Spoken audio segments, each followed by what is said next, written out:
Stories of the Buddha's Former Births. Book 1 Ekanipada. 71. Varana Jataka.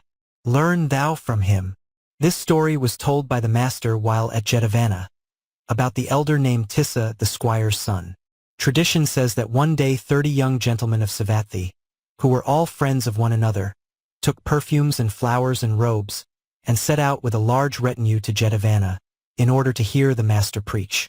Arrived at Jetavana, they sat a while in the several enclosures, in the enclosure of the ironwood trees, in the enclosure of the sal trees, and so forth, till at evening the master passed from his fragrant sweet-smelling perfume chamber to the hall of truth and took his seat on the gorgeous Buddha seat. Then, with their following, these young men went to the hall of truth, made an offering of perfumes and flowers, bowed down at his feet, those blessed feet that were glorious as full-blown lotus flowers, and bore imprinted on the sole the wheel, and, taking their seats, listened to the truth. Then the thought came into their minds, let us take the vows, so far as we understand the truth preached by the master.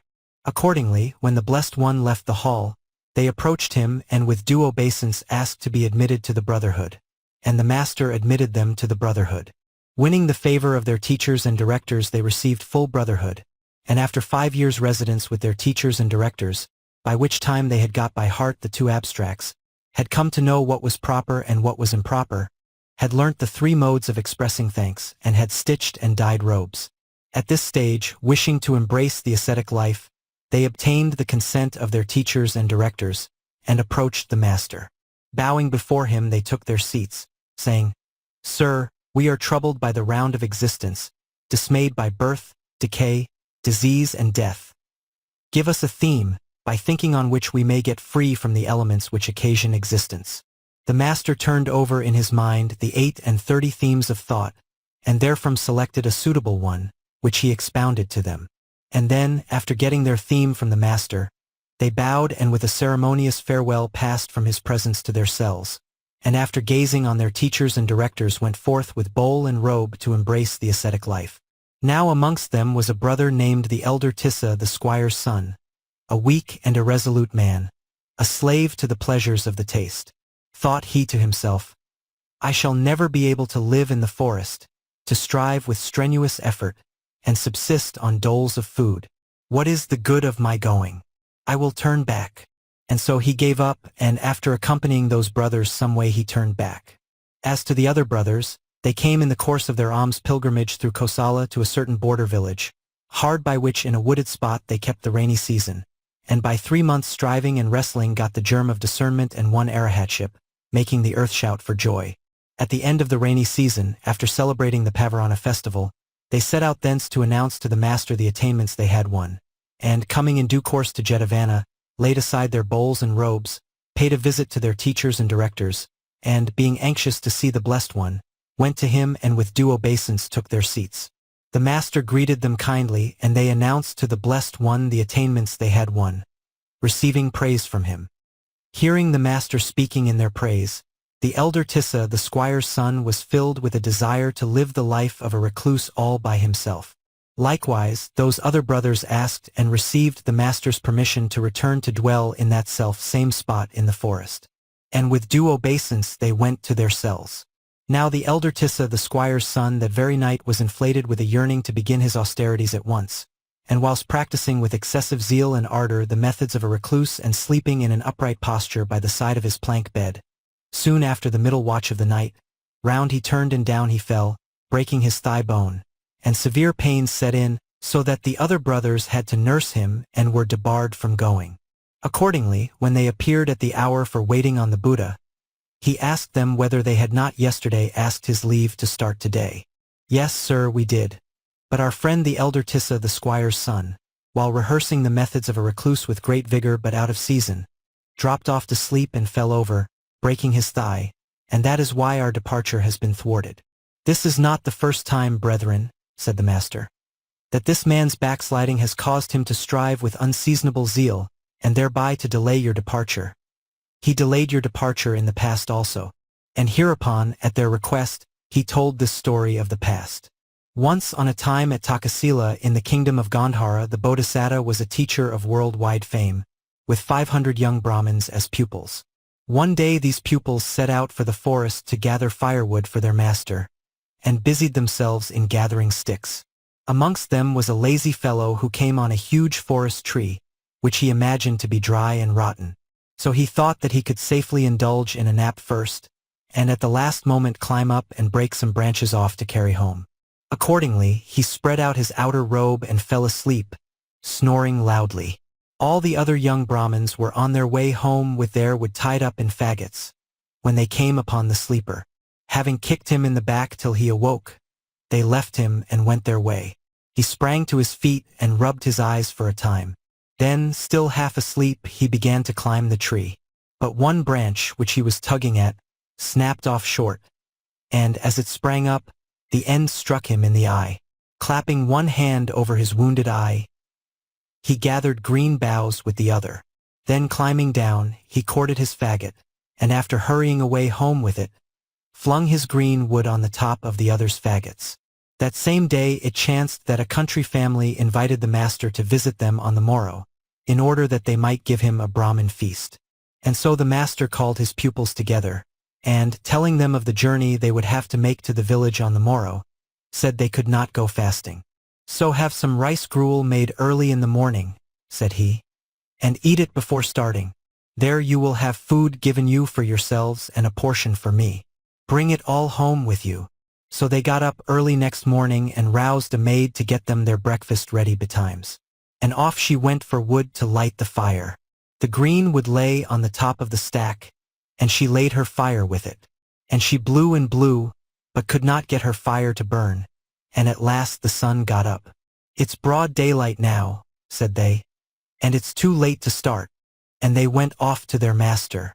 What, not yet on your way, my sons? Said he. No, sir, we have not started. Why, pray? Because that lazy so-and-so, when he went wood gathering with us, lay down to sleep under a forest tree, and, to make up for lost time, he climbed up the tree in such a hurry that he hurt his eye and brought home a lot of green wood, which he threw on the top of our faggots. So, when the maid who was to cook our rice gruel went to the stack, she took his wood, thinking it would of course be dry, and no fire could she light before the sun was up.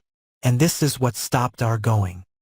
Hearing what the young Brahmin had done, the master exclaimed that a fool's doings had caused all the mischief, and repeated this stanza.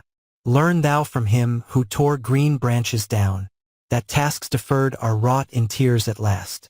Such was the Bodhisattva's comment on the matter to his pupils, and at the close of a life of charity and other good works, he passed away to fare according to his deserts. Said the master, this is not the first time, brethren, that this man has thwarted you. He did the like in the past also. His lesson ended, he shewed the connection and identified the birth by saying, the brother who has broken his thigh was the young Brahmin of those days who hurt his eye. The Buddha's followers were the rest of the young Brahmins, and I myself was the Brahmin their master.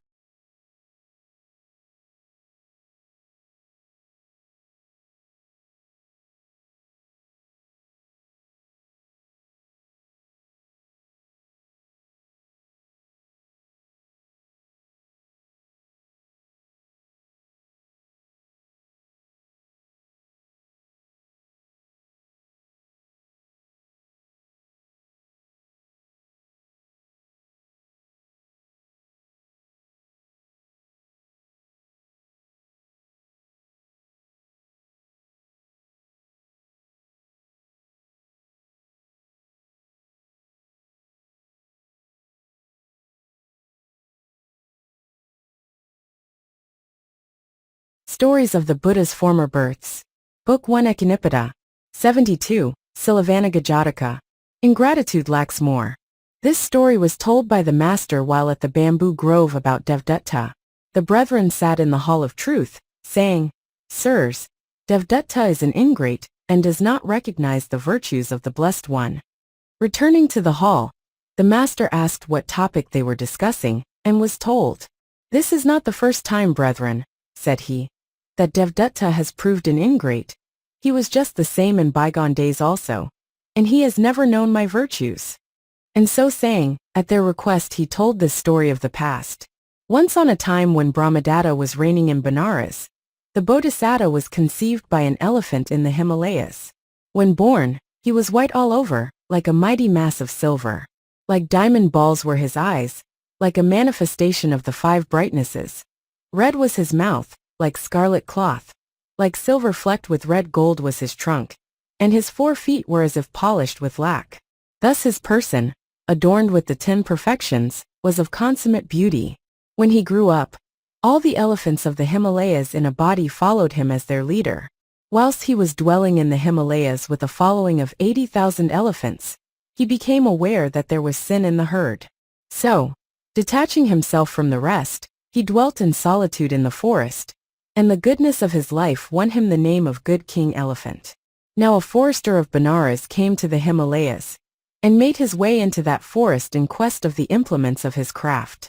Losing his bearings and his way, he roamed to and fro, stretching out his arms in despair and weeping, with the fear of death before his eyes. Hearing the man's cries, the Bodhisattva was moved with compassion, and resolved to help him in his need. So he approached the man, but at sight of the elephant, off ran the forester in great terror. Seeing him run away, the Bodhisattva stood still, and this brought the man to a standstill too. Then the Bodhisattva again advanced, and again the forester ran away, halting once more when the Bodhisattva halted. Hereupon the truth dawned on the man that the elephant stood still when he himself ran, and only advanced when he himself was standing still. Consequently he concluded that the creature could not mean to hurt, but to help him. So he valiantly stood his ground this time, and the Bodhisattva drew near and said, "Why, friend man, are you wandering about here lamenting?" "My lord," replied the forester, "I have lost my bearings in my way and fear to perish." Then the elephant brought the man to his own dwelling, and there entertained him for some days, regaling him with fruits of every kind. Then saying, "Fear not, friend man, I will bring you back to the haunts of men," the elephant seated the forester on his back and brought him to where men dwelt. But the ingrate thought to himself, that if questioned, he ought to be able to reveal everything. So, as he traveled along on the elephant's back, he noted the landmarks of tree and hill. At last the elephant brought him out of the forest and set him down on the high road to Benares, saying, "There lies your road, friend man. Tell no man, whether you are questioned or not, of the place of my abode." And with this leave-taking, the Bodhisattva made his way back to his own abode. Arrived at Benares, the man came, in the course of his walks through the city, to the ivory workers' bazaar, where he saw ivory being worked into diverse forms and shapes. And he asked the craftsmen whether they would give anything for the tusk of a living elephant. "What makes you ask such a question?" was the reply. "A living elephant's tusk is worth a great deal more than a dead one's." "Oh, then, I'll bring you some ivory," said B. And off he set for the Bodhisattva's dwelling, with provisions for the journey, and with a sharp saw. Being asked what had brought him back, he whined out that he was in so sorry and wretched a plight that he could not make a living anyhow. Wherefore, he had come to ask for a bit of the kind elephant's tusk to sell for a living. "Certainly, I will give you a whole tusk," said the Bodhisattva, "if you have a bit of a saw to cut it off with." "Oh, I brought a saw with me, sir." "Then saw my tusks off, and take them away with you," said the Bodhisattva. And he bowed his knees till he was couched upon the earth like an ox. Then the forester sawed off both of the Bodhisattva's chief tusks.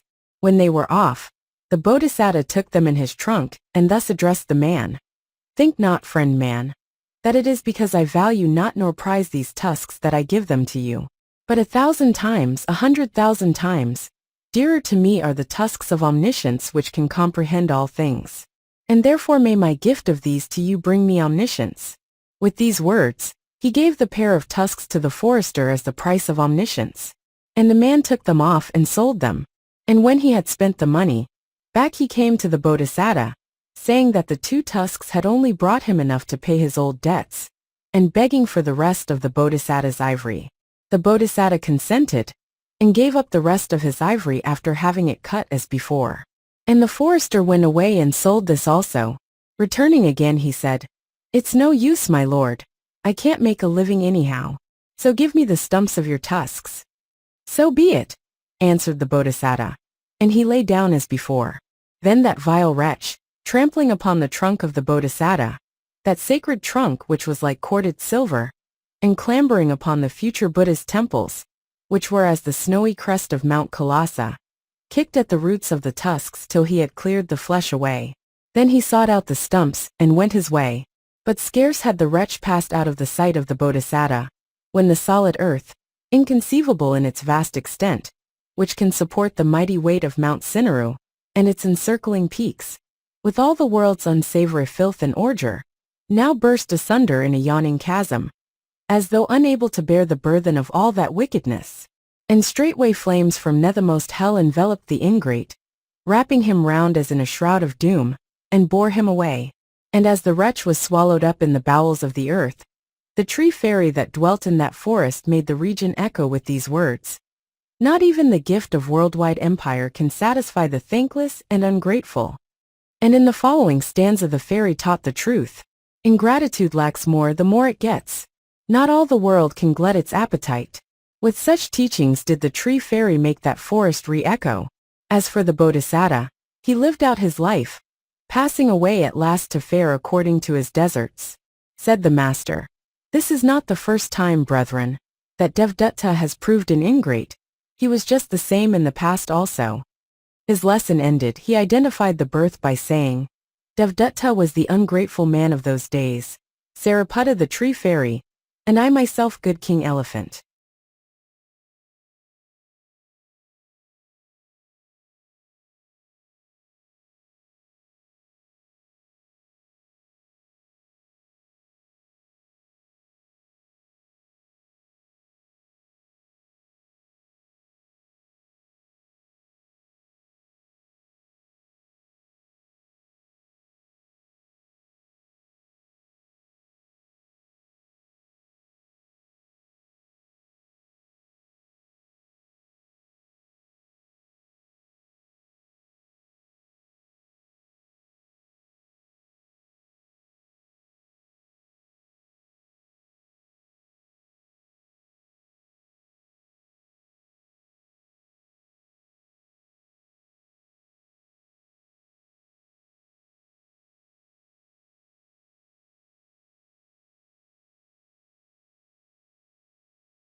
Stories of the Buddha's Former Births. Book 1 Ekanipita. 73. Saccankira Jataka. They knew the world. This story was told by the master while at the bamboo grove about to kill. For, seated in the hall of truth, the brotherhood was talking of Devdatta's wickedness, saying, "Sirs, Devdatta has no knowledge of the master's excellence. He actually goes about to kill him." Here the master entered the hall and asked what they were discussing. 323, being told, he said, "This is not the first time, brethren, that Devdatta has gone about to kill me. He did just the same in bygone days also." And so saying, he told this story of the past. Once on a time Brahmadatta was reigning in Benares. He had a son named Prince Wicked. Fierce and cruel was he, like a scotched snake. He spoke to nobody without abuse or blows. Like grit in the eye was this prince to all folk both within and without the palace, or like a ravening ogre. So dreaded and fell was he. One day, wishing to disport himself in the river, he went with a large retinue to the waterside. And a great storm came on, and utter darkness set in. "Hi there!" cried he to his servants. "Take me into midstream, bathe me there, and then bring me back again." So they took him into midstream and there took counsel together, saying, "What will the king do to us? Let us kill this wicked wretch here and now. So in you go. You pest!" they cried, as they flung him into the water. When they made their way ashore, they were asked where the prince was and replied, "We don't see him. Finding the storm come on, he must have come out of the river and gone home ahead of us." The courtiers went into the king's presence, and the king asked where his son was. "We do not know, sire," said they. "A storm came on, and we came away in the belief that he must have gone on ahead." At once the king had the gates thrown open. Down to the riverside he went and bade diligent search be made up and down for the missing prince. But no trace of him could be found. For, in the darkness of the storm, he had been swept away by the current, and, coming across a tree trunk, had climbed onto it, and so floated downstream, crying lustily in the agony of his fear of drowning. Now there had been a rich merchant living in those days at Benares, who had died, leaving 40 crores buried in the banks of that same river. And because of his craving for riches, he was reborn as a snake at the spot under which lay his dear treasure. And also in the selfsame spot another man had hidden 30 crores, and because of his craving for riches was reborn as a rat at the same spot. In rushed the water into their dwelling place, and the two creatures, escaping by the way by which the water rushed in, were making their way athwart the stream, when they chanced upon the tree trunk to which the prince was clinging. The snake climbed up at one end and the rat at the other, and so both got a footing with the prince on the trunk. Also there grew on the river's bank a silk cotton tree, in which lived a young parrot. And this tree, being uprooted by the swollen waters, fell into the river. The heavy rain beat down the parrot when it tried to fly, and it alighted in its fall upon this same tree trunk. And so there were now these four floating down, streamed together upon the tree. Now the Bodhisattva had been reborn in those days as a Brahmin in the northwest country. Renouncing the world for the hermit's life on reaching manhood, he had built himself a hermitage by a bend of the river, and there he was now living. As he was pacing to and fro at midnight, he heard the loud cries of the prince, and thought thus within himself, "This fellow creature must not perish thus before the eyes of so merciful and compassionate a hermit as I am. I will rescue him from the water, and save his life." So he shouted cheerily, "Be not afraid! Be not afraid!" And plunging across stream, seized hold of the tree by one end, and, being as strong as an elephant, drew it in to the bank with one long pull, and set the prince safe and sound upon the shore. Then, becoming aware of the snake and the rat and the parrot, he carried them to his hermitage, and there lighting a fire, warmed the animals first as being the weaker and afterwards the prince.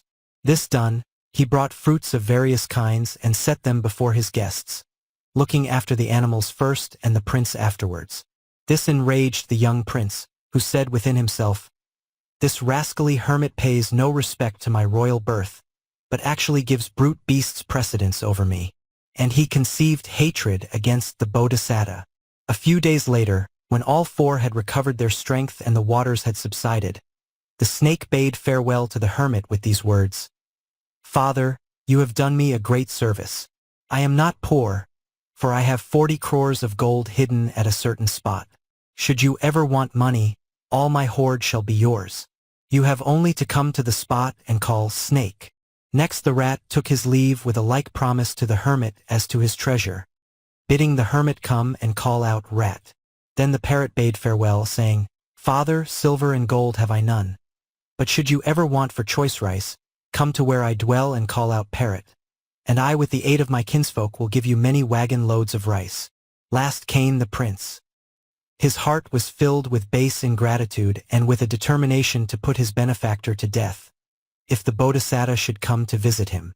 But, concealing his intent, he said, "Come, father, to me when I am king, and I will bestow on you the 4 requisites." So saying, he took his departure, and not long after succeeded to the throne. The desire came on the Bodhisattva to put their professions to the test. And first of all he went to the snake and standing hard by its abode, called out Snake. At the word the snake darted forth and with every mark of respect said, "Father, in this place there are 40 crowns in gold. Dig them up and take them all." "It is well," said the Bodhisattva. "When I need them I will not forget." Then bidding adieu to the snake, he went on to where the rat lived, and called out Rat. And the rat did as the snake had done, going next to the parrot and calling out Parrot. The bird at once flew down at his call from the treetop, and respectfully asked whether it was the Bodhisattva's wish that he with the aid of his kinsfolk should gather paddy for the Bodhisattva from the region round the Himalayas.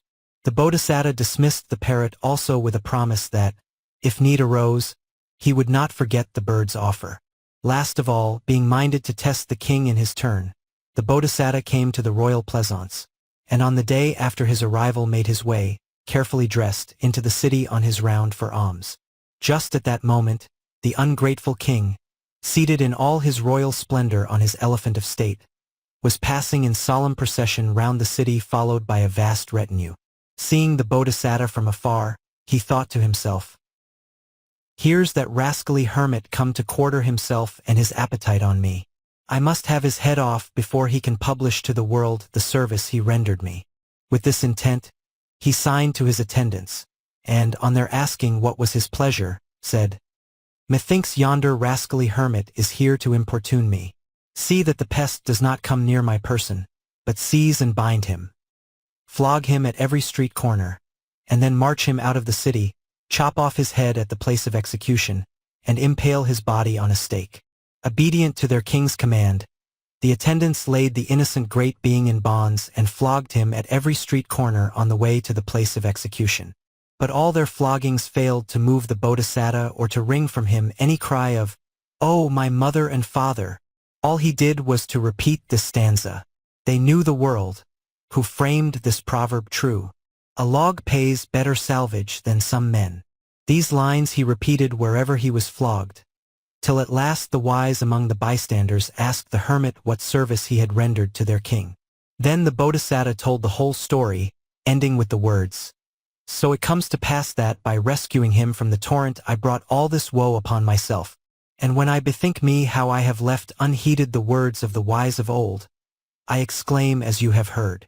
Filled with indignation at the recital, the nobles and Brahmins and all classes with one accord cried out, This ungrateful king does not recognize even the goodness of this good man who saved his majesty's life. How can we have any profit from this king? Seize the tyrant! And in their anger they rushed upon the king from every side, and slew him there and then, as he rode on his elephant, with arrows and javelins and stones and clubs and any weapons that came to hand. The corpse they dragged by the heels to a ditch and flung it in. Then they anointed the Bodhisattva king and set him to rule over them.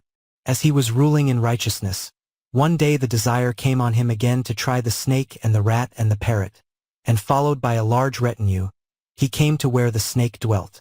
At the call of snake, out came the snake from his hole and with every mark of respect said, Here, my lord, is your treasure. Take it. Then the king delivered the 40 crores of gold to his attendants, and proceeding to where the rat dwelt, called, Rat. Out came the rat, and saluted the king, and gave up its 30 crores. Placing this treasure too in the hands of his attendants, the king went on to where the parrot dwelt, and called, Parrot.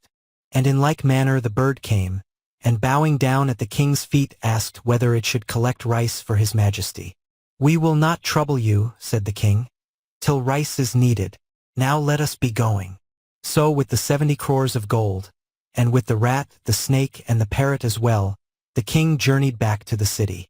Here, in a noble palace, to the state story of which he mounted, he caused the treasure to be lodged and guarded. He had a golden tube made for the snake to dwell in, a crystal casket to house the rat, and a cage of gold for the parrot. Every day too, by the king's command, food was served to the 3 creatures in vessels of gold. Sweet parched corn for the parrot and snake, and scented rice for the rat. And the king abounded in charity and all good works. Thus in harmony and goodwill one with another, these 4 lived their lives. And when their end came, they passed away to fare according to their deserts. Said the master, This is not the first time, brethren, that Devdatta has gone about to kill me. He did the like in the past also. His lesson ended, he chewed the connection and identified the birth by saying, Devdatta was king wicked in those days, Sariputta the snake, Moggallana the rat, Ananda the parrot, and I myself the righteous king who won a kingdom.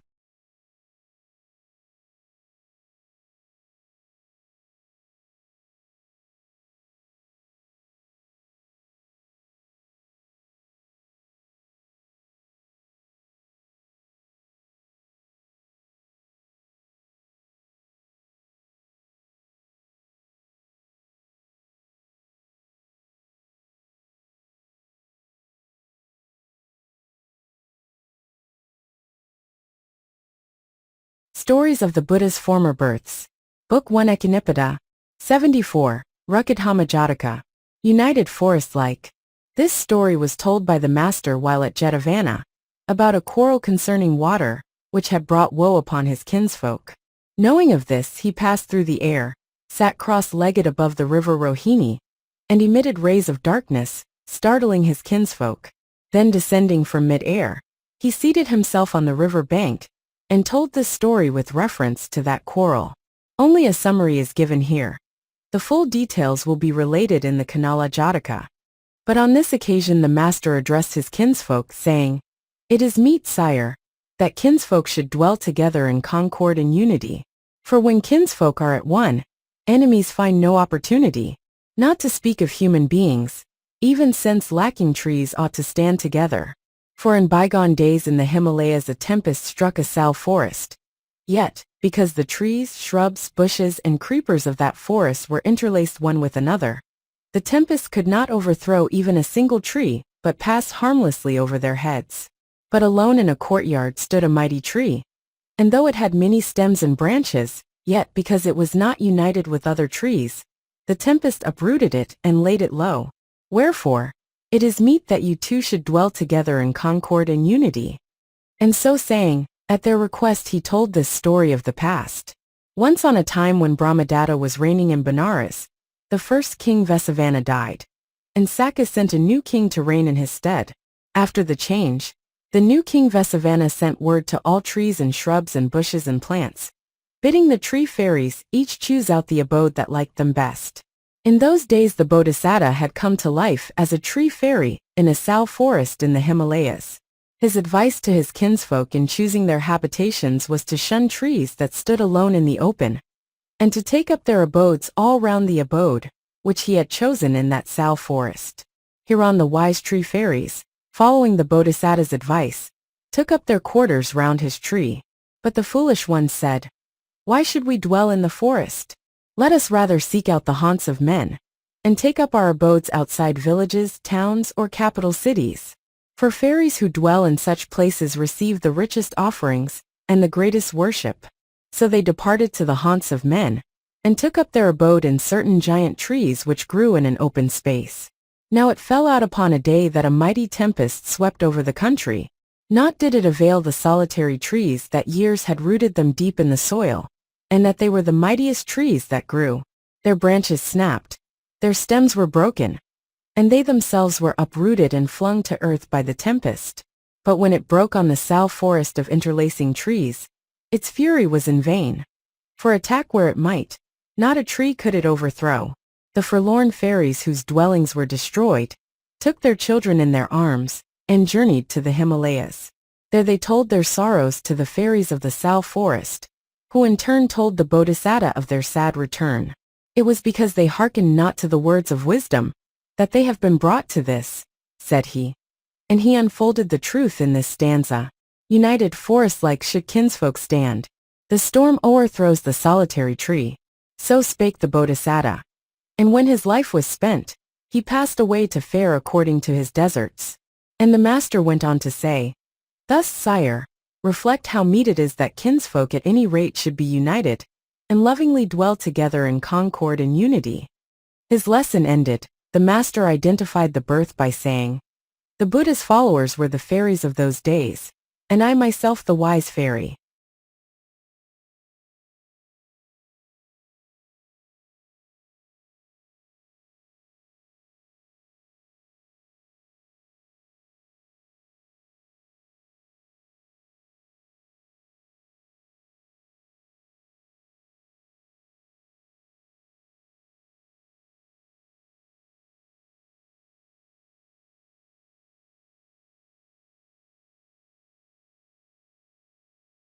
Stories of the Buddha's Former Births.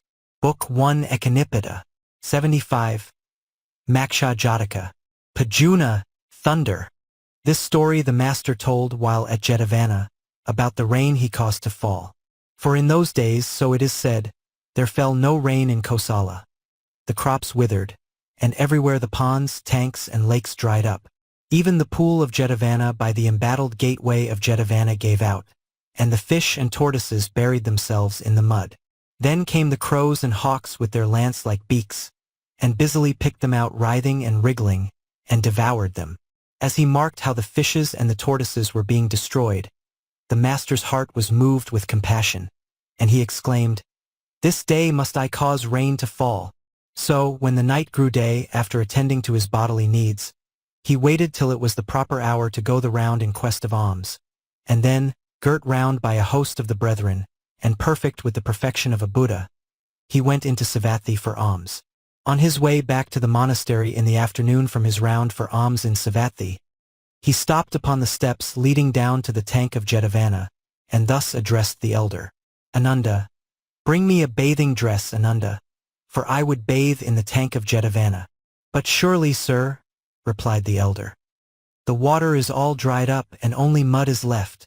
Great is a Buddha's power, Ananda. Go, bring me the bathing dress, said the master. So the elder went and brought the bathing dress, which the master donned, using one end to go round his waist, and covering his body up with the other. So clad, he took his stand upon the tank steps, and exclaimed, I would fain bathe in the tank of Jetavana. That instant the yellow stone throne of Sakka grew hot beneath him, and he sought to discover the cause. Realizing what was the matter, he summoned the king of the storm clouds and said, The master is standing on the steps of the tank of Jetavana, and wishes to bathe. Make haste and pour down rain in a single torrent over all the kingdom of Kosala. Obedient to Sakka's command, the king of the storm clouds clad himself in one cloud as an undergarment, and another cloud as an outer garment, and chanting the rain song, he darted forth eastward. And lo! He appeared in the east as a cloud of the bigness of a threshing floor, which grew and grew till it was as big as 100, as 1,000 threshing floors. And he thundered and lightened, and bending down his face and mouth deluged all Kosala with torrents of rain. Unbroken was the downpour, quickly filling the tank of Jetavana, and stopping only when the water was level with the topmost step. Then the master bathed in the tank, and coming up out of the water donned his 2 orange-colored cloths and his girdle, adjusting his Buddha robe around him so as to leave one shoulder bare. In this guise he set forth, surrounded by the brethren, and passed into his perfumed chamber, fragrant with sweet-smelling flowers. Here on the Buddha's seat he sate, and when the brethren had performed their duties, he rose and exhorted the brotherhood from the jeweled steps of his throne, and dismissed them from his presence. Passing now within his own sweet-smelling odorous chamber, he stretched himself, lion-like, upon his right side. At even, the brethren gathered together in the hall of truth, and dwelt on the forbearance and loving kindness of the master. When the crops were withering, when the pools were drying up, and the fishes and tortoises were in grievous plight, then did he in his compassion come forth as a savior. Donning a bathing dress, he stood on the steps of the tank of Jetavana, and in a little space made the rain to pour down from the heavens till it seemed like to overwhelm all Kosala with its torrents. And by the time he returned to the monastery, he had freed all alike from their tribulations both of mind and body. So ran their talk when the master came forth from his perfumed chamber into the hall of truth, and asked what was their theme of conversation, and they told him. This is not the first time, brethren, said the master, that the Blessed One has made the rain to fall in the hour of general need. He did the like when born into the brute creation, in the days when he was king of the fish. And so saying, he told this story of the past. Once on a time, in this selfsame kingdom of Kosala and at Savatthi too, there was a pond where the tank of Jetavana now is, a pond fenced in by a tangle of climbing plants. Therein dwelt the Bodhisattva, who had come to life as a fish in those days. And then as now there was a drought in the land. The crops withered, water gave out in tank and pool, and the fishes and tortoises buried themselves in the mud. Likewise, when the fishes and tortoises of this pond had hidden themselves in its mud, the crows and other birds, flocking to the spot, picked them out with their beaks and devoured them. Seeing the fate of his kinsfolk, and knowing that none but he could save them in their hour of need, the Bodhisattva resolved to make a solemn profession of goodness, and by its efficacy to make rain fall from the heavens so as to save his kinsfolk from certain death. So, parting asunder the black mud, he came forth, a mighty fish, blackened with mud as a casket of the finest sandalwood which has been smeared with collyrium. Opening his eyes which were as was hen rubies, and looking up to the heavens he thus bespoke Pajuna, king of Devis. My heart is heavy within me for my kinsfolk's sake, my good Pajuna. How comes it, pray, that, when I who am righteous am distressed for my kinsfolk, you send no rain from heaven? For I, though born where it is customary to prey on one's kinsfolk, have never from my youth up devoured any fish, even of the size of a grain of rice, nor have I ever robbed a single living creature of its life. By the truth of this my protestation, I call upon you to send rain and succor my kinsfolk. Therewithal he called to Pajuna, king of Devis, as a master might call to a servant in this stanza.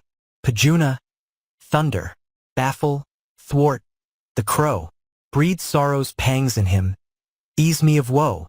In such wise as a master might call to a servant, did the Bodhisattva call to Pajuna, thereby causing heavy rains to fall and relieving numbers from the fear of death. And when his life closed, he passed away to fare according to his deserts. So this is not the first time, brethren, said the master, that the Blessed One has caused the rain to fall. He did the like in bygone days when he was a fish. His lesson ended, he identified the birth by saying, the Buddha's disciples were the fishes of those days. Ananda was Pajuna, king of Devis, and I myself the king of the fish.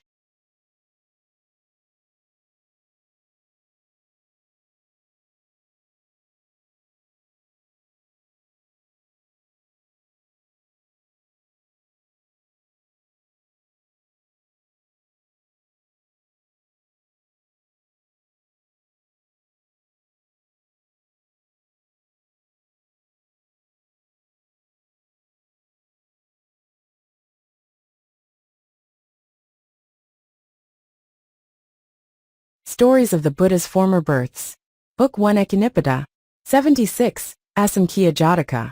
The village breeds no fear in me. This story was told by the master while at Jetavana, about a lay brother who lived at Savatthi. Tradition says that this man, who had entered the paths and was an earnest believer, was once journeying along on some business or other in the company of a leader of a caravan. In the jungle the carts were unyoked and a laagar was constructed, and the good man began to pace up and down at the foot of a certain tree hard by the leader. Now 500 robbers, who had watched their time, had surrounded the spot, armed with bows, clubs, and other weapons, with the object of looting the encampment. Still unceasingly, that lay brother paced to and fro. Surely that must be their sentry, said the robbers when they noticed him. We will wait till he is asleep, and then loot them. So being unable to surprise the camp, they stopped where they were. Still that lay brother kept pacing to and fro, all through the first watch, all through the middle watch, and all through the last watch of the night. When day dawned, the robbers, who had never had their chance, threw down the stones and clubs which they had brought and bolted. His business done, that lay brother came back to Savatthi, and approaching the master, asked him this question. In guarding themselves, sir, do men prove guardians of others? Yes, lay brother. In guarding himself a man guards others. In guarding others he guards himself. Oh, how well said, sir, is this utterance of the Blessed One. When I was journeying with the caravan leader, I resolved to guard myself by pacing to and fro at the foot of a tree, and by so doing I guarded the whole caravan. Said the master, lay brother, in bygone days too the wise and good guarded others whilst guarding themselves. And so saying, at the lay brother's request he told this story of the past. Once on a time when Brahmadatta was reigning in Benares, the Bodhisattva came to life as a Brahmin. Arriving at years of discretion, he became aware of the evils that spring from lusts, and so forsook the world to live as a recluse in the country round the Himalayas. Need of salt and vinegar having led him to make a pilgrimage for alms through the countryside, he traveled in the course of his wanderings with a merchant's caravan. When the caravan halted at a certain spot in the forest, he paced to and fro at the foot of a tree, hard by the caravan, enjoying the bliss of insight. Now after supper 500 robbers surrounded the laagar to plunder it. But noticing the ascetic they halted, saying, if he sees us he'll give the alarm. Wait till he drops off to sleep, and then we'll plunder them. But all through the livelong night the ascetic continued to pace up and down, and never a chance did the robbers get. So they flung away their sticks and stones and shouted to the caravan folk, hi there, you of the caravan. If it hadn't been for that ascetic walking about under the tree, we'd have plundered the lot of you. Mind and fate him tomorrow. And so saying they made off.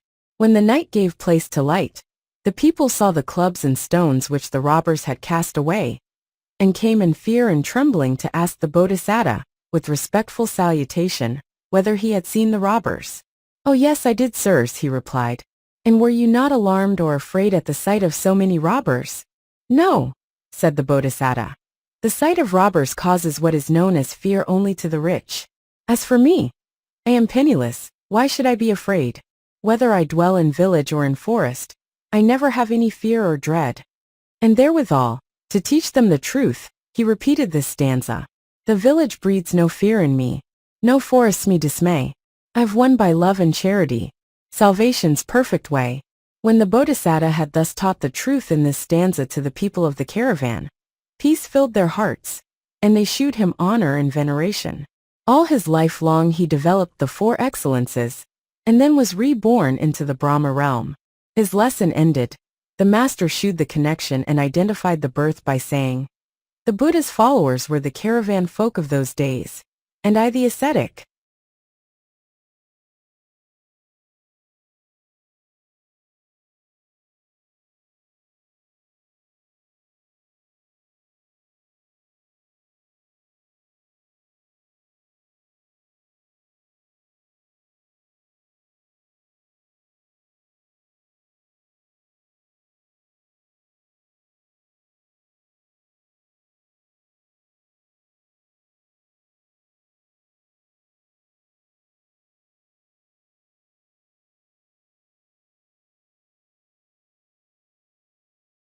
Stories of the Buddha's Former Births. Book 1 Ekanipita, 77. Mahasupina Jataka. Bulls First and Trees. This story was told by the master while at Jetavana about 16 wonderful dreams. For in the last watch of one night, so tradition says, the king of Kosala, who had been asleep all the night, dreamed 16 great dreams, and woke up in great fright and alarm as to what they might portend for him. So strong was the fear of death upon him that he could not stir, but lay there huddled up on his bed. Now, when the night grew light, his Brahmins and chaplains came to him and with due obeisance asked whether his majesty had slept well. How could I sleep well, my directors? Answered the king. For just at daybreak I dreamed 16 wonderful dreams, and I have been in terror ever since. Tell me, my directors, what it all means. We shall be able to judge on hearing them. Then the king told them his dreams, and asked what those visions would entail upon him. The Brahmins fell a wringing their hands. Why wring your hands, Brahmins? Asked the king. Because, sire, these are evil dreams. What will come of them? Said the king. One of three calamities. Harm to your kingdom, to your life, or to your riches. Is there a remedy, or is there not? Undoubtedly these dreams in themselves are so threatening as to be without remedy, but none the less we will find a remedy for them. Otherwise, what boots our much study and learning? What then do you propose to do to avert the evil? Wherever four roads meet, we would offer sacrifice, sire. My directors, cried the king in his terror, my life is in your hands. Make haste and work my safety. Large sums of money and large supplies of food of every kind will be ours. Thought the exultant Brahmins, and, bidding the king have no fear, they departed from the palace. Outside the town they dug a sacrificial pit and collected a host of 4-foot creatures, perfect and without blemish, and a multitude of birds. But still they discovered something lacking, and back they kept coming to the king to ask for this, that, and the other. Now their doings were watched by Queen Malika, who came to the king and asked what made these Brahmins keep coming to him. I envy you, said the king. A snake in your ear and you not to know of it. What does your majesty mean? I have dreamed. Oh, such unlucky dreams. The Brahmins tell me they point to one of three calamities, and they are anxious to offer sacrifices to avert the evil. And this is what brings them here so often. But has your majesty consulted the chief Brahmin both of this world and of the world of Devas? Who, pray, may he be, my dear? Asked the king. Know you not that chiefest personage of all the world, the all-knowing and pure, the spotless master Brahmin?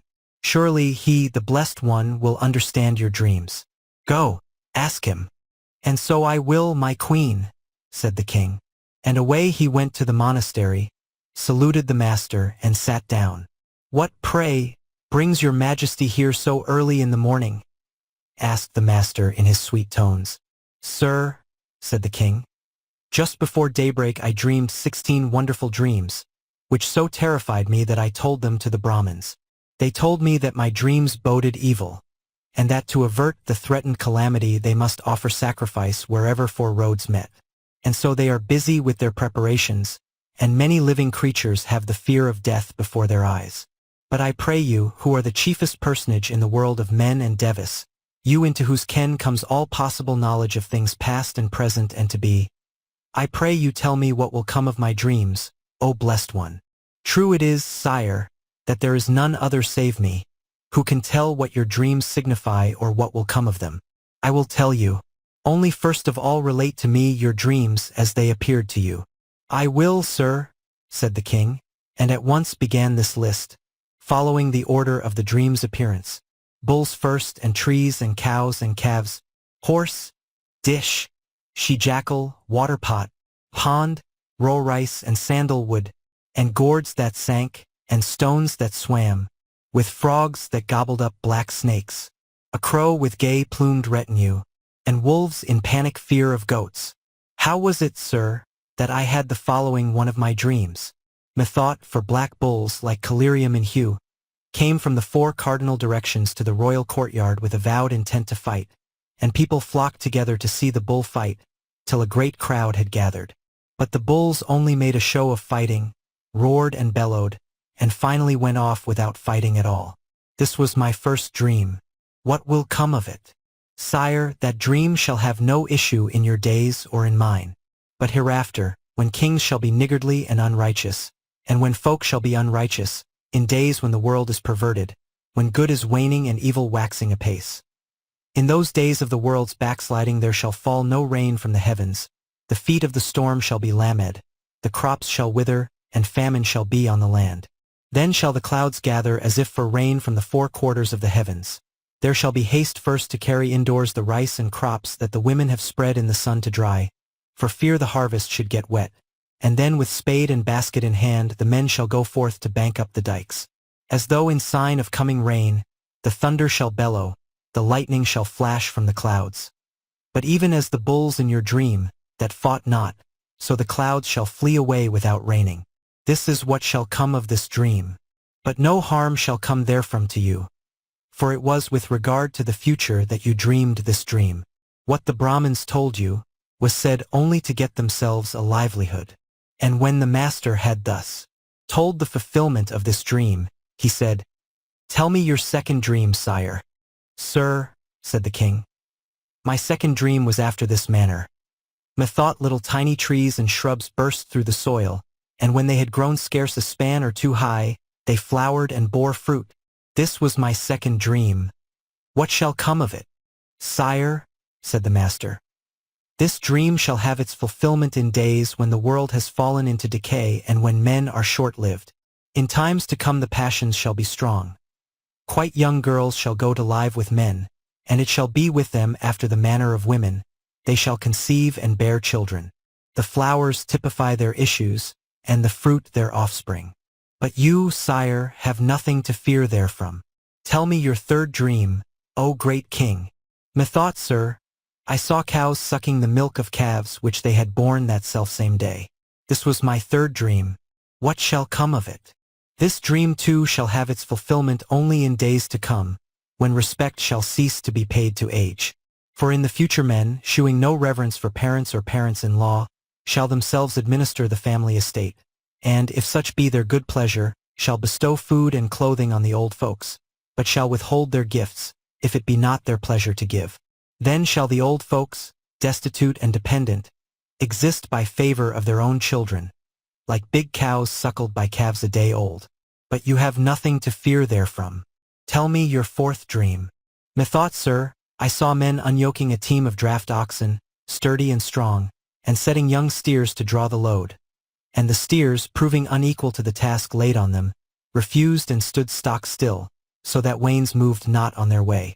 This was my fourth dream. What shall come of it?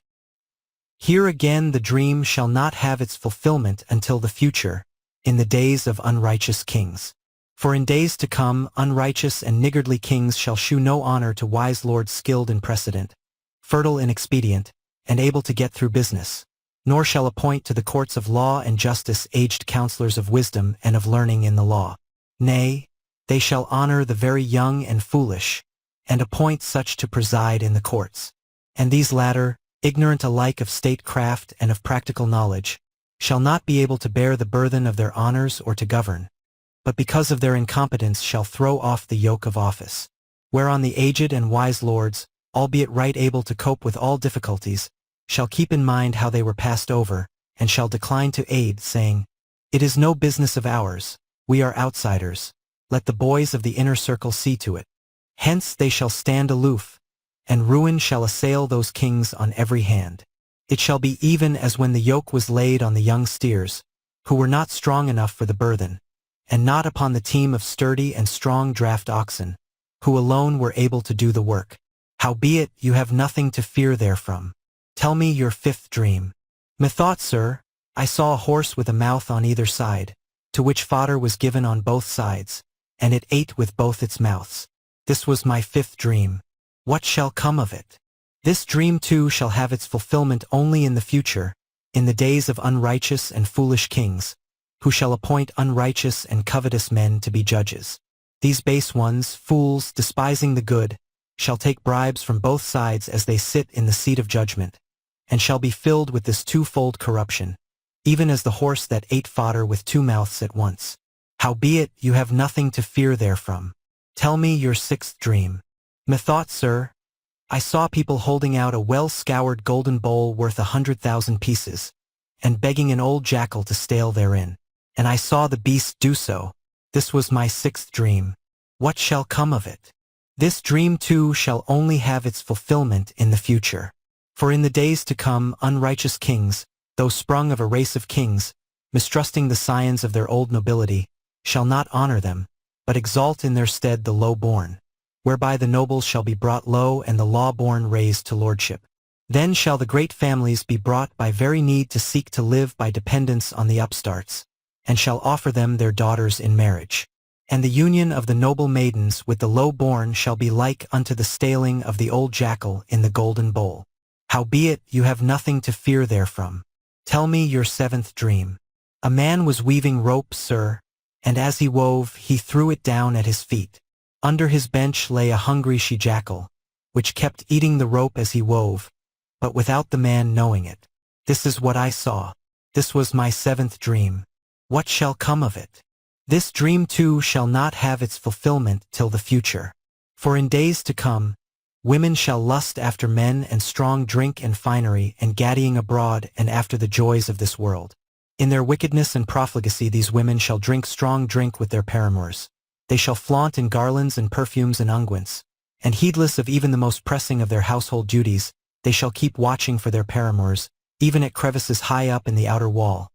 Aye, they shall pound up the very seed corn that should be sown on the morrow so as to provide good cheer. In all these ways shall they plunder the store won by the hard work of their husbands. In field and byre, devouring the poor men's substance even as the hungry jackal under the bench ate up the rope of the rope-maker as he wove it. Howbeit you have nothing to fear therefrom. Tell me your eighth dream. Methought, sir, I saw at a palace gate a big pitcher which was full to the brim and stood amid a number of empty ones. And from the four cardinal points, and from the four intermediate points as well, there kept coming a constant stream of people of all the four castes, carrying water in pipkins and pouring it into the full pitcher. And the water overflowed and ran away. But none the less they still kept on pouring more and more water into the overflowing vessel, without a single man giving so much as a glance at the empty pitchers. This was my eighth dream. What shall come of it? This dream too shall not have its fulfillment until the future. For in days to come the world shall decay. The kingdom shall grow weak, its kings shall grow poor and niggardly. The foremost among them shall have no more than 100,000 pieces of money in his treasury. Then shall these kings in their need set the whole of the country folk to work for them. For the king's sake shall the toiling folk, leaving their own work, sow grain and pulse and keep watch and reap and thresh and garner. For the king's sake shall they plant sugar canes, make and drive sugar mills, and boil down the molasses. For the king's sake shall they lay out flower gardens and orchards, and gather in the fruits. And as they gather in all the divers kinds of produce, they shall fill the royal garners to overflowing, not giving so much as a glance at their own empty barns at home. Thus it shall be like filling up the full pitcher, heedless of the quite empty ones. Howbeit you have nothing to fear therefrom. Tell me your ninth dream. Methought, sir, I saw a deep pool with shelving banks all round and overgrown with the 5 kinds of lotuses. From every side 2-footed creatures and 4-footed creatures flocked thither to drink of its waters. The depths in the middle were muddy, but the water was clear and sparkling at the margin where the various creatures went down into the pool. This was my ninth dream. What shall come of it? This dream too shall not have its fulfillment till the future. For in days to come kings shall grow unrighteous. They shall rule after their own will and pleasure, and shall not execute judgment according to righteousness. These kings shall hunger after riches and wax fat on bribes. They shall not shew mercy, love and compassion toward their people, but be fierce and cruel, amassing wealth by crushing their subjects like sugar canes in a mill and by taxing them even to the uttermost farthing. Unable to pay the oppressive tax, the people shall fly from village and town and the like, and take refuge upon the borders of the realm. The heart of the land shall be a wilderness, while the borders shall teem with people, even as the water was muddy in the middle of the pool and clear at the margin. Howbeit you have nothing to fear therefrom. Tell me your 10th dream. Methought, sir, I saw rice boiling in a pot without getting done. By not getting done, I mean that it looked as though it were sharply marked off and kept apart, so that the cooking went on in 3 distinct stages. For part was sodden, part hard and raw, and part just cooked to a nicety. This was my 10th dream. What shall come of it? This dream too shall not have its fulfillment till the future. For in days to come kings shall grow unrighteous. The people surrounding the kings shall grow unrighteous too, as also shall Brahmins and householders, townsmen and countryfolk. Yes, all people alike shall grow unrighteous, not excepting even sages and Brahmins. Next, their very tutelary deities, the spirits to whom they offer sacrifice, the spirits of the trees, and the spirits of the air, shall become unrighteous also. The very winds that blow over the realms of these unrighteous kings shall grow cruel and lawless. They shall shake the mansions of the skies and thereby kindle the anger of the spirits that dwell there, so that they will not suffer rain to fall, or, if it does rain, it shall not fall on all the kingdom at once, nor shall the kindly shower fall on all tilled or sown lands alike to help them in their need. And, as in the kingdom at large, so in each several district and village and over each separate pool or lake, the rain shall not fall at one and the same time on its whole expanse. If it rain on the upper part, it shall not rain upon the lower. Here the crops shall be spoiled by a heavy downpour, there wither for very drought, and here again thrive apace with kindly showers to water them. So the crops sown within the confines of a single kingdom, like the rice in the one pot, shall have no uniform character. Howbeit you have nothing to fear therefrom. Tell me your 11th dream. Methought, sir, I saw sour buttermilk bartered for precious sandal wood, worth 100,000 pieces of money. This was my 11th dream. What shall come of it? This dream too shall not have its fulfillment till the future, in the days when my doctrine is waning. For in days to come many greedy and shameless brethren shall arise, who for their belly's sake shall preach the very words in which I inveighed against greed, because they have deserted by reason of their belly, and have taken their stand on the side of the sectaries. They shall fail to make their preaching lead up to nirvana. Nay, their only thought, as they preach, shall be by fine words and sweet voices to induce men to give them costly raiment and the like, and to be minded to give such gifts. Others again seated in the highways, at the street corners, at the doors of kings' palaces, and so forth, shall stoop to preach for money, yea, for mere coined kahapanas, half kahapanas, patas, or masakas. And as they thus barter away for food or raiment or for kahapanas and half kahapanas my doctrine the worth whereof is nirvana, they shall be even as those who bartered away for Sir Buttermilk precious sandal wood worth 100,000 pieces. Howbeit you have nothing to fear therefrom. Tell me your 12th dream. Methought, sir, I saw empty pumpkins sinking in the water. What shall come of it? This dream also shall not have its fulfillment till the future, in the days of unrighteous kings, when the world is perverted. For in those days shall kings shew favor not to the scions of the nobility, but to the low-born only, and these latter shall become great lords, whilst the nobles sink into poverty. Alike in the royal presence, in the palace gates, in the council chamber, and in the courts of justice, the words of the low-born alone, whom the empty pumpkins typify, shall be stablished, as though they had sunk down till they rested on the bottom. So too in the assemblies of the brotherhood, in the greater and lesser conclaves, and in inquiries regarding bowls, robes, lodging, and the like. The counsel only of the wicked and the vile shall be considered to have saving power, not that of the modest brethren. Thus everywhere it shall be as when the empty pumpkins sank. Howbeit you have nothing to fear therefrom. Tell me your 13th dream. Hereupon the king said, Methought, sir, I saw huge blocks of solid rock, as big as houses, floating like ships upon the waters. What shall come of it? This dream also shall not have its fulfillment before such times as those of which I have spoken. For in those days unrighteous kings shall shew honor to the low-born, who shall become great lords, whilst the nobles sink into poverty. Not to the nobles, but to the upstarts alone shall respect be paid. In the royal presence, in the council chamber, or in the courts of justice, the words of the nobles learned in the law, and it is they whom the solid rocks typify, shall drift idly by, and not sink deep into the hearts of men. When they speak, the upstarts shall merely laugh them to scorn, saying, What is this these fellows are saying? So too in the assemblies of the brethren, as aforesaid, men shall not deem worthy of respect the excellent among the brethren. The words of such shall not sink deep, but drift idly by, even as when the rocks floated upon the waters. Howbeit you have nothing to fear therefrom. Tell me your 14th dream.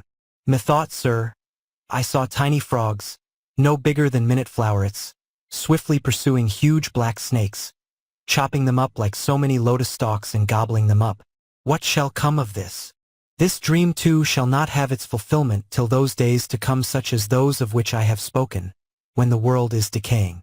For then shall men's passions be so strong, and their lusts so hot, that they shall be the thralls of the very youngest of their wives for the time being, at whose sole disposal shall be slaves and hired servants, oxen, buffaloes, and all cattle, gold and silver, and everything that is in the house. Should the poor husband ask where the money, say, or a robe is, at once he shall be told that it is where it is, that he should mind his own business, and not be so inquisitive as to what is, or is not, in her house. And therewithal in divers ways the wives with abuse and goading taunts shall establish their dominion over their husbands, as over slaves and bond servants. Thus shall it be like as when the tiny frogs, no bigger than minute flowerets, gobbled up the big black snakes. Howbeit you have nothing to fear therefrom. Tell me your 15th dream. Methought, sir, I saw a village crow, in which dwelt the whole of the 10 vices, escorted by a retinue of those birds which, because of their golden sheen, are called royal golden mallards. What shall come of it? This dream too shall not have its fulfillment till the future, till the reign of weakling kings. In days to come kings shall arise who shall know nothing about elephants or other arts, and shall be cowards in the field. Fearing to be deposed and cast from their royal estate, they shall raise to power not their peers but their footmen, bath attendants, barbers, and such like. Thus, shut out from royal favor and unable to support themselves, the nobles shall be reduced to dancing attendants on the upstarts, as when the crow had royal golden mallards for a retinue. Howbeit you have nothing to fear therefrom. Tell me your 16th dream. Heretofore, sir, it always used to be panthers that preyed on goats, but methought I saw goats chasing panthers and devouring them. Munch, munch, munch! Whilst at bare sight of the goats afar off, terror-stricken wolves fled quaking with fear and hid themselves in their fastnesses in the thicket. Such was my dream. What shall come of it? This dream too shall not have its fulfillment till the future, till the reign of unrighteous kings. In those days the low-born shall be raised to lordship and be made royal favorites, whilst the nobles shall sink into obscurity and distress. Gaining influence in the courts of law because of their favor with the king, these upstarts shall claim perforce the ancestral estates, the raiment, and all the property of the old nobility. And when these latter plead their rights before the courts, then shall the king's minions have them cudgeled and bastinadoed and taken by the throat and cast out with words of scorn, such as, "Know your place, fools! What, do you dispute with us? The king shall know of your insolence, and we will have your hands and feet chopped off and other correctives applied." Hereupon the terrified nobles shall affirm that their own belongings really belong to the overbearing upstarts, and will tell the favorites to accept them. And they shall hie them home and their cower in an agony of fear. Likewise evil brethren shall harry at pleasure good and worthy brethren, till these latter, finding none to help them, shall flee to the jungle. And this oppression of the nobles and of the good brethren by the low-born and by the evil brethren shall be like the scaring of wolves by goats. Howbeit you have nothing to fear therefrom. For this dream too has reference to future times only. It was not truth, it was not love for you, that prompted the Brahmins to prophesy as they did. No, it was greed of gain, and the insight that is bred of covetousness, that shaped all their self-seeking utterances. Thus did the master expound the import of these 16 great dreams, adding, You, sire, are not the first to have these dreams. They were dreamed by kings of bygone days also, and then as now, the Brahmins found in them a pretext for sacrifices. Whereupon, at the instance of the wise and good, the Bodhisattva was consulted, and the dreams were expounded by them of old time in just the same manner as they have now been expounded. And so saying, at the king's request, he told this story of the past. Once on a time when Brahmadatta was reigning in Benares, the Bodhisattva was born a Brahmin in the north country. When he came to years of discretion, he renounced the world for a hermit's life. He won the higher knowledges and the attainments, and dwelt in the Himalaya country in the bliss that comes from insight. In those days, in just the same manner, Brahmadatta dreamed these dreams at Benares, and inquired of the Brahmins concerning them. And the Brahmins, then as now, set to work at sacrifices. Amongst them was a young Brahmin of learning and wisdom, a pupil of the king's chaplain, who addressed his master thus, Master, you have taught me the 3 Vedas. Is there not therein a text that says, The slaying of one creature giveth not life to another? My son, this means money to us, a great deal of money. You only seem anxious to spare the king's treasury. Do as you will, master, said the young Brahmin. As for me, to what end shall I tarry longer here with you? And so saying, he left him, and betook himself to the royal pleasaunce. That selfsame day the Bodhisattva, knowing all this, thought to himself, If I visit today the haunts of men, I shall work the deliverance of a great multitude from their bondage. So, passing through the air, he alighted in the royal pleasaunce and seated himself, radiant as a statue of gold, upon the ceremonial stone. The young Brahmin drew near and with due obeisance seated himself by the Bodhisattva in all friendliness. Sweet converse passed, and the Bodhisattva asked whether the young Brahmin thought the king ruled righteously.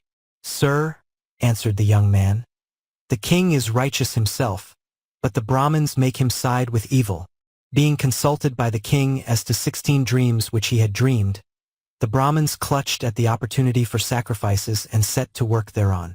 Oh, sir, would it not be a good thing that you should offer to make known to the king the real import of his dreams, and so deliver great numbers of creatures from their dread? But, my son, I do not know the king, nor he me. Still, if he should come here and ask me, I will tell him. I will bring the king, sir, said the young Brahmin. If you will only be so good as to wait here a minute till I come back. And having gained the Bodhisattva's consent, he went before the king, and said that there had alighted in the royal pleasaunce an air-traveling ascetic, who said he would expound the king's dreams. Would not his majesty relate them to this ascetic? When the king heard this, he repaired at once to the pleasaunce with a large retinue. Saluting the ascetic, he sat down by the holy man's side, and asked whether it was true that he knew what would come of his dreams. Certainly, sire, said the Bodhisattva. But first let me hear the dreams as you dreamed them. Readily, sir, answered the king, and he began as follows. Bulls first, and trees, and cows, and calves, horse, dish, she-jackal, water-pot, pond, roll rice, and sandalwood, and gourds that sank, and stones that swam, and so forth, ending up with, and wolves in panic fear of goats. And his majesty went on to tell his dreams in just the same manner as that in which King Pasenadi had described them. Enough, said the great being. You have nothing to fear or dread from all this. Having thus reassured the king, and having freed a great multitude from bondage, the Bodhisattva again took up his position in mid-air, whence he exhorted the king and established him in the 5 commandments, ending with these words, Henceforth, O king, join not with the Brahmins in slaughtering animals for sacrifice. His teaching ended, the Bodhisattva passed straight through the air to his own abode. And the king, remaining steadfast in the teaching he had heard, passed away after a life of alms-giving and other good works to fare according to his deserts. His lesson ended, the master said, You have nothing to fear from these dreams. Away with the sacrifice. Having had the sacrifice removed, and having saved the lives of a multitude of creatures, he shewed the connection and identified the birth by saying, Ananda was the king of those days, Sariputta the young Brahmin, and I the ascetic. Pali note. But after the passing of the Blessed One, the editors of the Great Redaction put the 3 first lines into the commentary, and making the lines from and gourds that sank into one stanza therewith, put the whole story into the first book.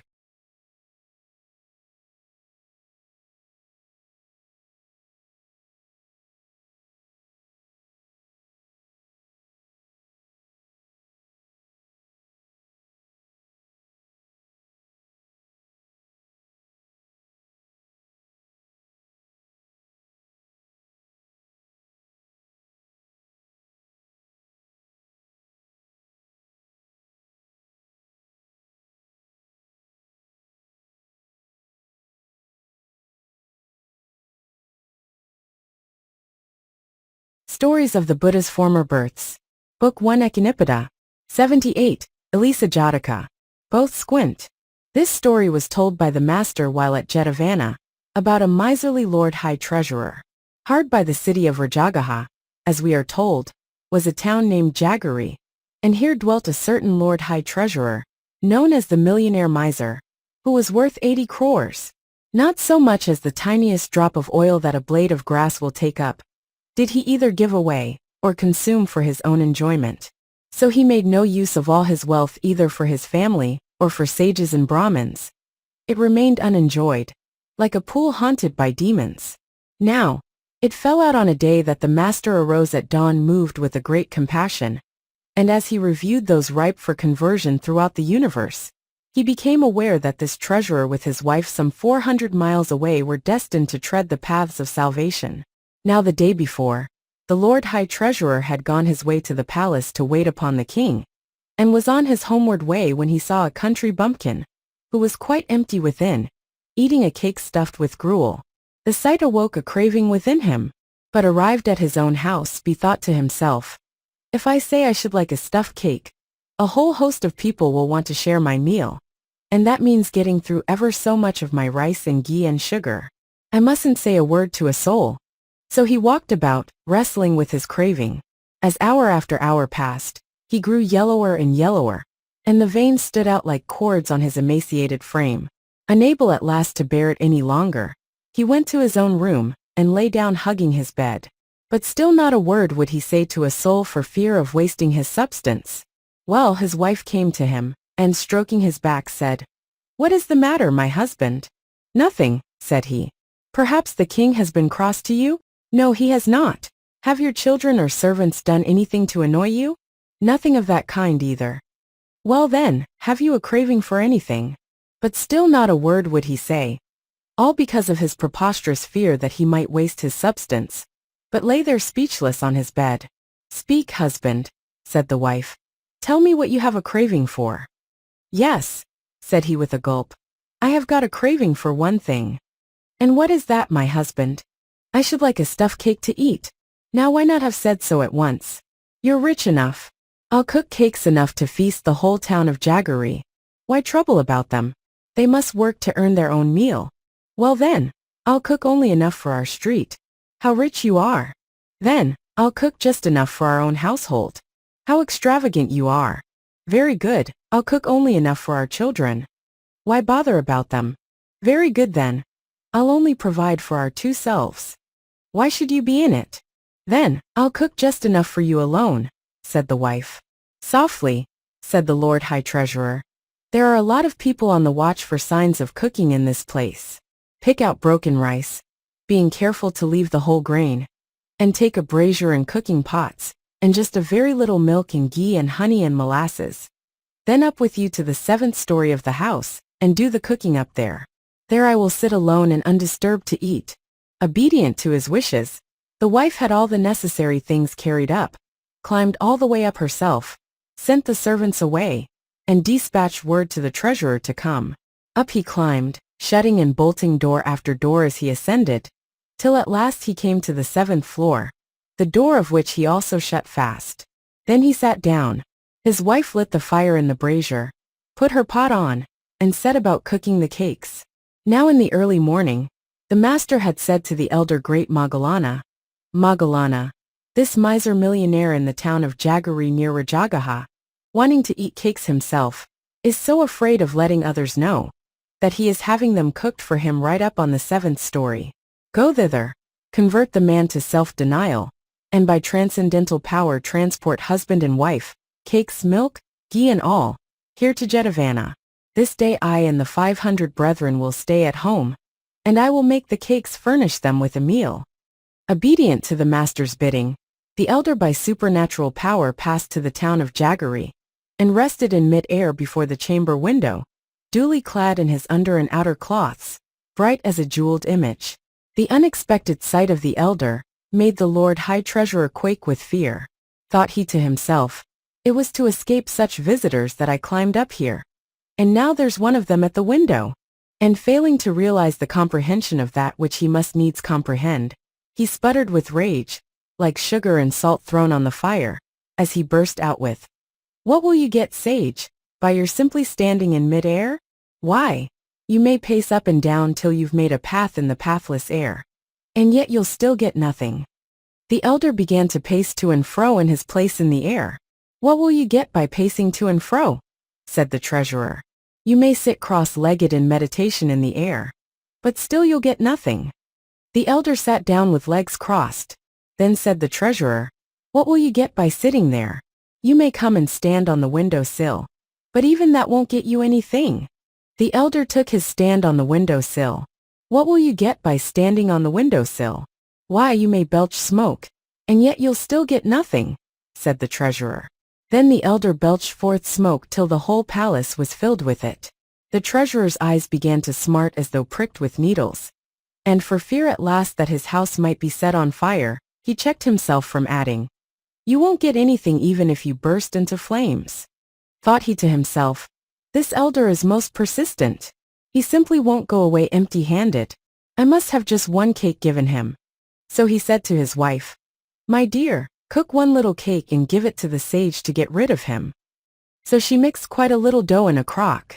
But the dough swelled and swelled till it filled the whole crock, and grew to be a great big cake. "What a lot you must have used!" exclaimed the treasurer at the sight.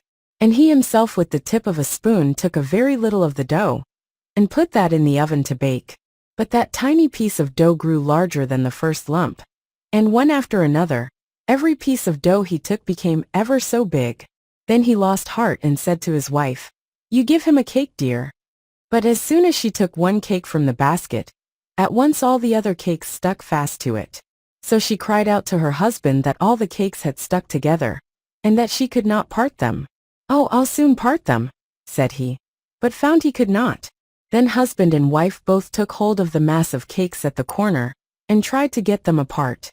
But tug as they might, they could make no more impression together than they did singly on the mass. Now as the treasurer was pulling away at the cakes, he burst into a perspiration, and his craving left him. Then said he to his wife, "I don't want the cakes, give them, basket and all, to this ascetic." And she approached the elder with the basket in her hand. Then the elder preached the truth to the pair, and proclaimed the excellence of the 3 gems. And teaching that giving was true sacrifice, he made the fruits of charity and other good works to shine forth, even as the full moon in the heavens. Won by the elder's words, the treasurer said, "Sir, come hither and sit on this couch to eat your cakes." "Lord High Treasurer," said the elder, "the all-wise Buddha with 500 brethren sits in the monastery waiting a meal of cakes. If such be your good pleasure, I would ask you to bring your wife and the cakes with you, and let us be going to the master." "But where, sir, is the master at the present time?" 45 leagues away, in the monastery at Jetavana." "How are we to get all that way, sir, without losing a long time on the road?" "If it be your pleasure, Lord High Treasurer, I will transport you thither by my transcendental powers. The head of the staircase in your house shall remain where it is, but the bottom shall be at the main gate of Jetavana. In this wise will I transport you to the master in the time which it takes to go downstairs." "So be it, sir," said the treasurer. Then the elder, keeping the top of the staircase where it was, commanded, saying, "Let the foot of the staircase be at the main gate of Jetavana." And so it came to pass. In this way did the elder transport the treasurer and his wife to Jetavana quicker than they could get down the stairs. Then husband and wife came before the master, and said mealtime had come. And the master, passing into the refectory, sat down on the Buddha seat prepared for him, with the brotherhood gathered round.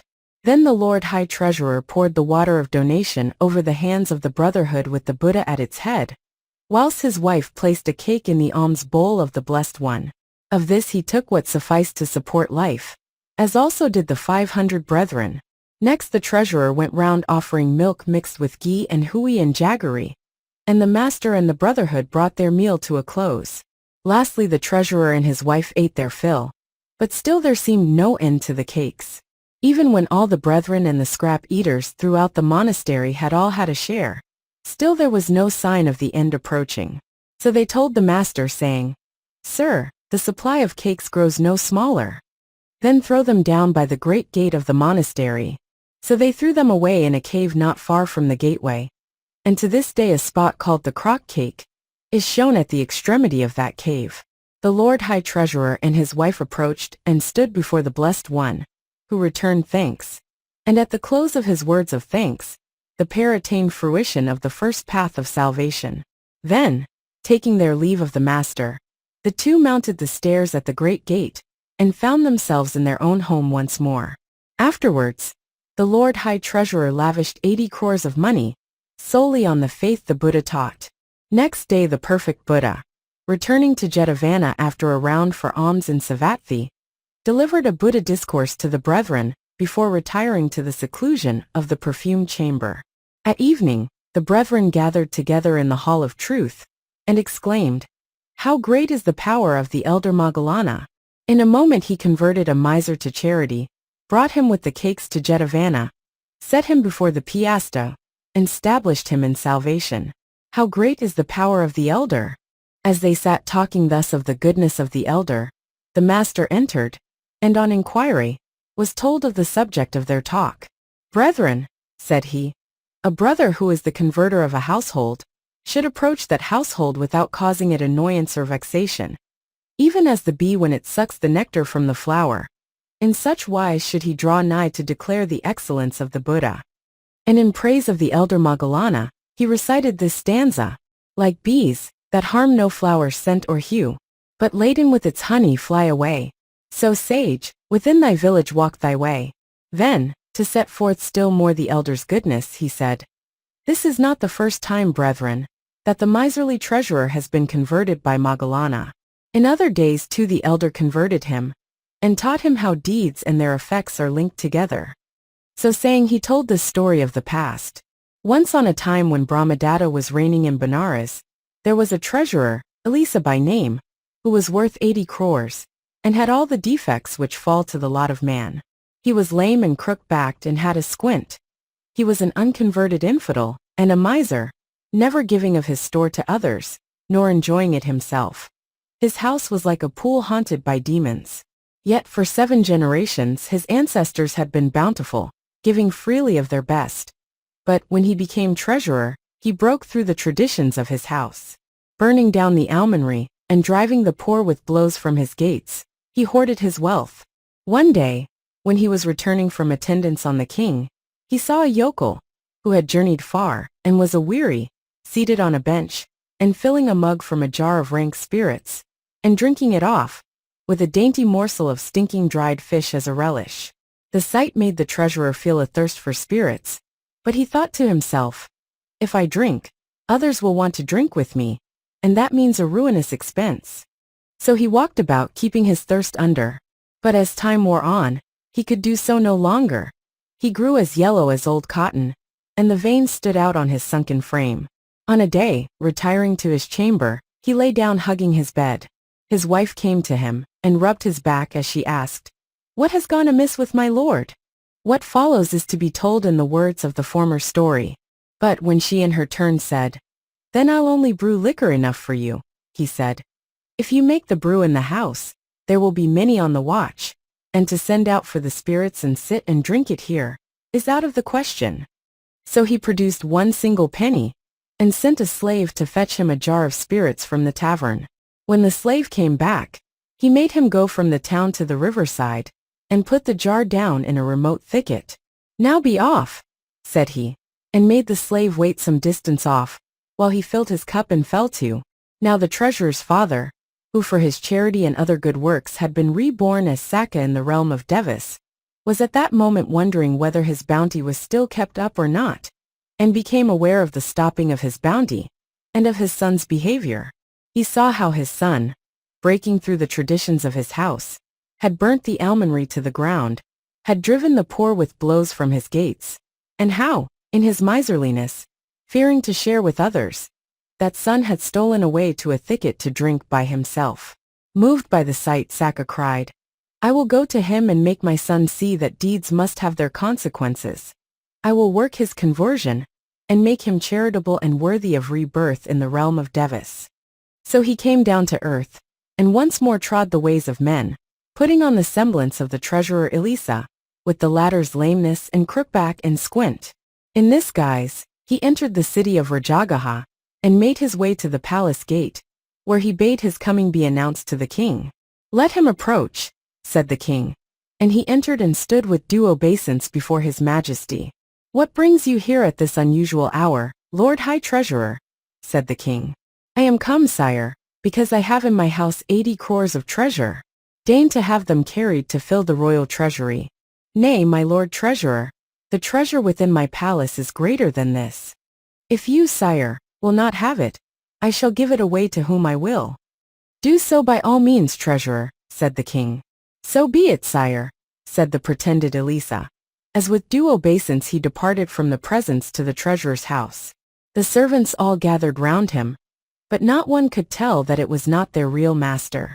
Entering, he stood on the threshold and sent for the porter, to whom he gave orders that if anybody resembling himself should appear and claim to be master of the house, they should soundly cudgel such a one and throw him out.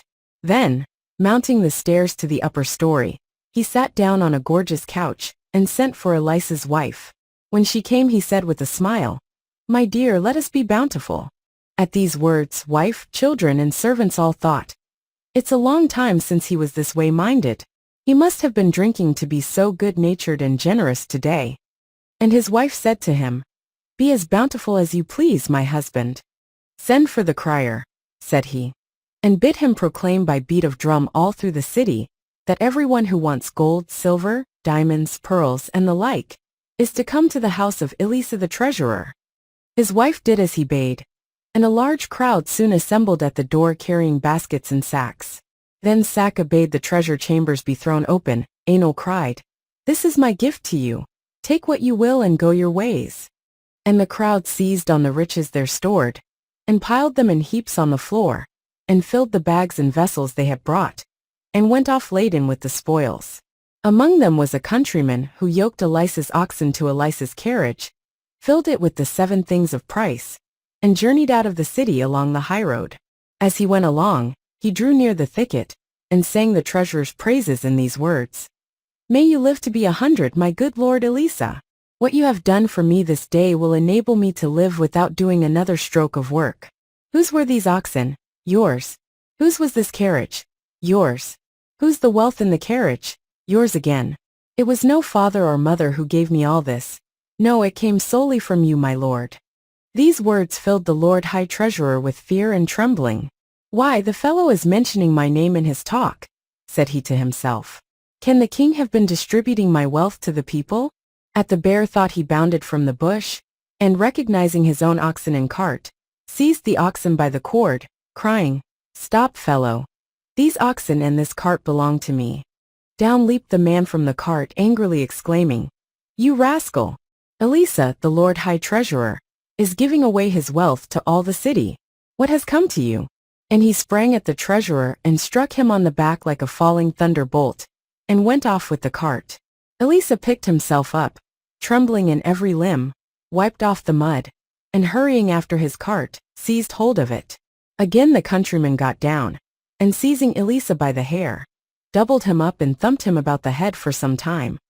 Then taking him by the throat, he flung him back the way he had come, and drove off. Sobered by this rough usage, Illisa hurried off home. There, seeing folk making off with the treasure, he fell to laying hands on here a man and there a man shrieking, "Hi! What's this? Is the king despoiling me?" And every man he laid hands on knocked him down. Bruised and smarting, he sought to take refuge in his own house, when the porters stopped him with, "Holloa, you rascal! Where might you be going?" And first thrashing him soundly with bamboos, they took their master by the throat, and threw him out of doors. "There is none but the king left to see me right it," groaned Illisa, and betook himself to the palace. "Why, oh why, sire," he cried, "have you plundered me like this?" "Nay, it was not I, my lord treasurer," said the king. "Did you not yourself come and declare your intention of giving your wealth away, if I would not accept it? And did you not then send the crier round and carry out your threat?" "Oh sire, indeed it was not I that came to you on such an errand. Your majesty knows how near and close I am, and how I never give away so much as the tiniest drop of oil which a blade of grass will take up. May it please your majesty to send for him who has given my substance away, and to question him on the matter." Then the king sent for Sacca, and so exactly alike were the two that neither the king nor his court could tell which was the real Lord High Treasurer. Said the miser Illisa, "Who and what, sire, is this treasurer?" "I am the treasurer." "Well, really I can't say which is the real Illisa," said the king. "Is there anybody who can distinguish them for certain?" "Yes, sire, my wife." So the wife was sent for, and asked which of the two was her husband. And she said Sacca was her husband, and went to his side. Then in turn Illisa's children and servants were brought in, and asked the same question. And all with one accord declared Sacca was the real Lord High Treasurer. Here it flashed across Illisa's mind that he had a wart on his head, hidden among his hair, the existence of which was known only to his barber. So as a last resource he asked that his barber might be sent for to identify him. Now at this time the Bodhisattva was his barber. Accordingly, the barber was sent for, and asked if he could distinguish the real from the false Illisa.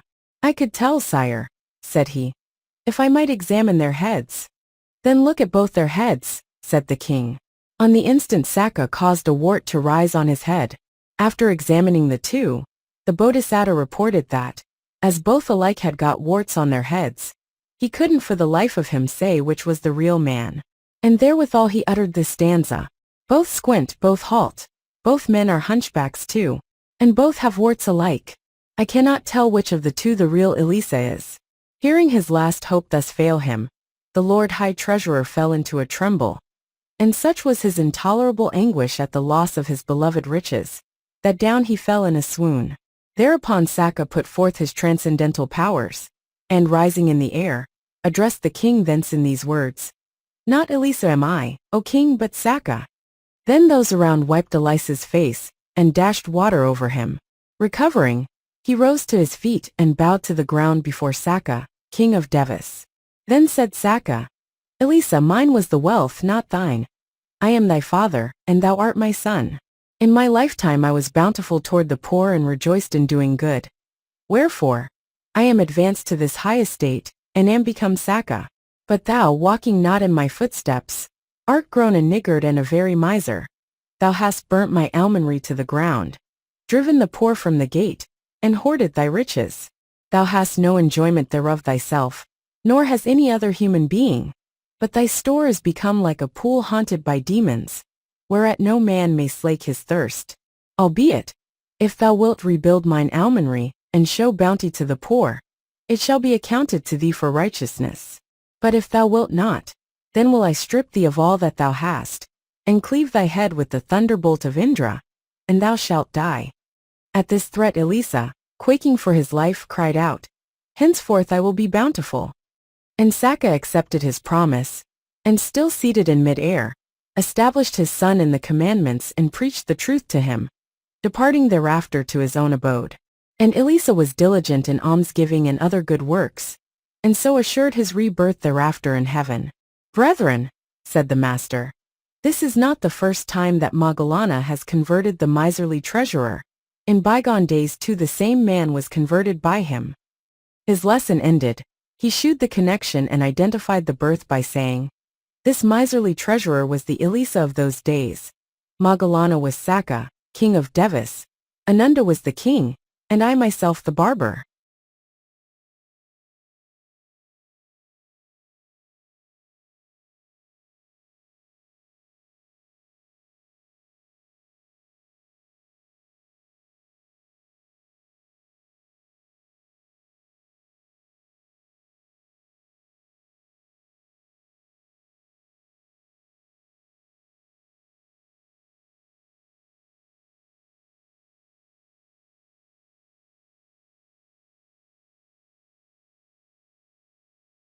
Stories of the Buddha's Former Births. Book 1 Echinippitta. 79. Kharassara Jataka. He gave the robbers time.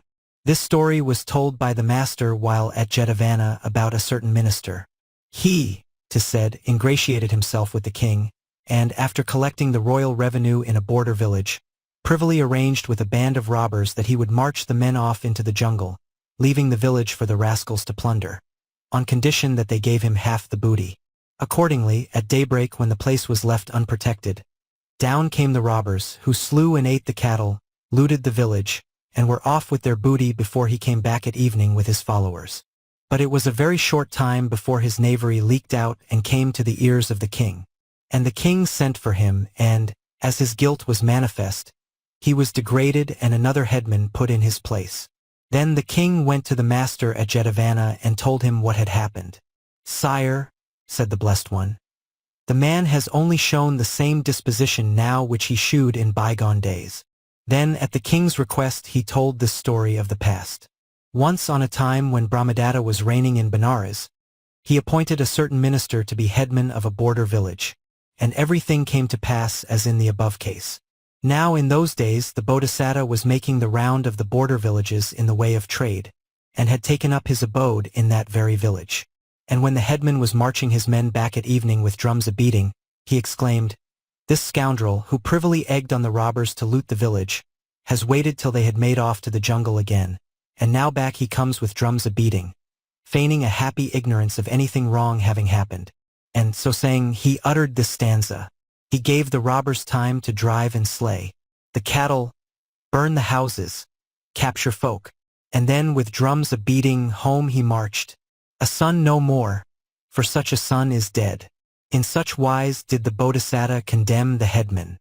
Not long after, the villainy was detected, and the rascal was punished by the king as his wickedness deserved. "This is not the first time, sire," said the king, "that he has been of this disposition. He was just the same in bygone days also."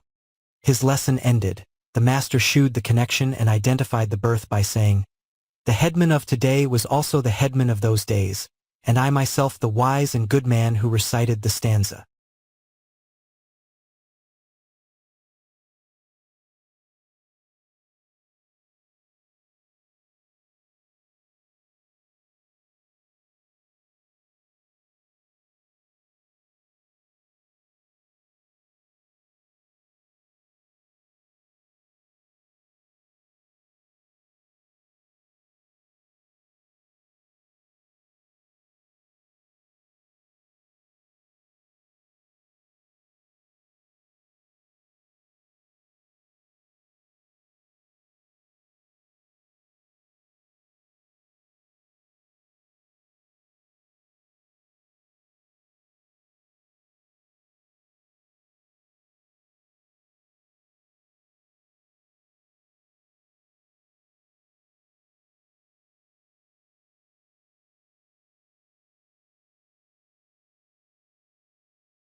Stories of the Buddha's Former Births. Book 1 Echinippitta. 80. Bhimasena Jataka. You vaunted your prowess. This story was told by the master while at Jetavana, about a certain braggart among the brethren. Tradition says that he used to gather round him brethren of all ages, and go about deluding everyone with lying boasts about his noble descent. "Ah, brethren," he would say, "there's no family so noble as mine, no lineage so peerless. I am a scion of the highest of princely lines. No man is my equal in birth or ancestral estate. There is absolutely no end to the gold and silver, and other treasures we possess. Our very slaves and menials are fed on rice and meat stews, and are clad in the best Benares cloth, with the choicest Benares perfumes to perfume themselves withal. Whilst I, because I have joined the brotherhood, 3,561 have to content myself with this vile fare and this vile garb. But another brother, after inquiring into his family estate, exposed to the brethren the emptiness of this pretension.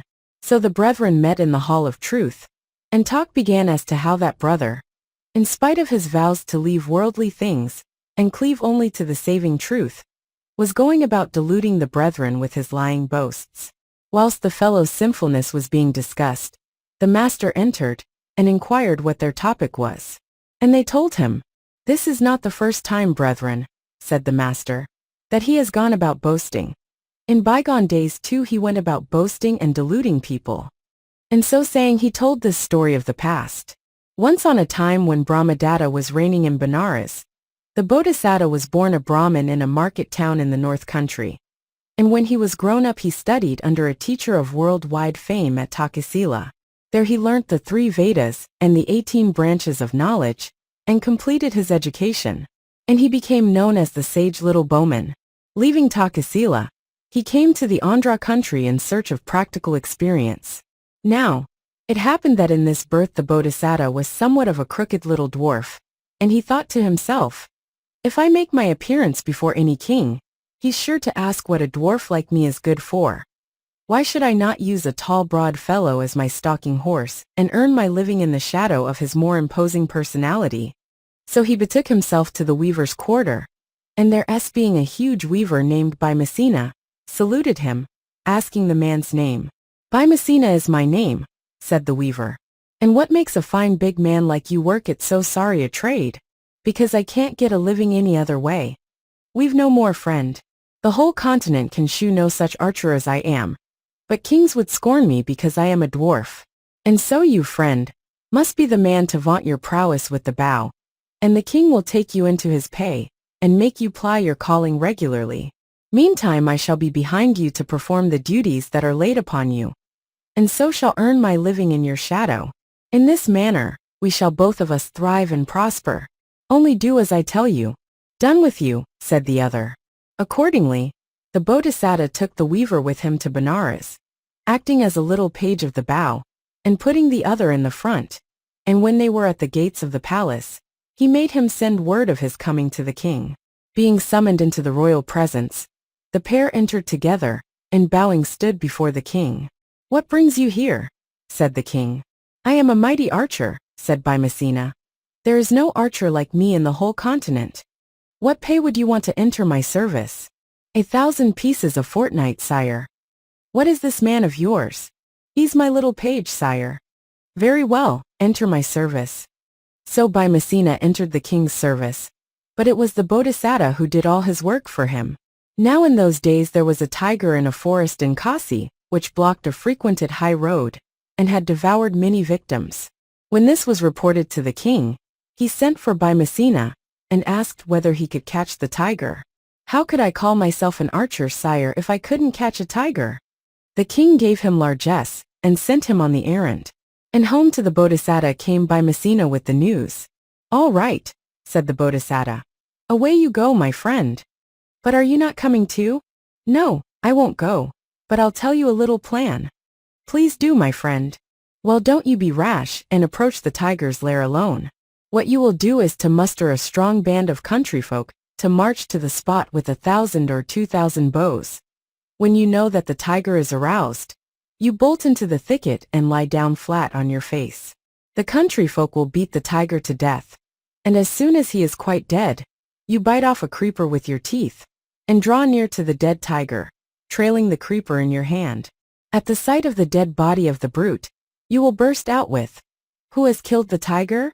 I meant to lead it by a creeper, like an ox, to the king, and with this intent had just stepped into the thicket to get a creeper.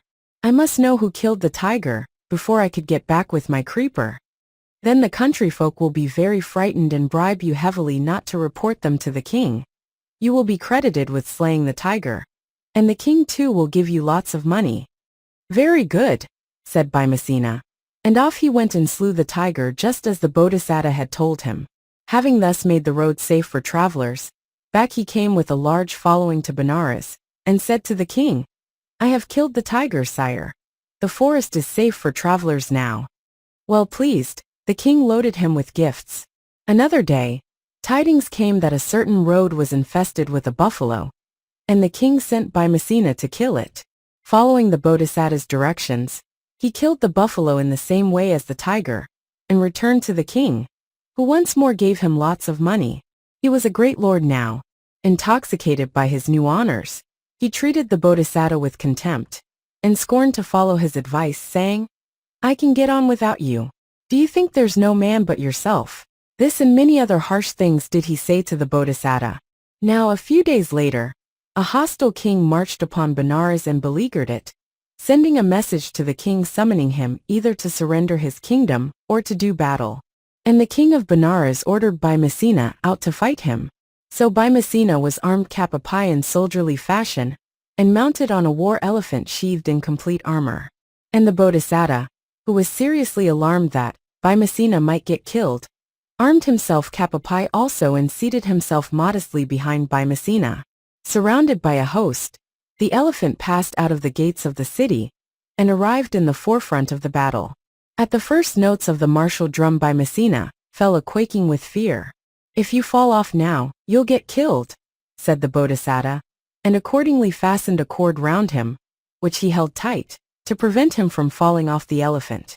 But the sight of the field of battle proved too much for Bhimasena, and the fear of death was so strong on him that he fouled the elephant's back. "Ah," said the Bodhisattva, "the present does not tally with the past. Then you affected the warrior. Now your prowess is confined to befouling the elephant you ride on." And so saying he uttered this stanza, "You vaunted your prowess, and loud was your boast. You swore you would vanquish the foe, but is it consistent, when faced with their host, to vent your emotions, sir, so?" When the Bodhisattva had ended these taunts, he said, "But don't you be afraid, my friend. Am not I here to protect you?" Then he made Bhimasena get off the elephant, and bade him wash himself and go home. "And now to win renown this day," said the Bodhisattva, raising his battle cry as he dashed into the fight. Breaking through the king's camp, he dragged the king out, and took him alive to Benares. In great joy at his prowess, his royal master loaded him with honors, and from that day forward all India was loud with the fame of the sage little bowman. To Bhimasena he gave largesse, and sent him back to his own home, whilst he himself excelled in charity and all good works, and at his death passed away to fare according to his deserts. "Thus, brethren," said the master, "this is not the first time that this brother has been a braggart. He was just the same in bygone days too." His lesson ended, the master shewed the connection and identified the birth by saying, "This braggart brother was the Bhimasena of those days, and I myself the sage little bowman."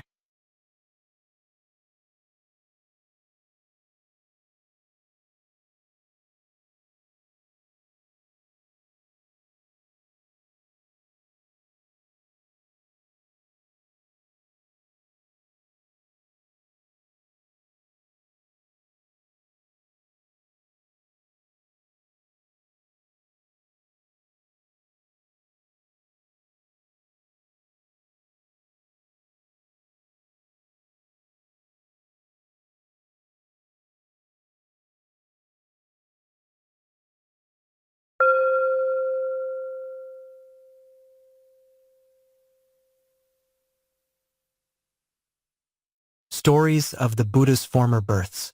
Book 1 Ekanipita. 81. Surapana Jataka. We drank. This story was told by the master about the elder Sagata, while he was dwelling in the Gazeta Park near Kosambi. For, after spending the rainy season at Savatthi, the master had come on an alms pilgrimage to a market town named Bhattavatika, where cowherds and goatherds and farmers and wayfarers respectfully besought him not to go down to the mango ferry.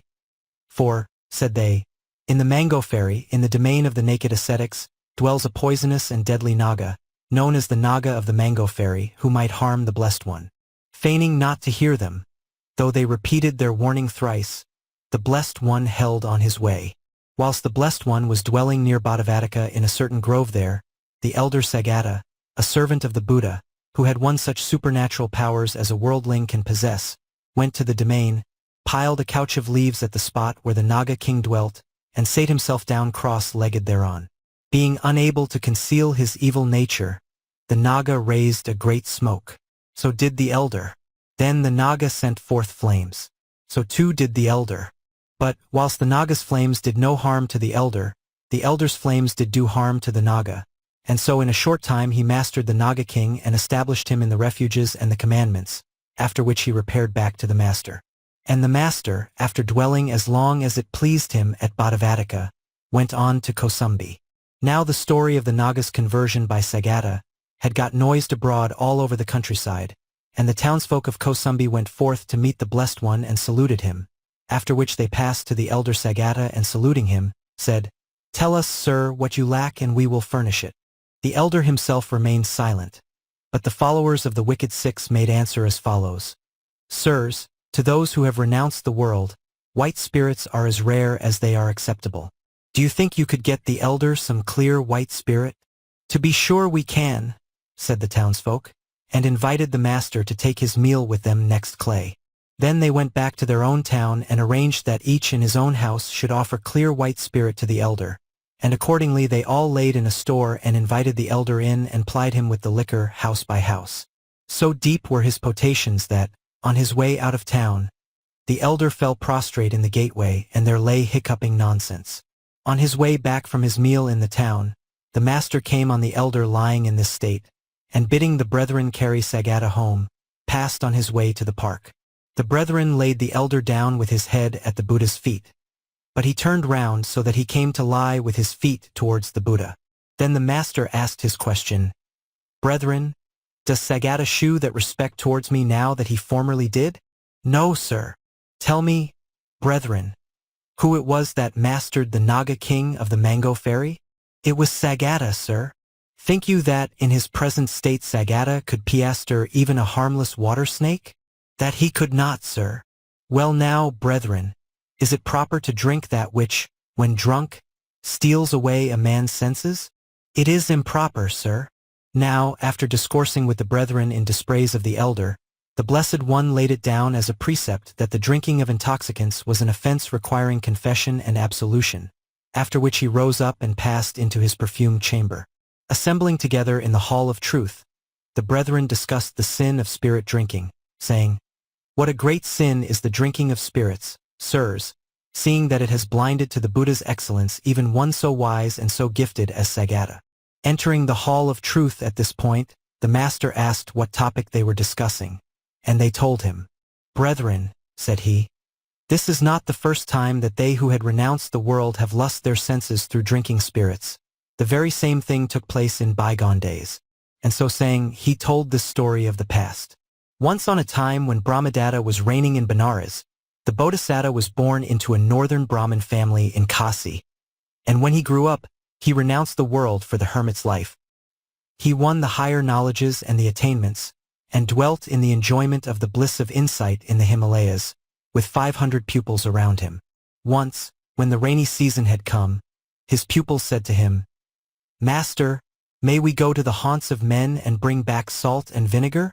For my own part, sirs, I shall remain here, but you may go for your health's sake, and come back when the rainy season is over." "Very good," said they, and taking a respectful leave of their master, came to Benares, where they took up their abode in the royal pleasaunce. On the morrow they went in quest of alms to a village just outside the city gates, where they had plenty to eat, and next day they made their way into the city itself. The kindly citizens gave alms to them, and the king was soon informed that 500 hermits from the Himalayas had taken up their abode in the royal pleasaunce, and that they were ascetics of great austerity, subduing the flesh and of great virtue. Hearing this good character of them, the king went to the pleasaunce and graciously made them welcome to stay there for 4 months. They promised that they would, and thenceforth were fed in the royal palace and lodged in the pleasaunce. But one day a drinking festival was held in the city, and the king gave the 500 hermits a large supply of the best spirits, knowing that such things rarely come in the way of those who renounce the world and its vanities. The ascetics drank the liquor and went back to the pleasaunce. There, in drunken hilarity, some danced, some sang, whilst others, wearied of dancing and singing, kicked about their rice hampers and other belongings, after which they lay down to sleep. When they had slept off their drunkenness and awoke to see the traces of their revelry, they wept and lamented, saying, "We have done that which we ought not to have done. We have done this evil because we are away from our master. Forthwith, they quitted the pleasaunce and returned to the Himalayas. Laying aside their bowls and other belongings, they saluted their master and took their seats. "Well, my sons," said he, "were you comfortable amid the haunts of men, and were you spared weary journeyings in quest of alms? Did you dwell in unity one with another?" "Yes, master, we were comfortable. But we drank forbidden drink, so that, losing our senses and forgetting ourselves, we both danced and sang." And by way of setting the matter forth, they composed and repeated this stanza. "We drank, we danced, we sang, we wept. 'Twas well, that, when we drank the drink that steals away the senses, we were not transformed to apes. This is what is sure to happen to those who are not living under a master's care," said the Bodhisattva, rebuking those ascetics. And he exhorted them, saying, "Henceforth, never do such a thing again." Living on with insight unbroken, he became destined to rebirth thereafter in the Brahma realm. His lesson ended, the master identified the birth, and henceforth we shall omit the words "shewed the connection," by saying, "My disciples were the band of hermits of those days, and I their teacher."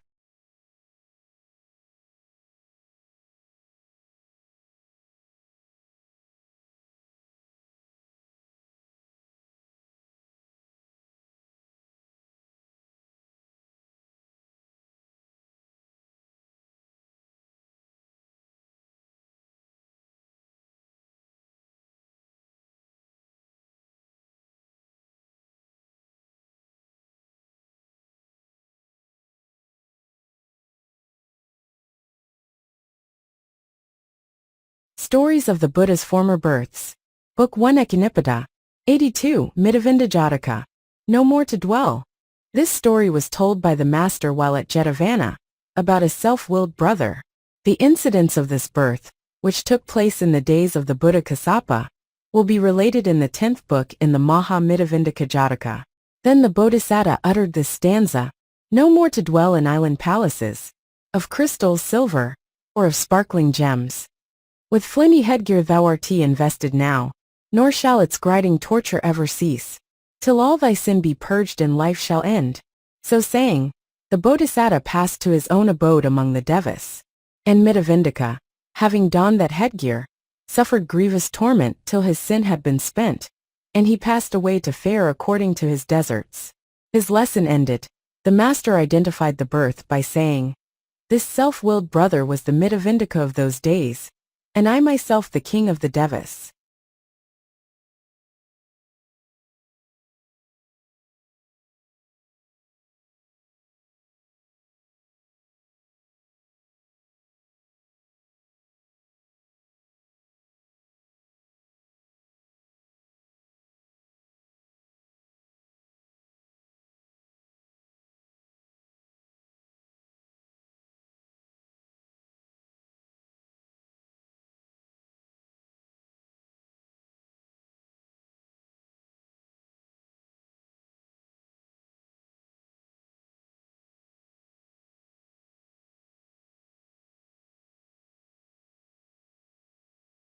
Stories of the Buddha's Former Births.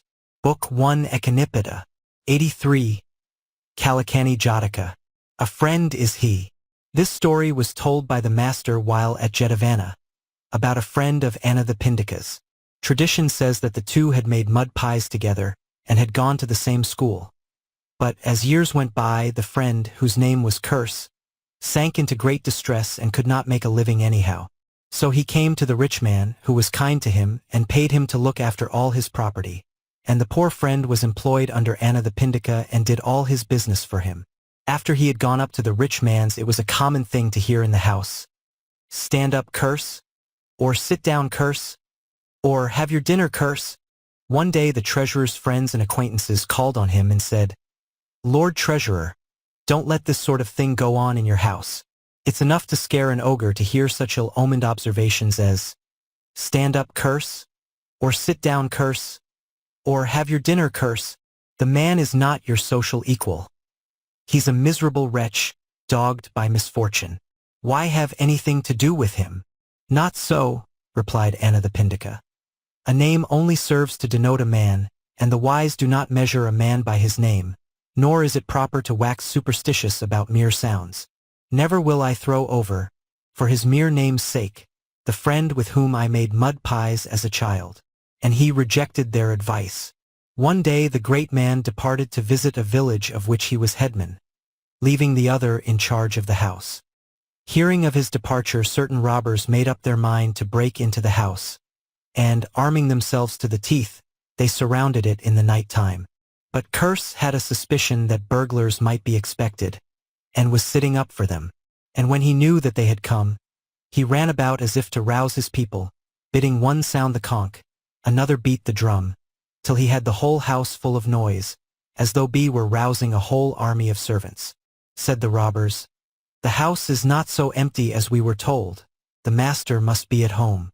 Flinging away their stones, clubs, and other weapons, away they bolted for their lives. Next day great alarm was caused by the sight of all the discarded weapons lying round the house, and Curse was lauded to the skies by such praises as this: if the house had not been patrolled by one so wise as this man, the robbers would have simply walked in at their own pleasure and have plundered the house. The treasurer owes this stroke of good luck to his staunch friend. And the moment the merchant came back from his village, they hastened to tell him the whole story. "Ah," said he, "this is the trusty guardian of my house whom you wanted me to get rid of. If I had taken your advice and got rid of him, I should be a beggar today. It's not the name but the heart within that makes the man." So saying, he raised his wages, and thinking that here was a good story to tell, off he went to the master and gave him a complete account of it all, right through. "This is not the first time, sir," said the master, "that a friend named Curse has saved his friend's wealth from robbers. The like happened in bygone days as well." Then, at Anathapindika's request, he told this story of the past. Once on a time when Brahmadatta was reigning in Benares, the Bodhisattva was a treasurer of great renown, and he had a friend whose name was Curse, and so on as in the foregoing story. When on his return from his zamindari the Bodhisattva heard what had happened, he said to his friends, "If I had taken your advice and got rid of my trusty friend, I should have been a beggar today." And he repeated this stanza: "A friend is he that 7 steps will go to help us, 12 attest the comrade true. A fortnight or a month's tried loyalty makes kindred longer time a second self. Then how shall I, who all these years have known my friend, be wise in driving Curse away?" His lesson ended, the master identified the birth by saying, "Ananda was the Curse of those days, and I myself the treasurer of Benares."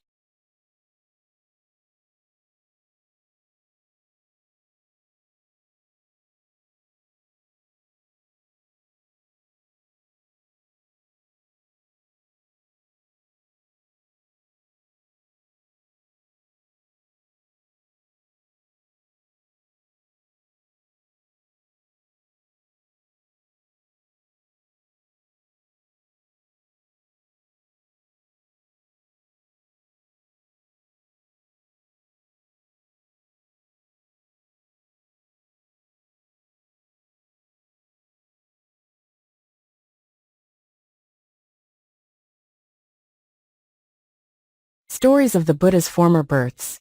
Book 1 Ekanipada. 84. Atthassadvara Jataka. Seek Health. This story was told by the master while at Jetavana, about a boy who was sage in matters relating to spiritual welfare.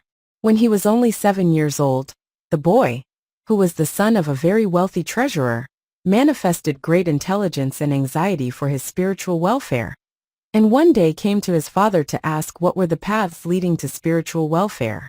The father could not answer, but he thought to himself, "This is a very difficult question. From highest heaven to nethermost hell there is none that can answer it, save only the all-knowing Buddha." So he took the child with him to Jetavana, with a quantity of perfumes and flowers and unguents. Arrived there, he did reverence to the master, bowed down before him, and seating himself on one side, spoke as follows to the Blessed One. "Sir, this boy of mine, who is intelligent and anxious for his spiritual welfare, has asked me what are the paths leading to spiritual welfare. And as I did not know, I came to you. Vouchsafe, O Blessed One, to resolve this question." "Lay brother," said the master, "this selfsame question was asked me by this very child in former times, and I answered it for him.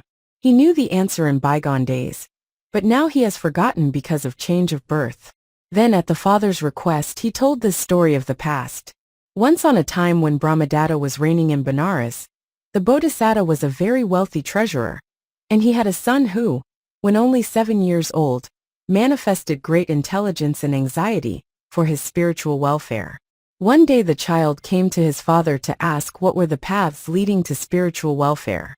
And his father answered him by repeating this stanza: "Seek health, the supreme good, be virtuous, hearken to elders, from the scriptures learn, conform to truth, and burst attachment's bonds. For chiefly these 6 paths to welfare lead." In this wise did the Bodhisattva answer his son's question as to the paths that lead to spiritual welfare. And the boy from that time forward followed those 6 rules. After a life spent in charity and other good works, the Bodhisattva passed away to fare thereafter according to his deserts. His lesson ended, the master identified the birth by saying, "This child was also the child of those days, and I myself the Lord Treasurer."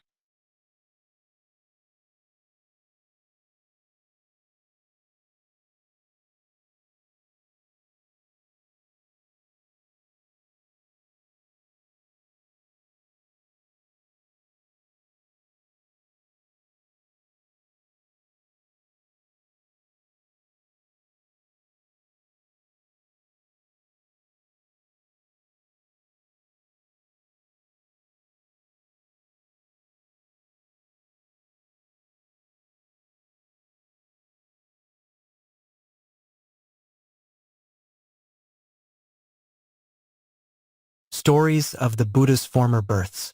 Book 1 Ekanipada. 85. Kimpaka Jataka. As They Who Ate. This story was told by the master while at Jetavana, about a concupiscent brother.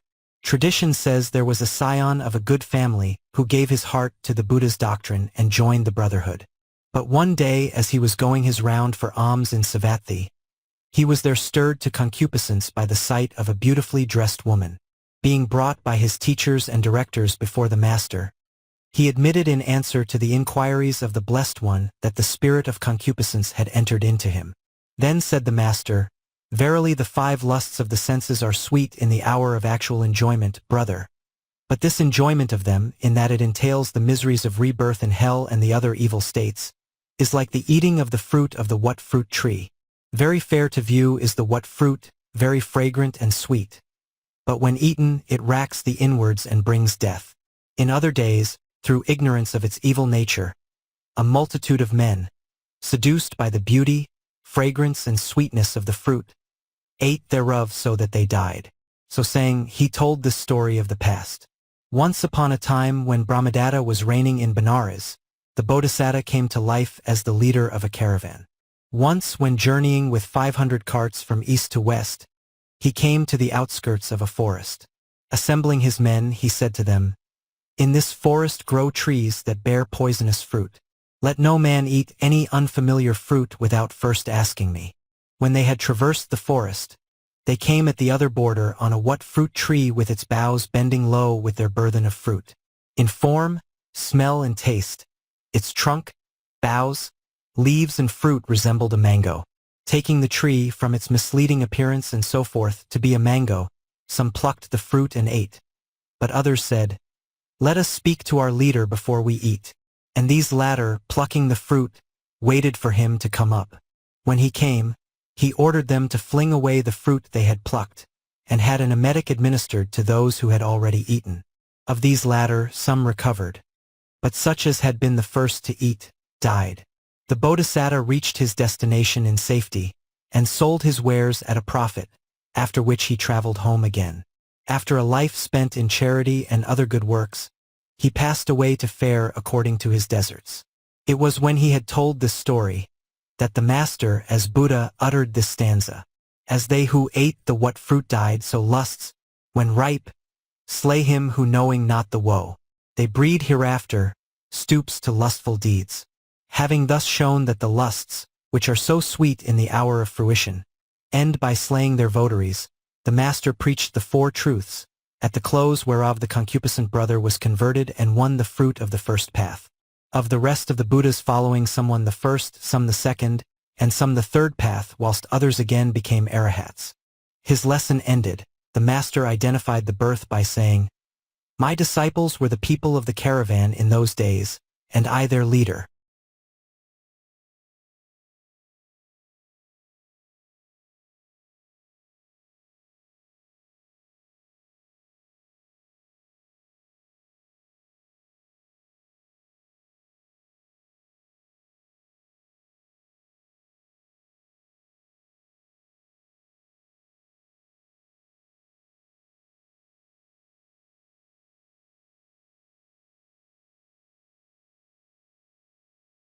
Stories of the Buddha's Former Births. Book 1 Echinipita. 86. Silavimamsana Jataka. Not can compare. This story was told by the master while at Jetavana, about a Brahmin who put to the test his reputation for goodness. This brother, who was maintained by the king of Kosala, had sought the 3 refuges. He kept the 5 commandments and was versed in the 3 Vedas.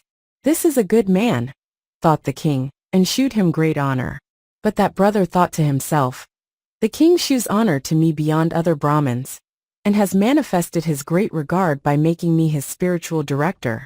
But is his favor due to my goodness or only to my birth, lineage, family, country, and accomplishments? I must clear this up without delay. Accordingly, one day when he was leaving the palace, he took unbidden a coin from a treasurer's counter, and went his way. Such was the treasurer's veneration for the Brahmin, that he sat perfectly still, and said not a word. Next day the Brahmin took 2 coins, but still the official made no remonstrance. The 3rd day the Brahmin took a whole handful of coins. "This is the 3rd day," cried the treasurer, "that you have robbed His Majesty." And he shouted out 3 times, "I have caught the thief who robs the treasury." In rushed a crowd of people from every side, crying, "Ah, you've long been posing as a model of goodness." And dealing him 2 or 3 blows, they led him before the king. In great sorrow the king said to him, "What led you, Brahmin, to do so wicked a thing?" And he gave orders, saying, "Off with him to punishment." "I are no thief, sire," said the Brahmin. "Then why did you take money from the treasury?" "Because you shewed me such great honor, sire. And because I made up my mind to find out whether that honor was paid to my birth and the like, or only to my goodness. That was my motive. And now I know for certain, inasmuch as you order me off to punishment, that it was my goodness and not my birth and other advantages that won me your Majesty's favor. Goodness I know to be the chief and supreme good. I know too that to goodness I can never attain in this life, whilst I remain a layman, living in the midst of sinful pleasures. Wherefore, this very day I would fain go to the master at Jetavana, and renounce the world for the brotherhood. Grant me your leave, sire." The king consenting, the Brahmin set out for Jetavana. His friends and relations in a body tried to turn him from his purpose, but finding their efforts of no avail, left him alone. He came to the master, and asked to be admitted to the brotherhood. After admission to the lower and higher orders, he won by application spiritual insight, and became an arahat. Whereon he drew near to the master, saying, "Sir, my joining the order has borne the supreme fruit," thereby signifying that he had won arahatship. Hearing of this, the brethren, assembling in the hall of truth, spoke with one another of the virtues of the king's chaplain, who tested his own reputation for goodness, and who, leaving the king, had now risen to be an arahat. Entering the hall, the master asked what the brethren were discussing, and they told him. "Not without a precedent, brethren," said he, "is the action of this Brahmin in putting to the test his reputation for goodness, and in working out his salvation after renouncing the world. The like was done by the wise and good of bygone days as well." And so saying, he told this story of the past. Once on a time when Brahmadatta was reigning in Benares, the Bodhisattva was his chaplain, a man given to charity and other good works, whose mind was set on righteousness, always keeping unbroken the 5 commandments. And the king honored him beyond the other Brahmins, and everything came to pass as above. But as the Bodhisattva was being brought in bonds before the king, he came where some snake charmers were exhibiting a snake, which they laid hold of by the tail and the throat, and tied round their necks.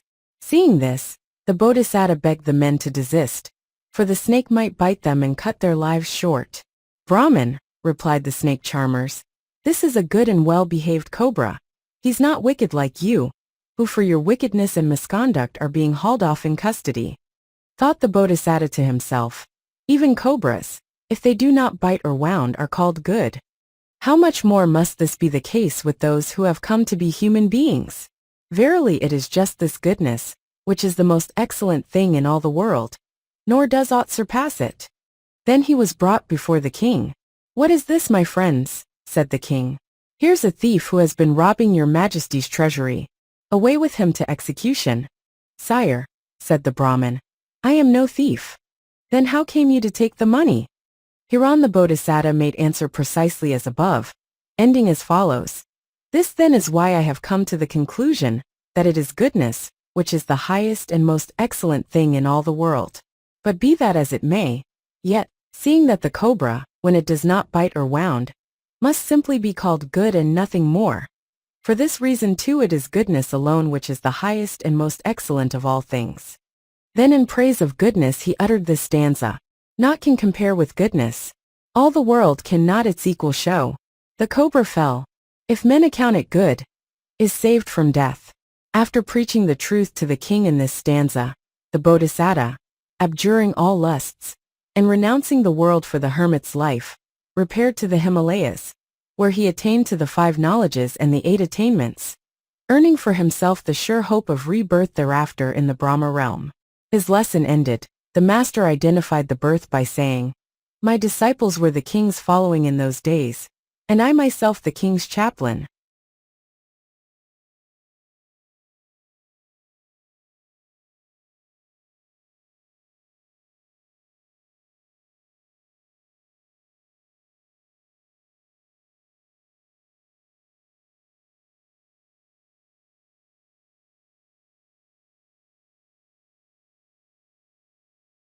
Stories of the Buddha's Former Births. Book 1 Ekanipita. 87. Mamgala Jataka. Whoso renounces.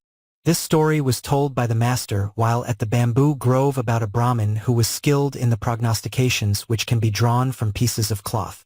Tradition says that at Rajagaha dwelt a Brahmin who was superstitious and held false views, not believing in the 3 gems. This Brahmin was very rich and wealthy, abounding in substance, and a female mouse gnawed a suit of clothes of his, which was lying by in a chest. One day after bathing himself all over, he called for this suit, and then was told of the mischief which the mouse had done. If these clothes stop in the house, thought he to himself, they'll bring ill luck. Such an ill-omened thing is sure to bring a curse. It is out of the question to give them to any of my children or servants, for whosoever has them will bring misfortune on all around him. I must have them thrown away in a charnel ground. But how? I cannot hand them to servants, for they might covet and keep them, to the ruin of my house. My son must take them. So he called his son, and telling him the whole matter bade him take his charge on a stick, without touching the clothes with his hand, and fling them away in a charnel ground. Then the son was to bathe himself all over and return. Now that morning at dawn of day, the master, looking round to see what persons could be led to the truth, became aware that the father and son were predestined to attain salvation. So he betook himself in the guise of a hunter on his way to hunt, to the charnel ground, and sate down at the entrance, emitting the 6 colored rays that mark a Buddha. Soon there came to the spot the young Brahmin, carefully carrying the clothes as his father had bidden him, on the end of his stick, just as though he had a house snake to carry. What are you doing, young Brahmin? Asked the master. My good Gautama, was the reply. This suit of clothes, having been gnawed by mice, is like ill luck personified, and as deadly as though steeped in venom. Wherefore my father, fearing that a servant might covet and retain the clothes, has sent me with them. I promised that I would throw them away and bathe afterwards, and that's the errand that has brought me here. Throw the suit away, then, said the master, and the young Brahmin did so. They will just suit me, said the master, as he picked up the fate-fraught clothes before the young man's very eyes, regardless of the latter's earnest warnings and repeated entreaties to him not to take them, and he departed in the direction of the bamboo grove. Home in all haste ran the young Brahmin, to tell his father how the sage Gautama had declared that the clothes would just suit him, and had persisted, in spite of all warnings to the contrary, in taking the suit away with him to the bamboo grove. Those clothes, thought the Brahmin to himself, are bewitched and accursed. Even the sage Gautama cannot wear them without destruction befalling him, and that would bring me into disrepute. I will give the sage abundance of other garments and get him to throw that suit away. So with a large number of robes he started in company of his son for the bamboo grove. When he came upon the master he stood respectfully on one side and spoke thus. Is it indeed true, as I hear, that you, my good Gautama, picked up a suit of clothes in the charnel ground? Quite true, Brahmin. My good Gautama, that suit is accursed. If you make use of them, they will destroy you. If you stand in need of clothes, take these and throw away that suit. Brahmin, replied the master, by open profession I have renounced the world, and am content with the rags that lie by the roadside or bathing places, or are thrown away on dust heaps or in charnel grounds, whereas you have held your superstitions in bygone days, as well as at the present time. So saying, at the Brahmin's request, he told this story of the past. Once on a time there reigned in the city of Rajagaha, in the kingdom of Magadha, a righteous king of Magadha. In those days the Bodhisattva came to life again as a Brahmin of the northwest. Growing up, he renounced the world for the hermit's life, won the knowledges and the attainments, and went to dwell in the Himalayas.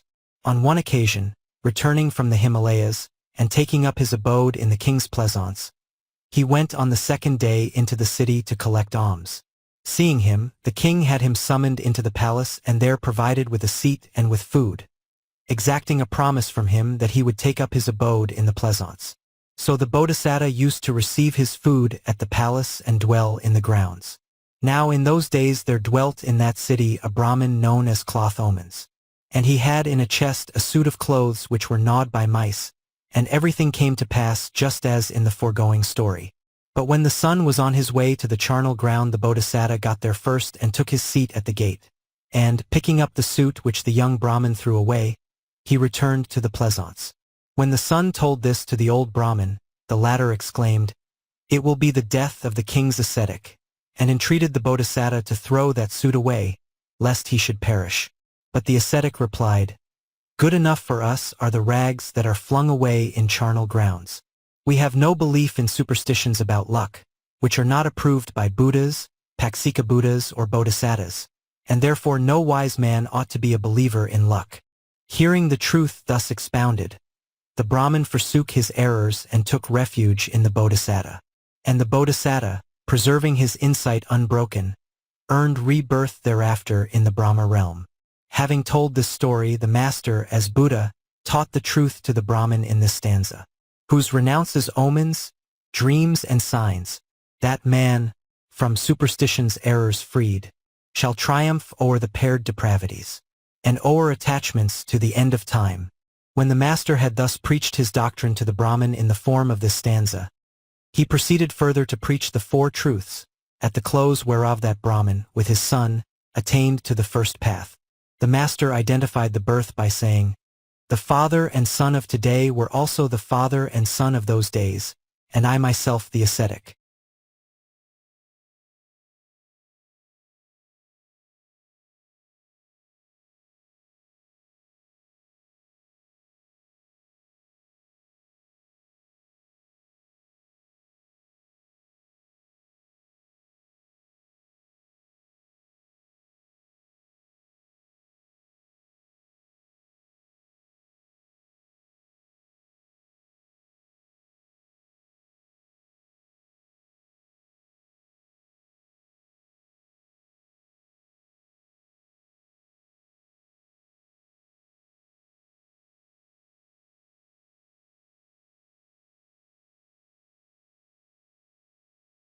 Stories of the Buddha's Former Births.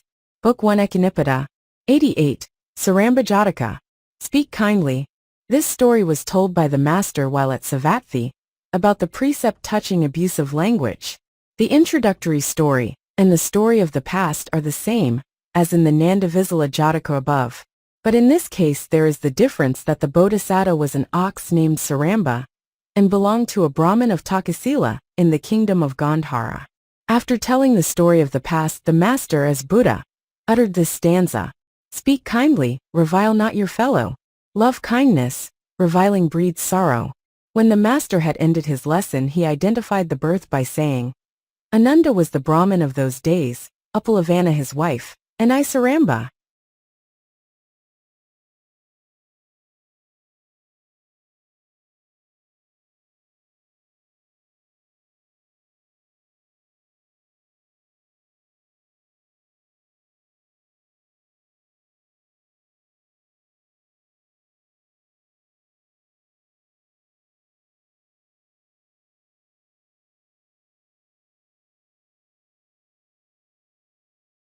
Stories of the Buddha's Former Births.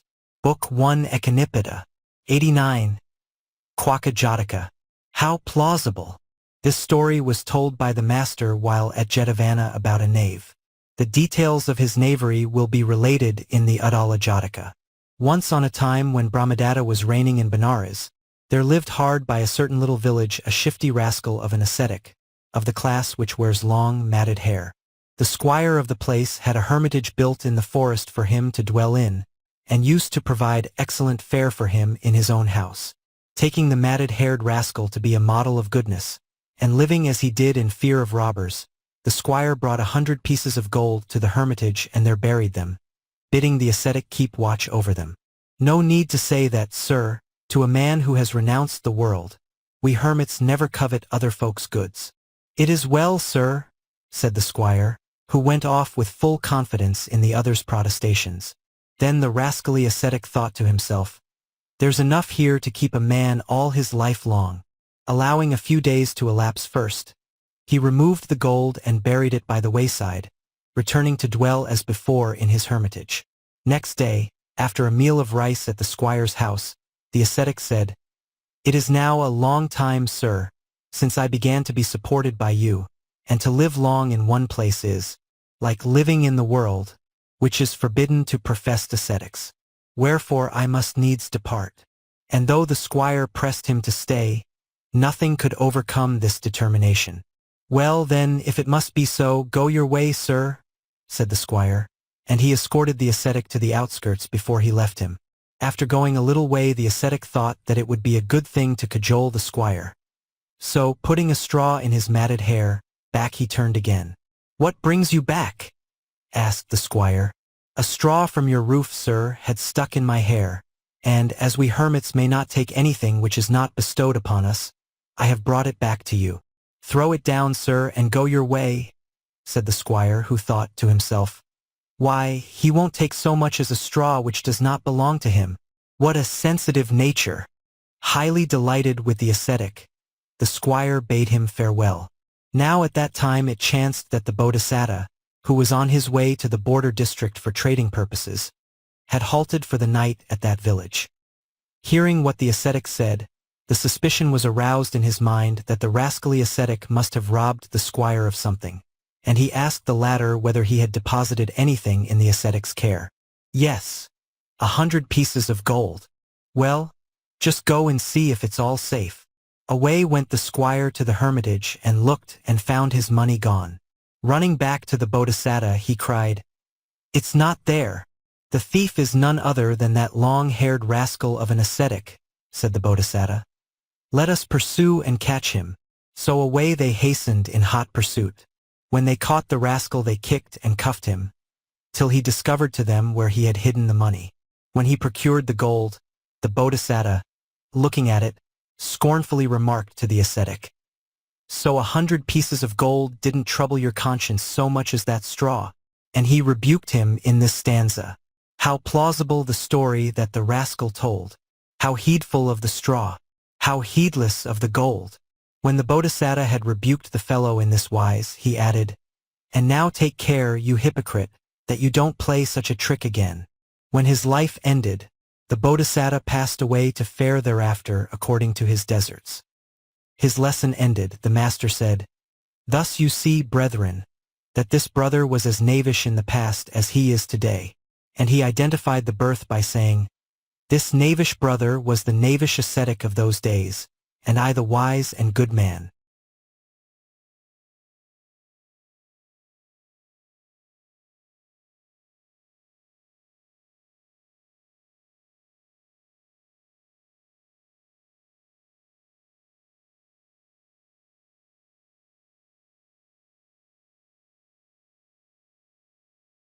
Stories of the Buddha's Former Births.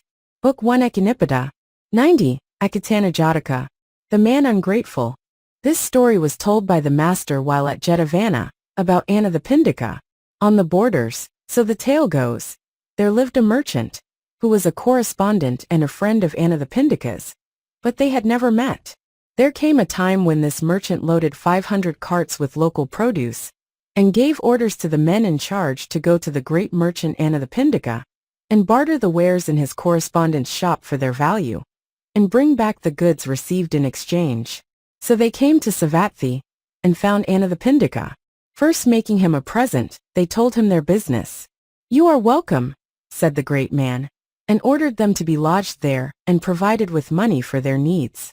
After kindly inquiries after their master's health, he bartered their merchandise, and gave them the goods in exchange. Then they went back to their own district, and reported what had happened. Shortly afterwards, Anathapindika similarly dispatched 500 carts with merchandise to the very district in which they dwelt. And his people, when they had got there, went present in hand, to call upon the border merchant. "Where do you come from?" said he.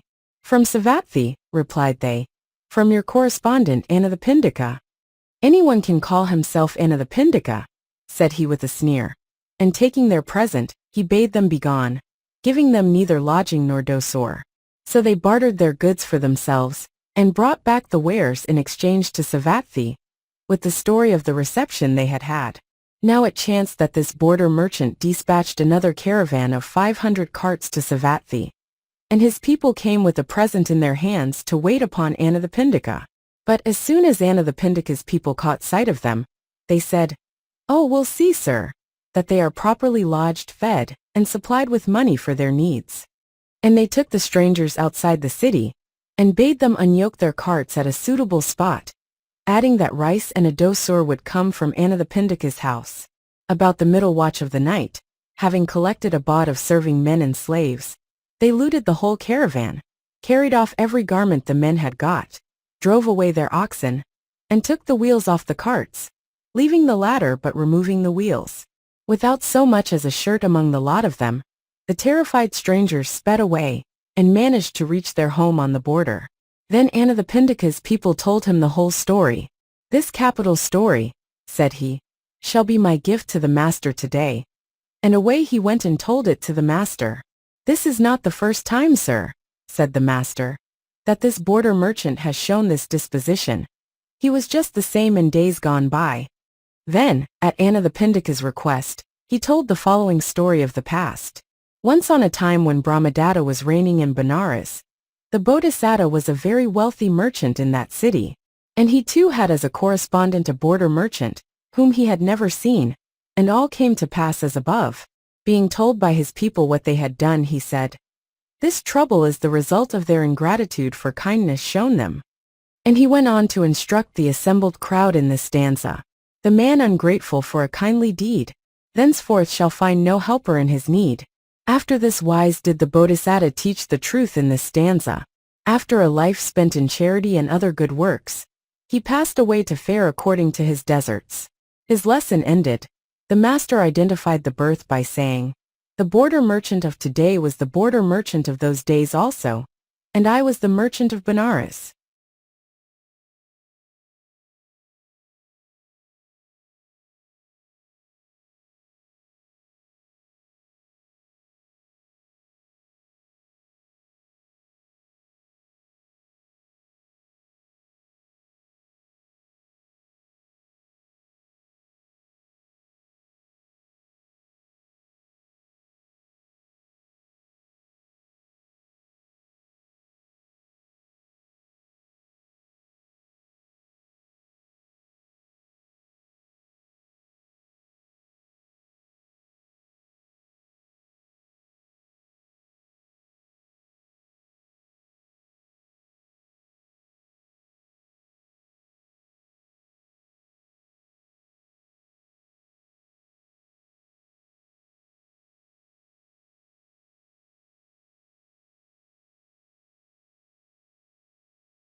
Stories of the Buddha's Former Births. Book 1 Ecanipada. 100. Asatarupa Jataka. In Guise of Joy. This story was told by the master while at Kundadinavana, near the city of Kundiya, about Suppavesa, a lay sister, who was daughter to King Koliya. For at that time she, who had carried a child 7 years in her womb, was in the 7th day of her throes, and her pains were grievous. In spite of all her agony, she thought as follows: All enlightened is the blessed one who preaches the truth to the end that such suffering may cease. Righteous are the elect of the blessed one, who so walk that such suffering may cease. Blessed is nirvana wherein such suffering cloths cease. These 3 thoughts were her consolation in her pangs. And she sent her husband to the Buddha to tell her state, and bear a greeting for her. Her message was given to the Blessed One, who said, May Suppavesa, daughter of the king of the Kaliyas, grow strong and well again, and bear a healthy child. And at the word of the Blessed One, Suppavesa, daughter of the king of the Kaliyas, became well and strong, and bore a healthy child. Finding on his return that his wife had been safely delivered, the husband marveled greatly at the exalted powers of the Buddha. Now that her child was born, Suppavesa was eager to show bounty for 7 days to the brotherhood with the Buddha at its head, and sent her husband back to invite them. Now it chanced that at that time the brotherhood with the Buddha at its head had received an invitation from the layman, who supported the elder Moggallana the Great. But the master, wishing to gratify Suppavesa's charitable desires, sent to the elder to explain the matter, and with the brotherhood accepted for 7 days the hospitality of Suppavesa. On the 7th day she dressed up her little boy, whose name was Savali, and made him bow before the Buddha and the brotherhood. And when he was brought in due course to Sariputta, the elder in all kindness greeted the infant, saying, Well, Savali, is all well with you? How could it be, sir? Said the infant. 7 long years have I had to wallow in blood. Then in joy Suppavesa exclaimed, My child, only 7 days old, is actually discoursing on religion with the apostle Sariputta, the captain of the faith? Would you like another such a child? Asked the master. Yes, sir, said Suppavesa. 7 more, if I could have them like him. In solemn phrase the master gave thanks for Suppavesa's hospitality and departed.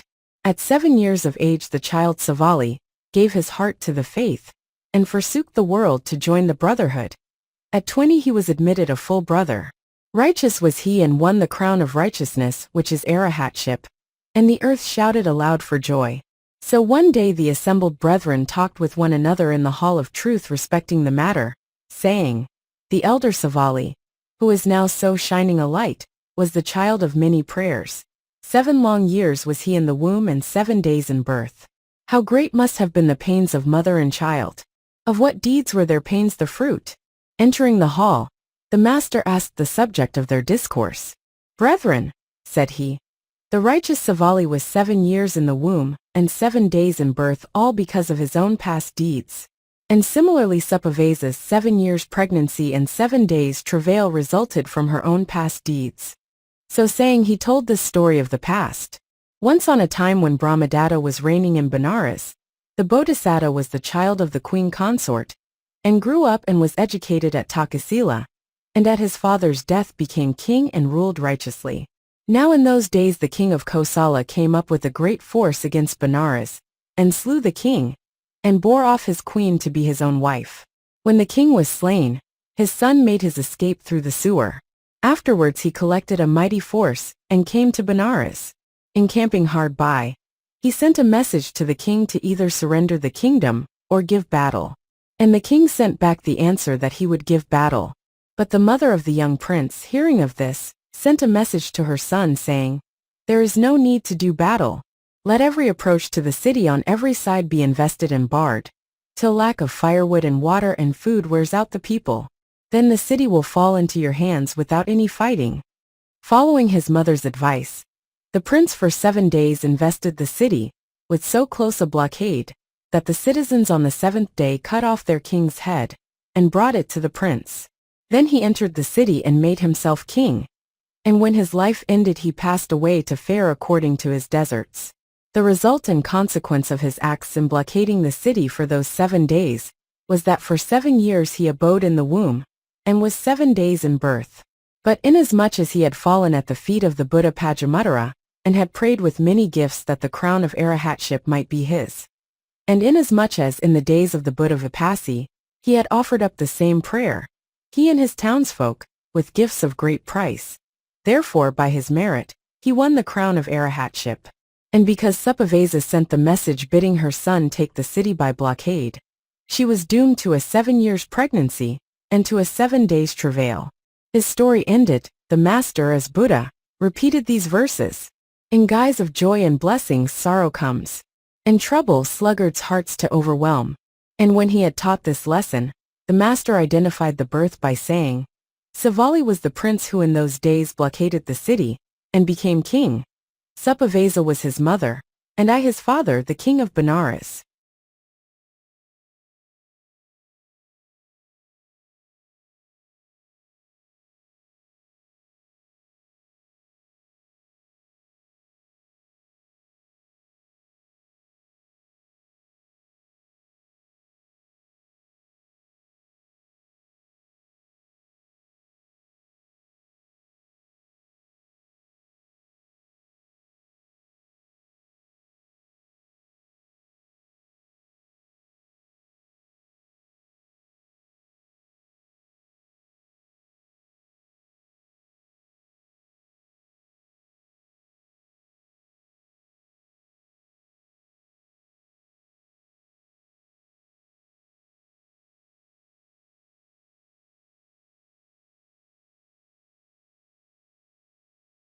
Stories of the Buddha's Former Births. Book 1 Ekanipita, 91. Litta Jataka. He bolts the die. This story was told by the master while at Jetavana, about using things thoughtlessly. Tradition says that most of the brethren of that day were in the habit of using robes and so forth, which were given them in a thoughtless manner. And their thoughtless use of the 4 requisites as a rule barred their escape from the doom of rebirth in hell and the animal world. Knowing this, the master set forth the lessons of virtue and showed the danger of such thoughtless use of things, exhorting them to be careful in the use of the 4 requisites, and laying down this rule. The thoughtful brother has a definite object in view when he wears a robe, namely, to keep off the cold. After laying down similar rules for the other requisites, he concluded by saying, such is the thoughtful use which should be made of the 4 requisites. Thoughtlessly to use them is like taking deadly poison. And there were those in bygone days who through their thoughtlessness did inadvertently take poison, to their exceeding hurt in due season. So saying he told this story of the past. Once on a time when Brahmadatta was reigning in Benares, the Bodhisattva was born into a well-to-do family, and when he grew up, he became a dice player. With him used to play a sharper who kept on playing while he was winning, but when luck turned, broke up the game by putting one of the dice in his mouth and pretending it was lost, after which he would take himself off. Very good, said the Bodhisattva when he realized what was being done. We'll look into this. So he took some dice, anointed them at home with poison, dried them carefully, and then carried them with him to the sharper whom he challenged to a game. The other was willing, the dice board was got ready, and play began. No sooner did the sharper begin to lose than he popped one of the dice into his mouth. Observing him in the act, the Bodhisattva remarked, swallow away, you will not fail to find out what it really is in a little time. And he uttered this stanza of rebuke. He bolts the die quite boldly, knowing not what burning poison thereon lurks unseen. I bolt it sharper, soon you'll burn within. But while the Bodhisattva was talking away, the poison began to work on the sharper. He grew faint, rolled his eyes, and bending double with pain fell to the ground. Now, said the Bodhisattva, I must save the rascal's life. So he mixed some simples and administered an emetic until vomiting ensued. Then he administered a draught of ghee with honey and sugar and other ingredients, and by this means made the fellow all right again. Then he exhorted him not to do such a thing again. After a life spent in charity and other good works, the Bodhisattva passed away to fare thereafter according to his deserts. His lesson ended, the master said, Brethren, the thoughtless use of things is like the thoughtless taking of deadly poison. So saying, he identified the birth in these words, I was myself the wise and good gambler of those days.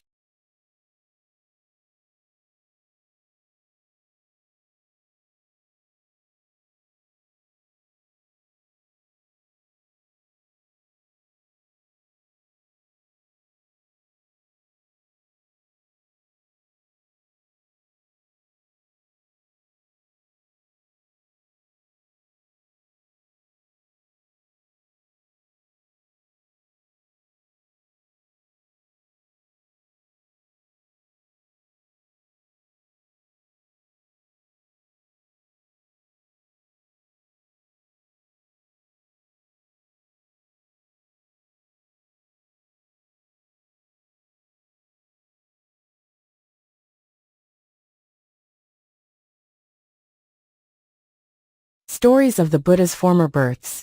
Book 1 Echinipita. 92. Mahasara Jataka. For War Men Crave. This story was told by the master while at Jetavana, about the Venerable Ananda. Once the wives of the king of Kosala thought among themselves as follows. Very rare is the coming of a Buddha, and very rare is birth in a human form with all one's faculties in perfection. Yet, though we have happened on a human form in a Buddha's lifetime, we cannot go at will to the monastery to hear the truth from his own lips, to do obeisance, and to make offerings to him. We live here as in a box. Let us ask the king to send for a fitting brother to come here, and teach us the truth. Let us learn what we can from him, and he charitable and do good works, to the end that we may profit by our having been born at this happy juncture. So they all went in a body to the king, and told him what was in their minds, and the king gave his consent. Now it fell out on a day that the king was minded to take his pleasure in the royal pleasaunce, and gave orders that the grounds should be made ready for his coming. As the gardener was working away, he espied the master seated at the foot of a tree. So he went to the king and said, "The pleasaunce is made ready, sire, but the blessed one is sitting there at the foot of a tree." "Very good," said the king. "We will go and hear the master." Mounting his chariot of state, he went to the master in the pleasaunce. Now there was then seated at the master's feet, listening to his teaching, a lay brother named Chaudapani, who had entered the third path. On catching sight of this lay brother, the king hesitated. But on reflection that this must be a virtuous man, or he would not be sitting by the master for instruction, he approached and with a bow seated himself on one side of the master. Out of reverence for the Supreme Buddha, the lay brother neither rose in the king's honor, nor saluted his majesty, and this made the king very angry.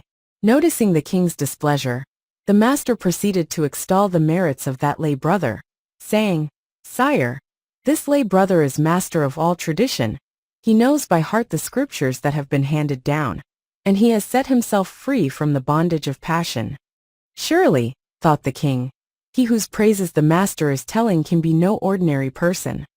And he said to him, "Let me know, lay brother, if you are in need of anything." "Thank you," said the man.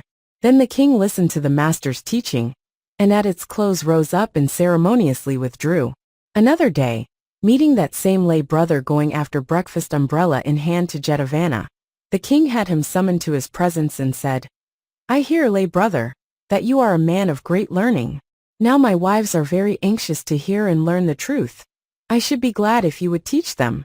It is not meet, sire, that a layman should expound or teach the truth in the king's harem. That is the prerogative of the brethren." Recognizing the force of this remark, the king, after dismissing the layman, called his wives together, and announced to them his intention of sending to the master for one of the brethren to come as their instructor in the doctrine. Which of the 80 chief disciples would they have? After talking it over together, the ladies with one accord chose Ananda the elder, surnamed the treasurer of the faith. So the king went to the master, and with a courteous greeting sat down by his side, after which he proceeded to state his wife's wish, and his own hope, that Ananda might be their teacher. The master, having consented to send Ananda, the king's wives now began to be regularly taught by the elder, and to learn from him. One day the jewel out of the king's turban was missing. When the king heard of the loss, he sent for his ministers, and bade them seize everyone who had access to the precincts and find the jewel. So the ministers searched everybody, women and all, for the missing jewel, till they had worried everybody almost out of their lives. But no trace of it could they find. That day Ananda came to the palace, only to find the king's wives as dejected as they had hitherto been delighted when he taught them. "What has made you like this today?" asked the elder. "Oh, sir," said they, "the king has lost the jewel out of his turban, and by his orders the ministers are worrying everybody, women and all, out of their lives in order to find it. We can't say what may not happen to any one of us, and that is why we are so sad." "Don't think any more about it," said the elder cheerily, as he went to find the king. Taking the seat set for him, the elder asked whether it was true that his majesty had lost his jewel. "Quite true, sir," said the king. "And can it not be found? I have had all the inmates of the palaces worried out of their lives, and yet I can't find it." "There is one way, sire, to find it," without worrying people out of their lives. What way is that, sir? By wisp-giving, sire. Wisp-giving? What may that be, pray?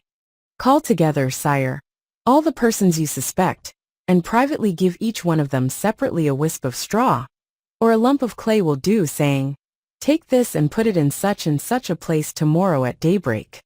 The man that took the jewel will put it in the straw or clay, and so bring it back. If it be brought back the very first day, well and good. If not, the same thing must be done on the second and third clays. In this way, a large number of persons will escape worry, and you will get your jewel back. With these words the elder departed. Following the above counsel, the king caused the straw and clay to be dealt out for 3 successive days. But yet the jewel was not recovered. On the 3rd day the elder came again, and asked whether the jewel had been brought back. No, sir, said the king. Then, sire, you must have a large water pot set in a retired corner of your courtyard, and you must have the pot filled with water, and a screen put up before it. Then give orders that all who frequent the precincts, men and women alike, are to put off their outer garments, and one by one wash their hands behind the screen, and then come back. With this advice the elder departed, and the king did as he bade. Thought the thief, Ananda has seriously taken the matter in hand, and if he does not find the jewel, he'll not let things rest here. The time has really come to give the jewel up without more ado. So he secreted the jewel about his person, and going behind the screen, dropped it in the water before he went away. When everyone had gone, the pot was emptied, and the jewel found. It's all owing to the elder, exclaimed the king in his joy, that I have got my jewel back, and that without worrying a host of people out of their lives. And all the persons about the precincts were equally grateful to Ananda for the trouble he had saved them from.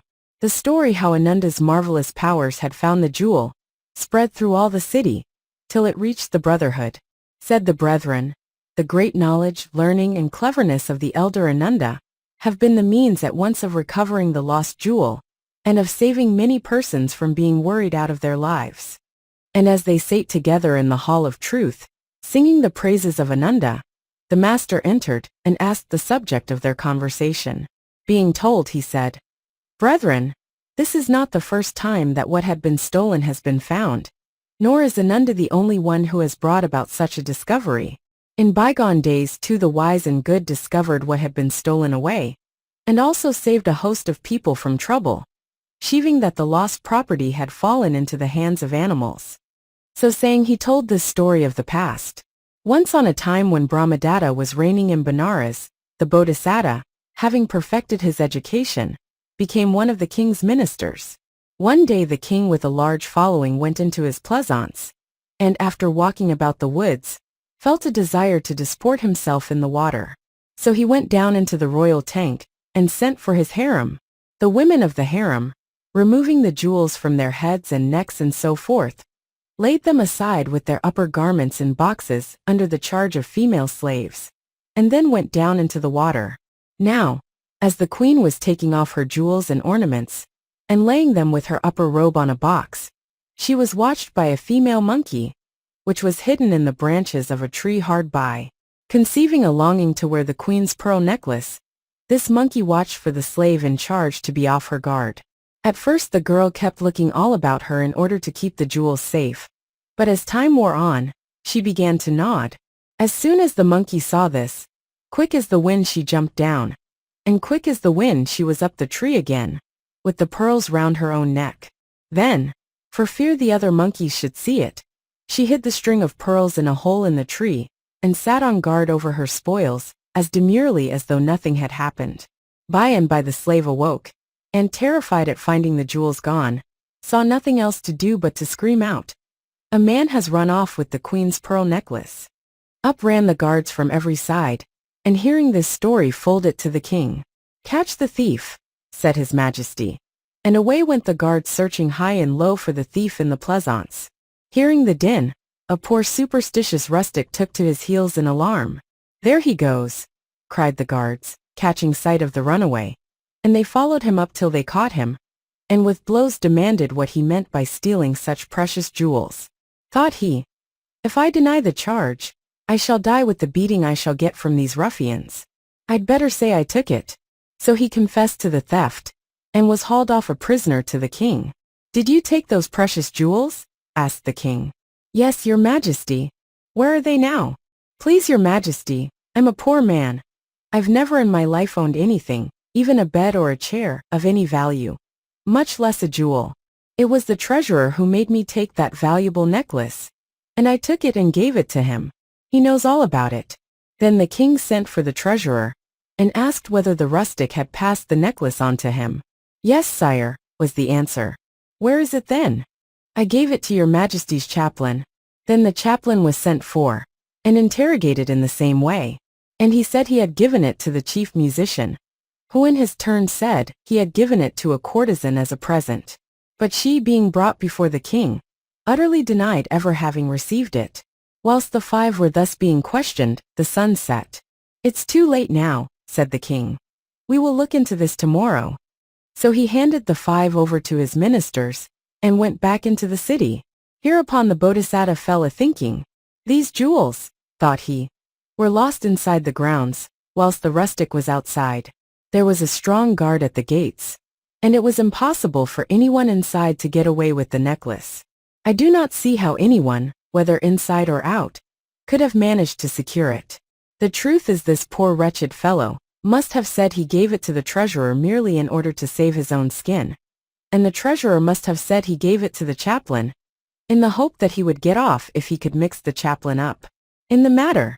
Further, the chaplain must have said he gave it to the chief musician, because he thought the latter would make the time pass merrily in prison, whilst the chief musician's object in implicating the courtesan was simply to solace himself with her company during imprisonment. Not one of the whole five has anything to do with the theft. On the other hand, the grounds swarm with monkeys, and the necklace must have got into the hands of one of the female monkeys. When he had arrived at this conclusion, the Bodhisattva went to the king with the request that the suspects might be handed over to him, and that he might be allowed to examine personally into the matter. "By all means, my wise friend," said the king. "Examine into it." Then the Bodhisattva sent for his servants, and told them where to lodge the five prisoners, saying, "Keep strict watch over them. Listen to everything they say, and report it all to me." And his servants did as he bade them. As the prisoners sat together, the treasurer said to the rustic, "Tell me, you wretch, where you and I ever met before this day. Tell me when you gave me that necklace."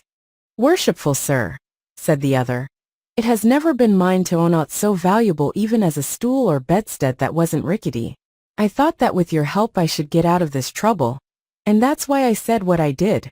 Be not angry with me, my lord," said the chaplain in his turn to the treasurer. "How then came you to pass on to me what this fellow had never given to you?"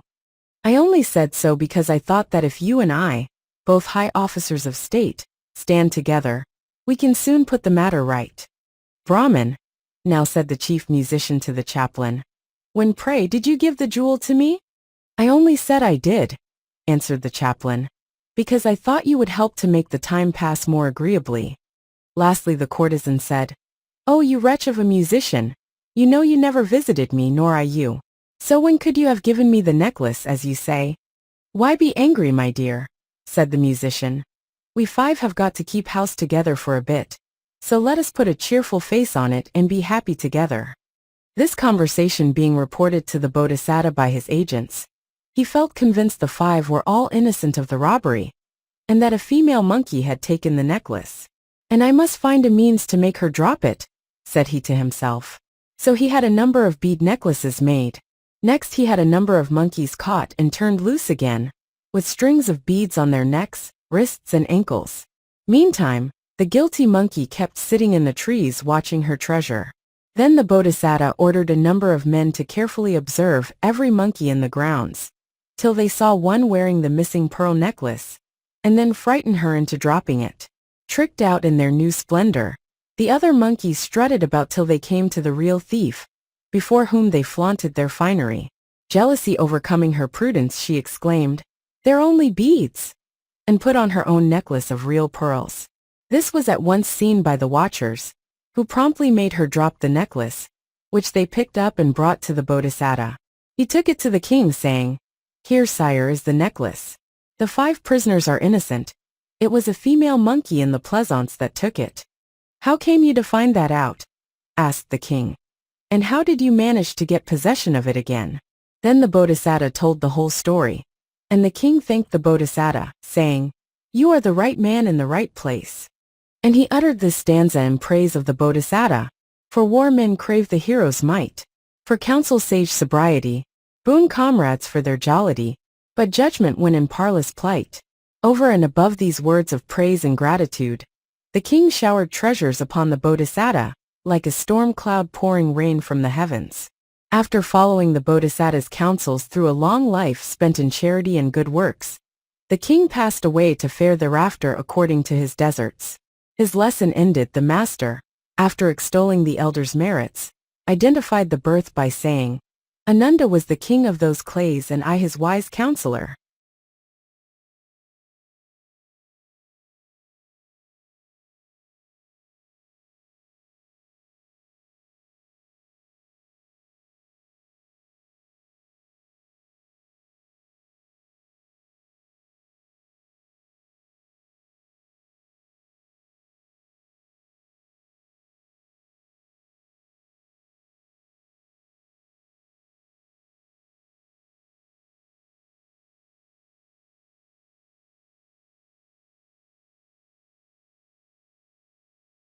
Stories of the Buddha's Former Births. Book 1 Ekanipita. 93. Vissasabhojana Jataka. Trust not the trusted. This story was told by the master while at Jetavana, about taking things on trust. Tradition tells us that in those days the brethren, for the most part, used to rest content if anything was given them by their mothers or fathers, brothers or sisters or uncles or aunts or other kinsfolk, arguing that in their lay state they had as a matter of course received things from the same hands. They, as brethren, likewise shewed no circumspection or caution before using food, clothing and other requisites which their relations gave them. Observing this, the master felt that he must read the brethren a lesson. So he called them together and said, Brethren, no matter whether the giver be a relation or not, let circumspection accompany use. The brother who without circumspection uses the requisites which are given to him, may entail on himself a subsequent existence as an ogre or as a ghost. Use without circumspection is like unto taking poison, and poison kills just the same, whether it be given by a relative or by a stranger. There were those who in bygone days actually did take poison because it was offered by those near and dear to them, and thereby they met their end. So saying, he told the following story of the past. Once upon a time when Brahmadatta was reigning in Benares, the Bodhisattva was a very wealthy merchant.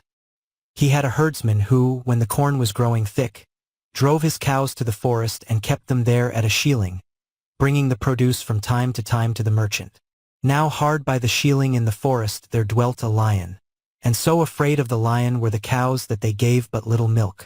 So when the herdsman brought in his ghee one day, the merchant asked why there was so little of it. Then the herdsman told him the reason. Well, has the lion formed an attachment to anything? Yes, master. He's fond of a doe. Could you catch that doe? Yes, master. Well, catch her, and rub her all over with poison and sugar, and let her dry. Keep her a day or two and then turn her loose. Because of his affection for her, the lion will lick her all over with his tongue, and die. Take his hide with the claws and teeth and fat, and bring them back to me. So saying, he gave deadly poison to the herdsman and sent him off. With the aid of a net which he made, the herdsman caught the doe and carried out the Bodhisattva's orders. As soon as he saw the doe again, the lion, in his great love for her, licked her with his tongue so that he died. And the herdsman took the lion's hide and the rest, and brought them to the Bodhisattva, who said, Affection for others should be eschewed. Mark how, for all his strength, the king of beasts, the lion, was led by his sinful love for a doe to poison himself by licking her and so to die. So saying, he uttered this stanza for the instruction of those gathered around. Trust not the trusted, nor to untrusted trust. Trust kills. Through trust the lion bit the dust. Such was the lesson which the Bodhisattva taught to those around him. After a life spent in charity and other good works, he passed away to fare according to his deserts. His lesson ended. the master identified the birth by saying, "I was the merchant of those days."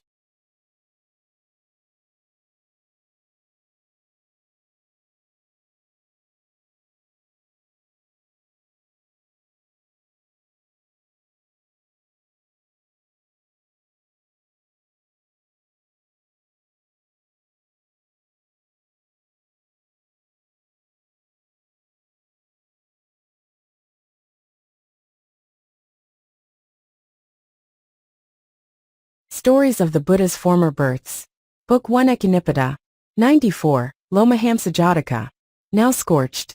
This story the master told while at Patakarama near Visali, about Saccankira.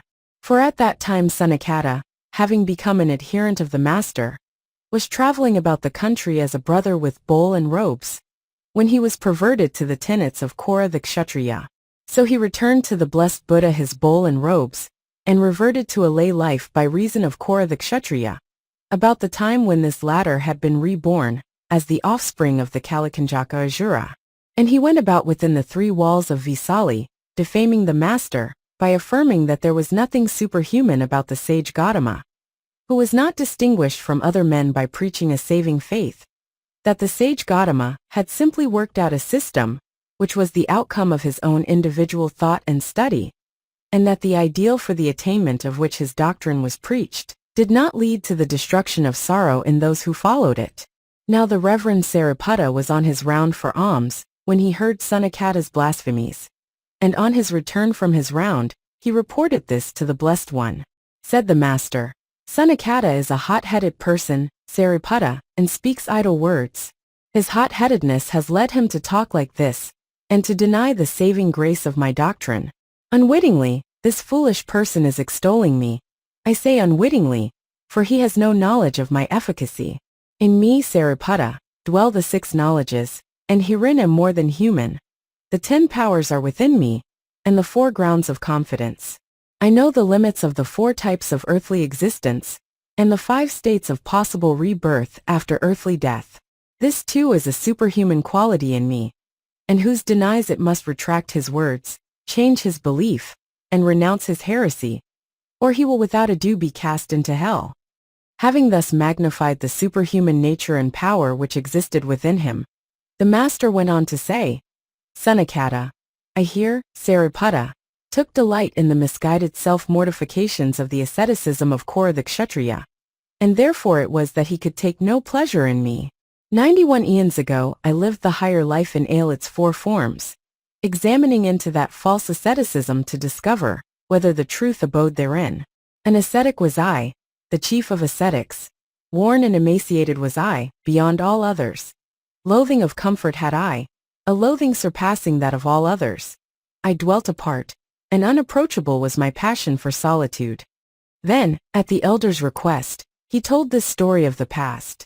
Once on a time, 91 eons ago, the Bodhisattva set himself to examine into the false asceticism. So he became a recluse, according to the naked ascetics Sajivakas. Unclothed and covered with dust, solitary and lonely, fleeing like a deer from the face of men. His food was small fish, cow dung, and other refuse. And in order that his vigil might not be disturbed, he took up his abode in a dread thicket in the jungle. In the snows of winter, he came forth by night from the sheltering thicket to the open air, returning with the sunrise to his thicket again. And as he was wet with the driving snows by night, so in the daytime he was drenched by the drizzle from the branches of the thicket. Thus day and night alike he endured the extremity of cold. In summer, he abode by day in the open air, and by night in the forest, scorched by the blazing sun by day, and fanned by no cooling breezes by night, so that the sweat streamed from him. And there presented itself to his mind this stanza, which was new and never uttered before. Now scorched, now frore, lone in the lonesome woods, beside no fire, but all afire within. Naked the hermit wrestles for the truth. But when after a life spent in the rigors of this asceticism, the vision of hell rose before the Bodhisattva as he lay dying, he realized the worthlessness of all his austerities, and in that supreme moment broke away from his delusions, laid hold of the real truth, and was reborn in the heaven of Devas. His lesson ended, the master identified the birth by saying, I was the naked ascetic of those days.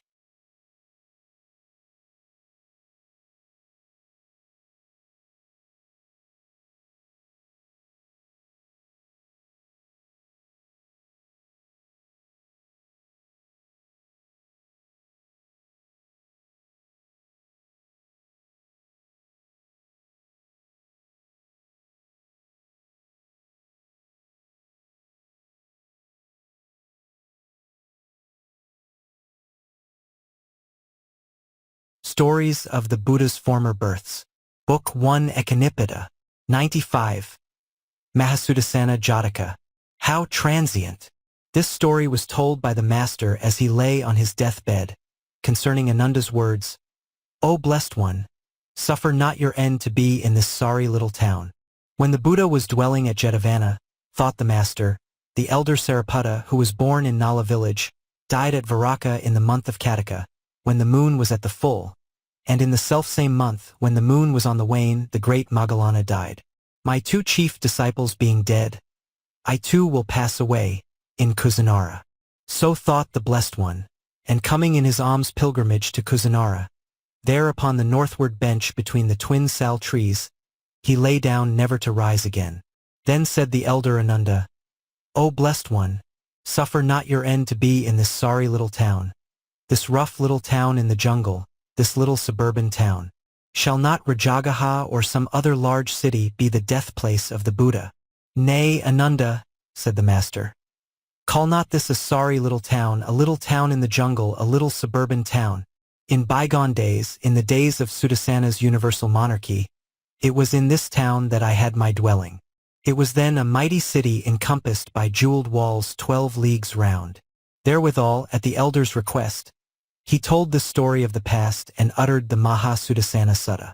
Then it was that Sudassana's queen Subhata marked how, after coming down from the palace of truth, her lord was lying hard by on his right side on the couch prepared for him in the palm grove which was all of gold and jewels, that couch from which he was not to rise again.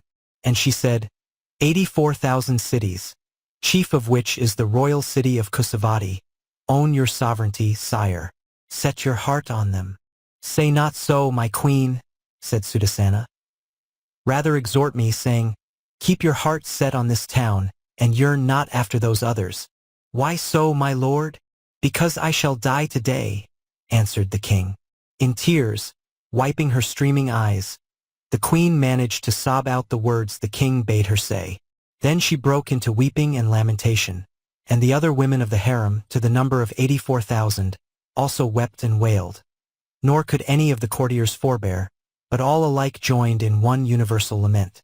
Peace, said the Bodhisattva, and at his word their lamentation was stilled. Then, turning to the queen, he said, Weep not, my queen, nor wail, for even down to a tiny seed of sesamum, there is no such thing as a compound thing which is permanent. All are transient, all must break up. Then, for the queen's behoof, he uttered this stanza. How transient are all component things. Growth is their nature and decay. They are produced, they are dissolved again, and then is best, when they have sunk to rest. Thus did the great Sudassana lead his discourse up to ambrosial nirvana as its goal. Moreover, to the rest of the multitude he gave the exhortation to be charitable, to obey the commandments, and to keep hallowed the fast days. The destiny be one was to be reborn thereafter in the realm of Devas. His lesson ended, the master identified the birth by saying, the mother of Rahula was the queen Subhata of those days. Rahula was the king's eldest son. The disciples of the Buddha were his courtiers, and I myself the great Sudassana.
Stories of the Buddha's Former Births. Book 1 Ekinipata. 96. Telapatta Jataka. As one with care. This story was told by the master, while dwelling in a forest near the town of Dasaka in the Sambha country, concerning the Janapada Kalyani Sutta. For on that occasion the Blessed One said, just as if, brethren, a great crowd were to gather together, crying Hail to the Bell of the Land! Hail to the Bell of the Land! And just as if in like manner a greater crowd were to gather together, crying the Bell of the Land is singing and dancing. And then suppose there came a man fond of life, fearful of death, fond of pleasure, and averse to pain. And suppose such an one were addressed as follows. Hi there! You are to carry this pot of oil, which is full to the brim, betwixt the crowd and the Bell of the Land. A man with a drawn sword will follow in your footsteps. And if you spill a single drop, he will cut off your head. What think you, brethren? Would that man, under these circumstances, be careless, and take no pains in carrying that pot of oil? By no manner of means, sir. This is an allegory, which I frame to make my meaning clear, brethren. And here is its meaning. The brimming pot of oil typifies a collected state of mind as regards things concerning the body. And the lesson to be learnt is that such mindfulness should be practiced and perfected. Fail not in this, brethren. So saying, the master gave forth the sutta concerning the Bell of the Land, with both text and interpretation. Then, by way of application, the Blessed One went on to say, a brother desirous of practicing right mindfulness concerning the body should be as careful not to let his mindfulness drop, as the man in the allegory was not to let drop the pot of oil. When they had heard the sutta and its meaning, the brethren said, it was a hard task, sir, for the man to pass by with the pot of oil without gazing on the charms of the Bell of the Land. Not hard at all, brethren. It was quite an easy task. Easy for the very good reason that he was escorted along by one who threatened him with a drawn sword.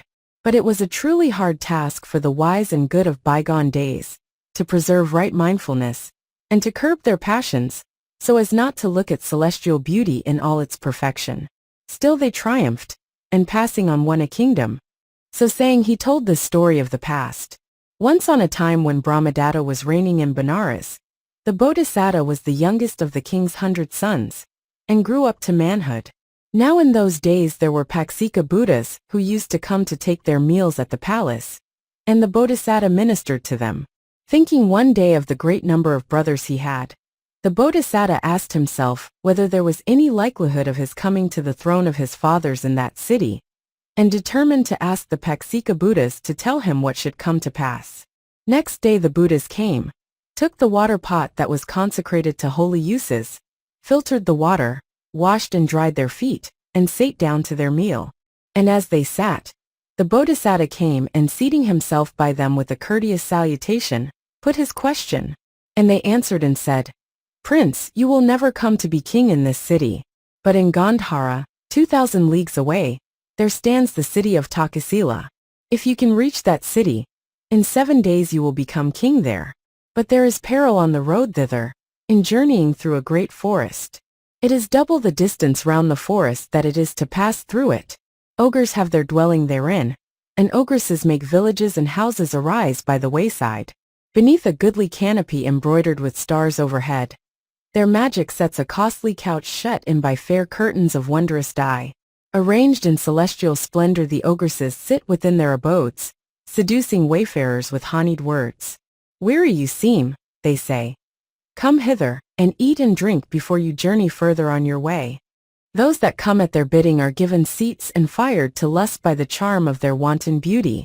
But scarce have they sinned, before the ogresses slay them, and eat them while the warm blood is still flowing. And they ensnare men's senses, captivating the sense of beauty with utter loveliness, the ear with sweet minstrelsy, the nostrils with heavenly odors, the taste with heavenly dainties of exquisite savor, and the touch with red cushioned couches divinely soft. But if you can subdue your senses, and be strong in your resolve not to look upon them, then on the 7th day you will become king of the city of Takasila. Oh, sirs, how could I look upon the ogresses after your advice to me?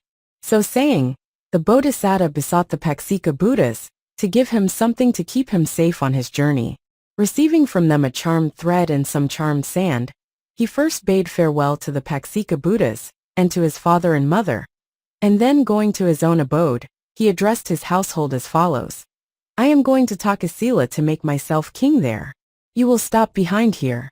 But 5 of them answered, Let us go too. You may not come with me, answered the Bodhisattva. For I am told that the way is beset by ogresses who captivate men's senses, and destroy those who succumb to their charms. Great is the danger, but I will rely on myself and go.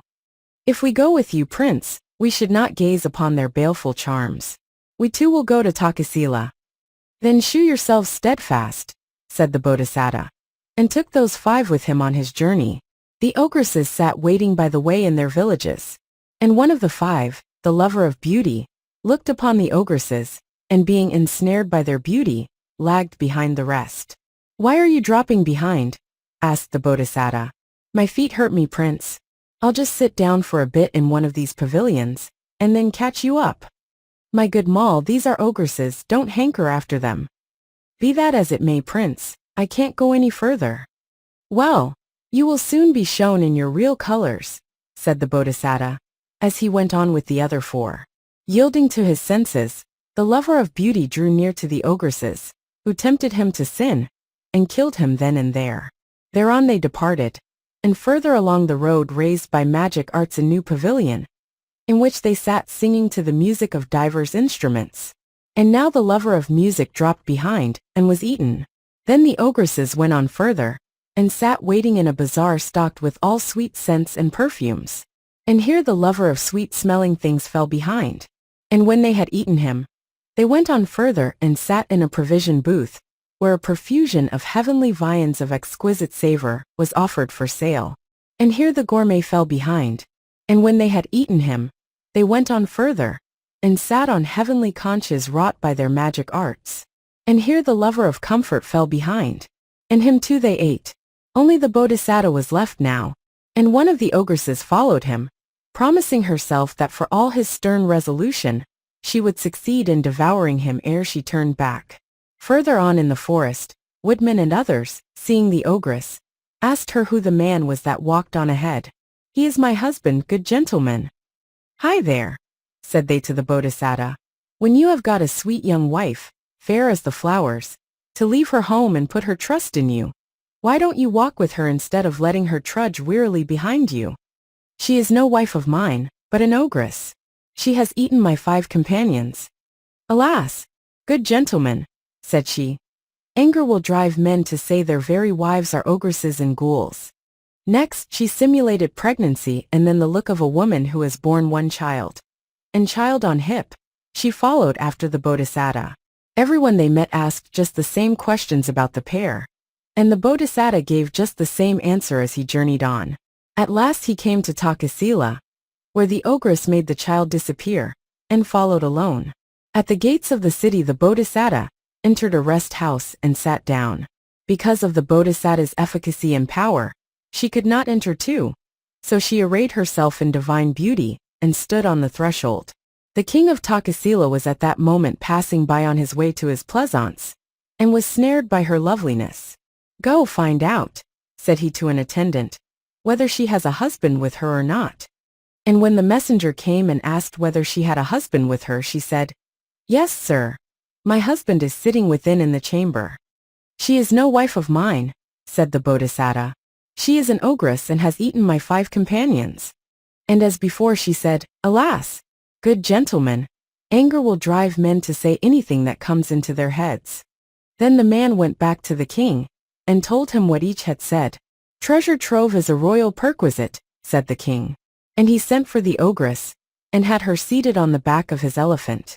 After a solemn procession round the city, the king came back to his palace, and had the ogress lodged in the apartments reserved for a queen consort. After bathing and perfuming himself, the king ate his evening meal, and then lay down on his royal bed. The ogress too prepared herself a meal, and donned all her splendor. And as she lay by the side of the delighted king, she turned on to her side and burst into tears. Being asked why she wept, she said, Sire, you found me by the wayside, and the women of the harem are many. Dwelling here among enemies, I shall feel crushed when they say, Who knows who your father and mother are? or anything about your family. You were picked up by the wayside. But if your majesty would give me power and authority over the whole kingdom, nobody would dare to annoy me with such taunts. Sweetheart, I have no power over those that dwell throughout my kingdom. I am not their lord and master. I have only jurisdiction over those who revolt or do iniquity, so I cannot give you power and authority over the whole kingdom. Then, sire, if you cannot give me authority over the kingdom or over the city, at least give me authority within the palace, that I may have rule here over those that dwell in the palace. Too deeply smitten with her charms to refuse, the king gave her authority over all within the palace, and bade her have rule over them. Contented, she waited till the king was asleep, and then making her way to the city of the ogres returned with the whole crew of ogres to the palace. And she herself slew the king and devoured him, skin, tendons and flesh, leaving only the bare bones. And the rest of the ogres entering the gate devoured everything as it came in their way, not leaving even a fowl or a dog alive. Next day when people came and found the gate shut, they beat on it with impatient cries, and effected an entrance, only to find the whole palace strewn with bones. And they exclaimed, "So the man was right in saying she was not his wife but an ogress." In his unwisdom the king brought her home to be his wife, and doubtless she has assembled the other ogres, devoured everybody, and then made off. Now on that day the Bodhisattva, with the charmed sand on his head and the charmed thread twisted round his brow, was standing in the rest house, sword in hand, waiting for the dawn. Those others, meantime, cleansed the palace, garnished the floors afresh, sprinkled perfumes on them, scattered flowers, hanging nosegays from the roof and festooning the walls with garlands, and burning incense in the place. Then they took counsel together as follows. The man that could so master his senses as not so much as to look at the ogress as she followed him in her divine beauty, is a noble and steadfast man, filled with wisdom. With such an one as king, it would be well with the whole kingdom. Let us make him our king. And all the courtiers and all the citizens of the kingdom were one-minded in the matter. So the Bodhisattva, being chosen king, was escorted into the capital, and there decked in jewels, and anointed king of Takasila. Shunning the 4 evil paths, and following the 10 paths of kingly duty, he ruled his kingdom in righteousness, and after a life spent in charity and other good works passed away to fare according to his deserts. His story told, the master as Buddha uttered this stanza, "As one with care a pot of oil will bear, full to the brim, that none may overflow, so he who forth to foreign lands doth fare, o'er his own heart like governance should shew." When the master had thus led up to the highest point of instruction, which is arahatship, he identified the birth by saying, "The Buddha's disciples were in those days the king's courtiers, and I the prince that won a kingdom."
Stories of the Buddha's Former Births.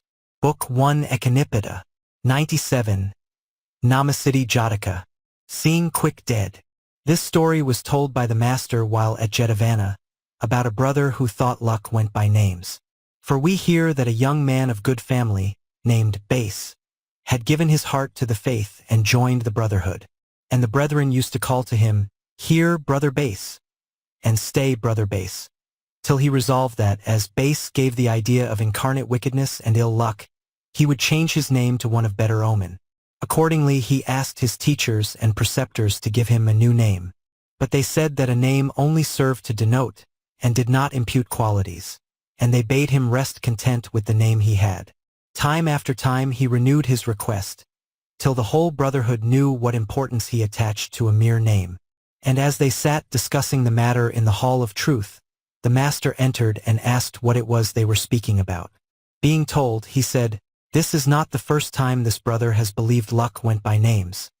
He was equally dissatisfied with the name he bore in a former age. So saying, he told this story of the past. Once on a time the Bodhisattva was a teacher of worldwide fame at Takasila, and 500 young Brahmins learnt the Vedas from his lips. One of these young men was named Base, and from continually hearing his fellows say, "Go Base and come Base," he longed to get rid of his name and to take one that had a less ill-omened ring about it. So he went to his master and asked that a new name of a respectable character might be given him. Said his master, "Go, my son, and travel through the land till you have found a name you fancy. Then come back and I will change your name for you." The young man did as he was bidden, and taking provisions for the journey wandered from village to village till he came to a certain town. Here a man named Quick had died, and the young Brahmin, seeing him borne to the cemetery, asked what his name was. "Quick," was the reply. "What, can Quick be dead?" "Yes, Quick is dead. Both quick and dead die just the same. A name only serves to mark who's who. You seem a fool." Hearing this, he went on into the city, feeling neither satisfied nor dissatisfied with his own name. Now a slave girl had been thrown down at the door of a house, while her master and mistress beat her with rope ends because she had not brought home her wages. And the girl's name was Rich. Seeing the girl being beaten as he walked along the street, he asked the reason, and was told in reply that it was because she had no wages to shew. "And what is the girl's name?" "Rich," said they. "And cannot Rich make good a paltry day's pay?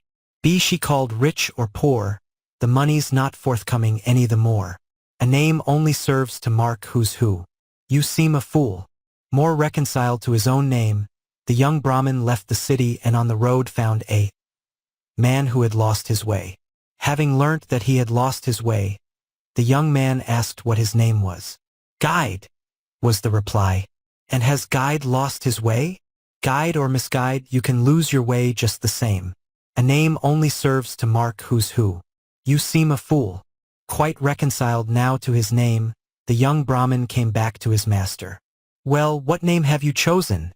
asked the Bodhisattva.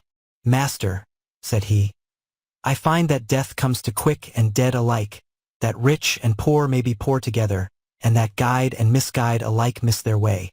I know now that a name serves only to tell who is who, and does not govern its owner's destiny. So I am satisfied with my own name, and do not want to change it for any other." Then the Bodhisattva uttered this stanza, combining what the young Brahmin had done with the sights he had seen. Seeing Quick dead, Guide lost, Rich poor, Base learned content nor traveled more. His story told, the master said, "So you see, brethren, that in former days as now this brother imagined there was a great deal in a name." And he identified the birth by saying, "This brother who is discontented with his name was the discontented young Brahmin of those days. The Buddha's disciples were the pupils, and I myself their master."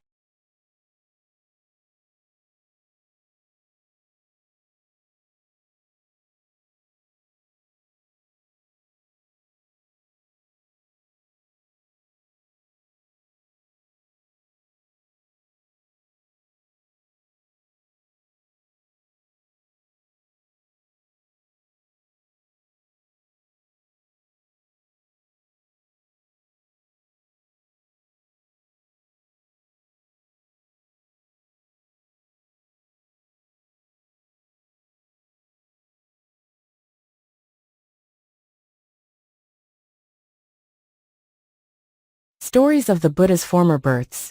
Book 1 Ekanipada. 98. Kutavaniya Jataka. Wise rightly, wisest wrongly. This story was told by the master while at Jetavana, about a cheating merchant. There were two merchants in partnership at Savatthi, we are told, who traveled with their merchandise and came back with the proceeds. And the cheating merchant thought to himself, "My partner has been badly fed and badly lodged for so many days past, that he will die of indigestion. Now he has got home again, and can feast to his heart's content on dainties manifold. My plan is to divide what we have made into 3 portions, giving 1 to his orphans, and keeping 2 for myself." And with this object, he made some excuse day by day, for putting off the division of the profits. Finding that it was in vain to press for a division, the honest partner went to the master at the monastery, made his salutation, and was received kindly. "It is a very long time," said the Buddha, "since you came last to see me." And hereupon the merchant told the master what had befallen him. "This is not the first time, lay follower," said the master, "that this man has been a cheating merchant. He was no less a cheat in times past. As he tries to defraud you now, so did he try to defraud the wise and good of other days." So saying, at the merchant's request, the master told this story of the past. Once on a time when Brahmadatta was reigning in Benares, the Bodhisattva was born into a merchant's family, and on name day was named Wise. When he grew up, he entered into partnership with another merchant named Wisest, and traded with him. And these two took 500 wagons of merchandise from Benares to the country districts, where they disposed of their wares, returning afterwards with the proceeds to the city. When the time for dividing came, Wisest said, "I must have a double share." "Why so?" asked Wise. "Because while you are only wise, I am wisest. And wise ought to have only 1 share to wisest's 2. But we both had an equal interest in the stock in trade, and in the oxen and wagons. Why should you have 2 shares?" "Because I am wisest." And so they talked away till they fell to quarreling. "Ah," thought Wisest, "I have a plan." And he made his father hide in a hollow tree, enjoining the old man to say, when the 2 came, Wisest should have a double portion. This arranged, he went to the Bodhisattva, and proposed to him to refer the claim for a double share to the competent decision of the tree sprite. Then he made his appeal in these words, "Lord Tree Sprite, decide our cause." Hereupon the father, who was hidden in the tree, in a changed voice asked them to state the case. The cheat addressed the tree as follows: "Lord, here stands Wise, and here stand I Wisest. We have been partners in trade. Declare what share each should receive." "Wise should receive 1 share, and Wisest 2, was the response. Hearing this decision, the Bodhisattva resolved to find out whether it was indeed a tree sprite or not. So he filled the hollow trunk with straw and set it on fire. And Wisest's father was half roasted by the rising flames, and clambered up by clutching hold of a bough. Falling to the ground, he uttered this stanza: "Wise rightly, wisest wrongly got his name. Through Wisest, I'm nigh roasted in the flame." Then the 2 merchants made an equal division, and each took half, and at their deaths passed away to fare according to their deserts. "Thus you see," said the master, "that your partner was as great a cheat in past times as now." Having ended his story, he identified the birth by saying, "The cheating merchant of today was the cheating merchant in the story, and I the honest merchant named Wise."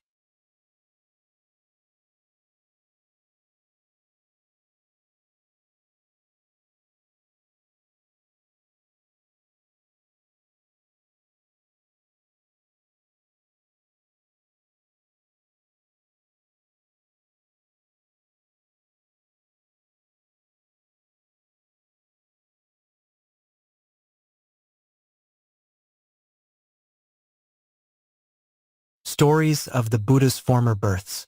Book 1 Ekanipada. 99. Parosahassa Jataka. Far better than 1,000 fools. This story was told by the master when at Jetavana, concerning the question of the unconverted. The incidents will be related in the Sarambha Jataka. On a certain occasion, the brethren met in the Hall of Truth and praised the wisdom of Sariputta, the captain of the faith, who had expounded the meaning of the Buddha's pithy saying. Entering the hall, the master asked and was told what the brethren were talking about. "This is not the first time, brethren," said he. that the meaning of a pithy saying of mine has been brought out by Sariputta. He did the like in times gone by. So saying, he told this story of the past. Once on a time when Brahmadatta was reigning in Benares, the Bodhisattva was born a northern Brahmin and perfected his education at Takasila. Putting lusts from him and renouncing the world for the hermit's life, he won the 5 knowledges and the 8 attainments, and dwelt in the Himalayas, where 500 hermits gathered round him. One rainy season, his chief disciple went with half the hermits to the haunts of men to get salt and vinegar. And that was the time when the Bodhisattva should die. And his disciples, wishing to know his spiritual attainment, said to him, "What excellence have you won?" "Won?" said he. "I have won nothing." So saying, he died, but was reborn in the Brahma realm of radiant devils. For bodhisattvas, even though they may have attained to the highest state, are never reborn in the formless world, because they are incapable of passing beyond the realm of form. Mistaking his meaning, his disciples concluded that he had failed to win any spiritual attainment. So they did not pay the customary honors at cremation. On his return, the chief disciple learnt that the master was dead, and asked whether they had asked what he had won. "He said he had won nothing," said they. "So we did not pay him the usual honors at cremation." "You understood not his meaning," said that chief disciple. "Our master meant that he had attained to the insight called the insight into the nothingness of things." But though he explained this again and again to the disciples, they believed him not. Knowing their unbelief, the Bodhisattva cried, "Fools! They do not believe my chief disciple. I will make this thing plain unto them."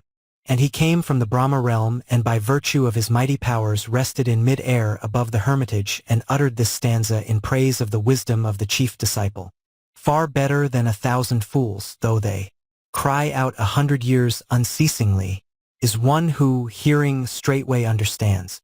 Thus did the great being from mid-air proclaim the truth and rebuke the band of hermits. Then he passed back to the Brahma realm, and all those hermits too qualified themselves for rebirth in the same realm. His lesson ended, the master identified the birth by saying, "Sariputta was the chief disciple of those days, and I Mahabrahma." Previous, the cheating merchant.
Stories of the Buddha's Former Births.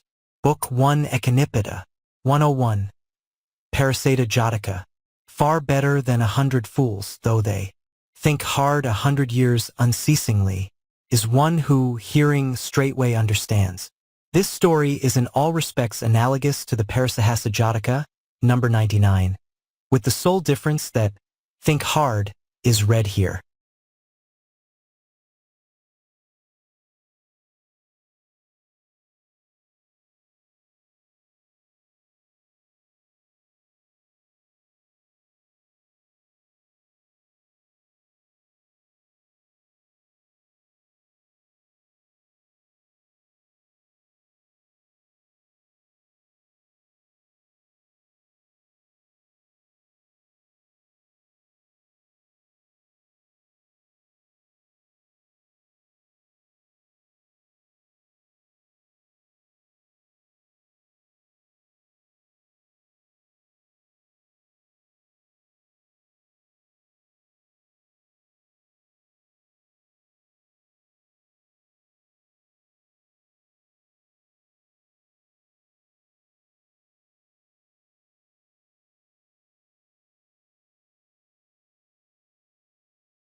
Stories of the Buddha's Former Births. Book 1 Echinippitta. 102, Pannika Jataka. He that should prove. This story was told by the master while at Jetavana, about a lay brother, who was a greengrocer in Savatthi, and made a living by the sale of various roots and vegetables, and pumpkins and the like. Now he had a pretty daughter, who was as good and virtuous as she was pretty, but was always laughing. And when she was asked in marriage by a family of his own station in life, he thought she ought to be married, but she's always laughing. And a bad girl married into a strange family is her parents' shame. I must find out for certain whether she is a good girl or not. So one day he made his daughter take a basket, and come with him to the forest to gather herbs. Then to try her, he took her by the hand with whispered words of love. Straightway the girl burst into tears, and began to cry out that such a thing would be as monstrous as fire rising out of water. And she besought him to forbear. Then he told her that his only intent was to try her, and asked whether she was virtuous. And she declared that she was, and that she had never looked on any man with eyes of love. Calming her fears and taking her back home, he made a feast and gave her in marriage. Then feeling that he ought to go and pay his respects to the master, he took perfumes and garlands in his hand, and went to Jetavana. His salutations done and offerings made, he seated himself near the master, who observed that it was a long time since his last coming. Then the man told the Blessed One the whole story. She has always been a good girl, said the master. You have put her to the test now just as you did in days gone by. Then at the greengrocer's request he told this story of the past. Once on a time when Brahmadatta was reigning in Benares, the Bodhisattva was a tree sprite in a forest. And a lay follower who was a greengrocer of Benares had just the same doubts of his daughter. And all fell out as in the introductory story. And as her father took hold of her hand the weeping girl repeated these verses. He that should prove my buckler strong. My father worketh me this wrong. Forlorn and thickest would I cry. My helper proves my enemy. Then her father calmed her fears, and asked whether she was a virgin. And when she declared that she was, he brought her home, and made a feast and gave the girl in marriage. His story ended, the master preached the four truths, at the close whereof the greengrocer was established in the first path of salvation. Then the faster identified the birth by saying, the father and daughter of today were the father and daughter in the story, and I the tree sprite who witnessed the scene.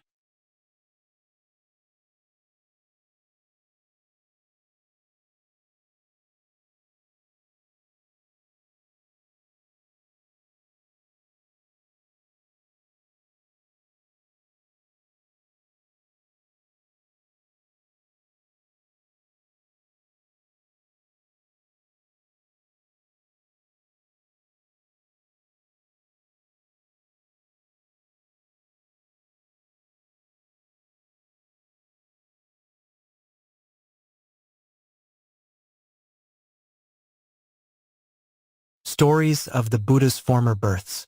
Book 1 Echinippitta. 103. Very Jataka. If wise, thou lt loiter not. This story was told by the master at Jetavana about Anna the Pindika.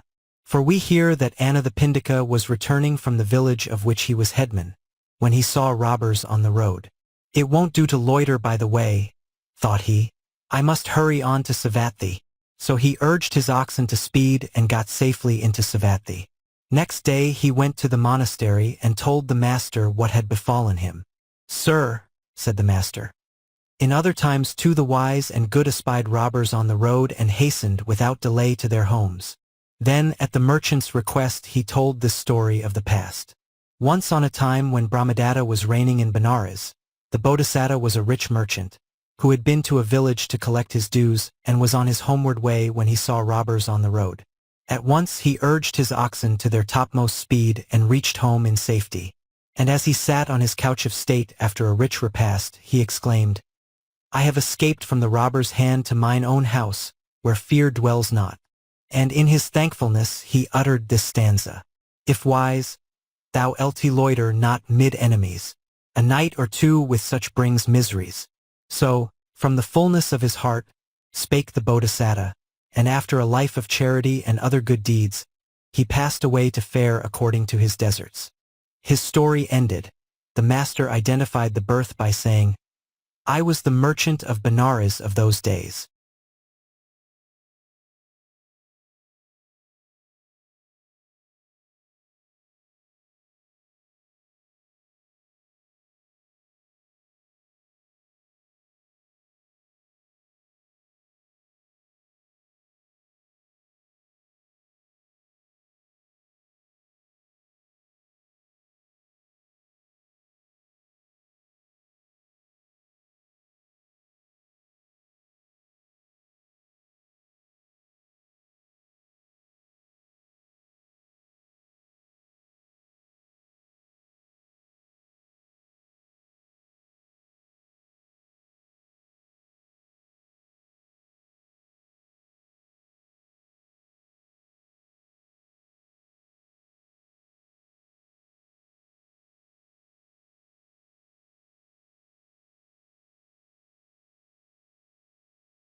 Stories of the Buddha's Former Births. Book 1 Echinipita. 104. Mittavinda Jataka. From 4 to 8. This story was told by the master while at Jetavana, concerning an unruly brother. The incidents are the same as those in the previous story of Mittavindaka, but belong to the days of the Buddha Kassapa. Now at that time one of the damned who had put on the circlet, and was suffering the tortures of hell, asked the Bodhisattva, Lord, what sin have I committed? The Bodhisattva detailed the man's evil deeds to higher and uttered this stanza. From 4 to 8, to 16 thence and so, to 32 insatiate greed doth go, still pressing on till insatiety, doth win the circlet's grinding misery. So saying he went back to the realm of Devas, but the other abode in hell till his sin had been purged from him. Then he passed thence to fare according to his deserts. His lesson ended, the master identified the birth by saying, this unruly brother was then Mittavindaka and I the Deva.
Stories of the Buddha's Former Births.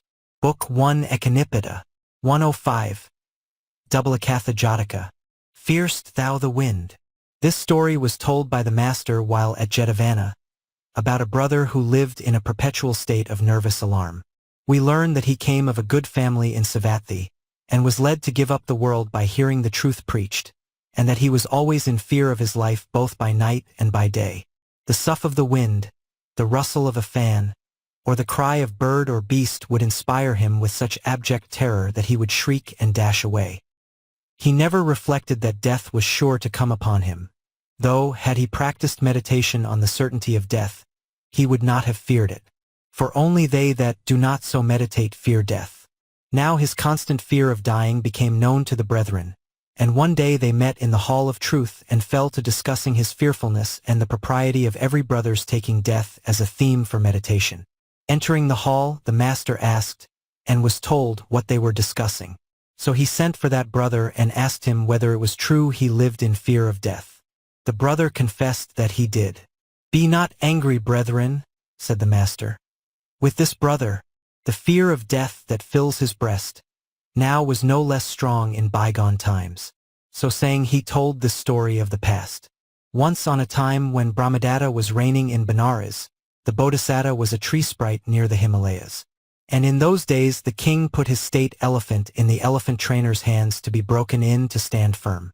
And they tied the elephant up fast to a post, and with goads in their hands set about training the animal. Unable to bear the pain whilst he was being made to do their bidding, the elephant broke the post down, put the trainers to flight, and made off to the Himalayas. And the men, being unable to catch it, had to come back empty-handed. The elephant lived in the Himalayas in constant fear of death. A breath of wind sufficed to fill him with fear and to start him off at full speed, shaking his trunk to and fro. And it was with him as though he was still tied to the post to be trained. All happiness of mind and body gone. He wandered up and down in constant dread.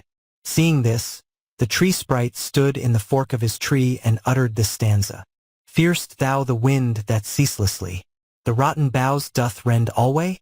Such fear will waste thee quite away." Such were the tree sprite's cheering words. And the elephant thenceforth feared no more. His lesson ended, the master taught the four truths, at the close whereof the brother entered the paths, and identified the birth by saying, "This brother was the elephant of those days, and I the tree sprite."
Stories of the Buddha's Former Births. Book 1 Ekanipada. 106. Udankani Jataka. A happy life was mine. This story was told by the master while at Jetavana, about a temptation by a fat girl. The incident will be related in the Kula Narada Kassapa Jataka, in the 13th book. On asking the brother, the master was told that it was true he was in love, and in love with the fat girl. "Brother," said the master, "she is leading you astray. So too in times gone by she led you into evil, and you were only restored to happiness by the wise and good of those days." So saying, he told this story of the past. Once on a time when Brahmadatta was reigning in Benares, those things came to pass which will be told in the Kula Narada Kassapa Jataka. But on this occasion the Bodhisattva at evening came with fruits to the hermitage, and opening the door said to his son, "Every other day you brought wood and victuals, and lit a fire. Why have you not done any of these things today, but sit sadly here pining away?" "Father," said the young man, "while you were away gathering fruits, there came a woman who tried to lure me away with blandishments. But I would not go with her till I had your leave, and so left her sitting waiting for me. And now my wish is to depart. Finding that the young man was too much in love to be able to give her up, the Bodhisattva bade him go, saying, But when she wants meat or fish or ghee or salt or ride, or any such thing to eat, and sends you hurrying to and fro on her errands, then remember this hermitage and flee away back to me. So the other went off with the woman to the haunts of men. And when he was come to her house, she made him run about to fetch every single thing she wanted.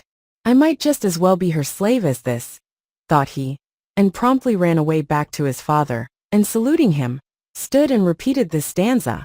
A happy life was mine till that fell she, that worrying tiresome pitcher styled my wife, set me to run the errands of her whims.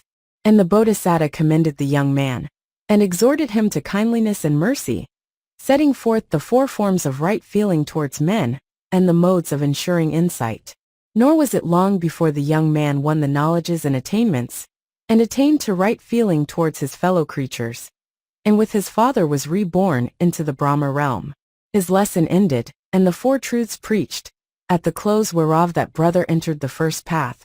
The master identified the birth by saying, The fat girl of today was also the fat girl of those days.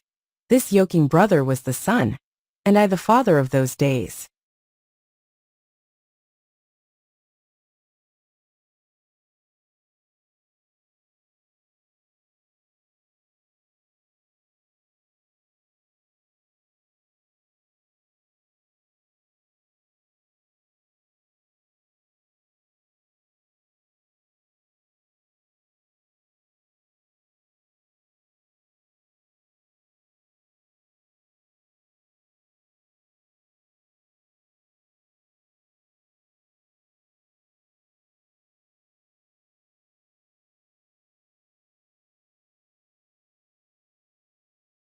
Stories of the Buddha's Former Births.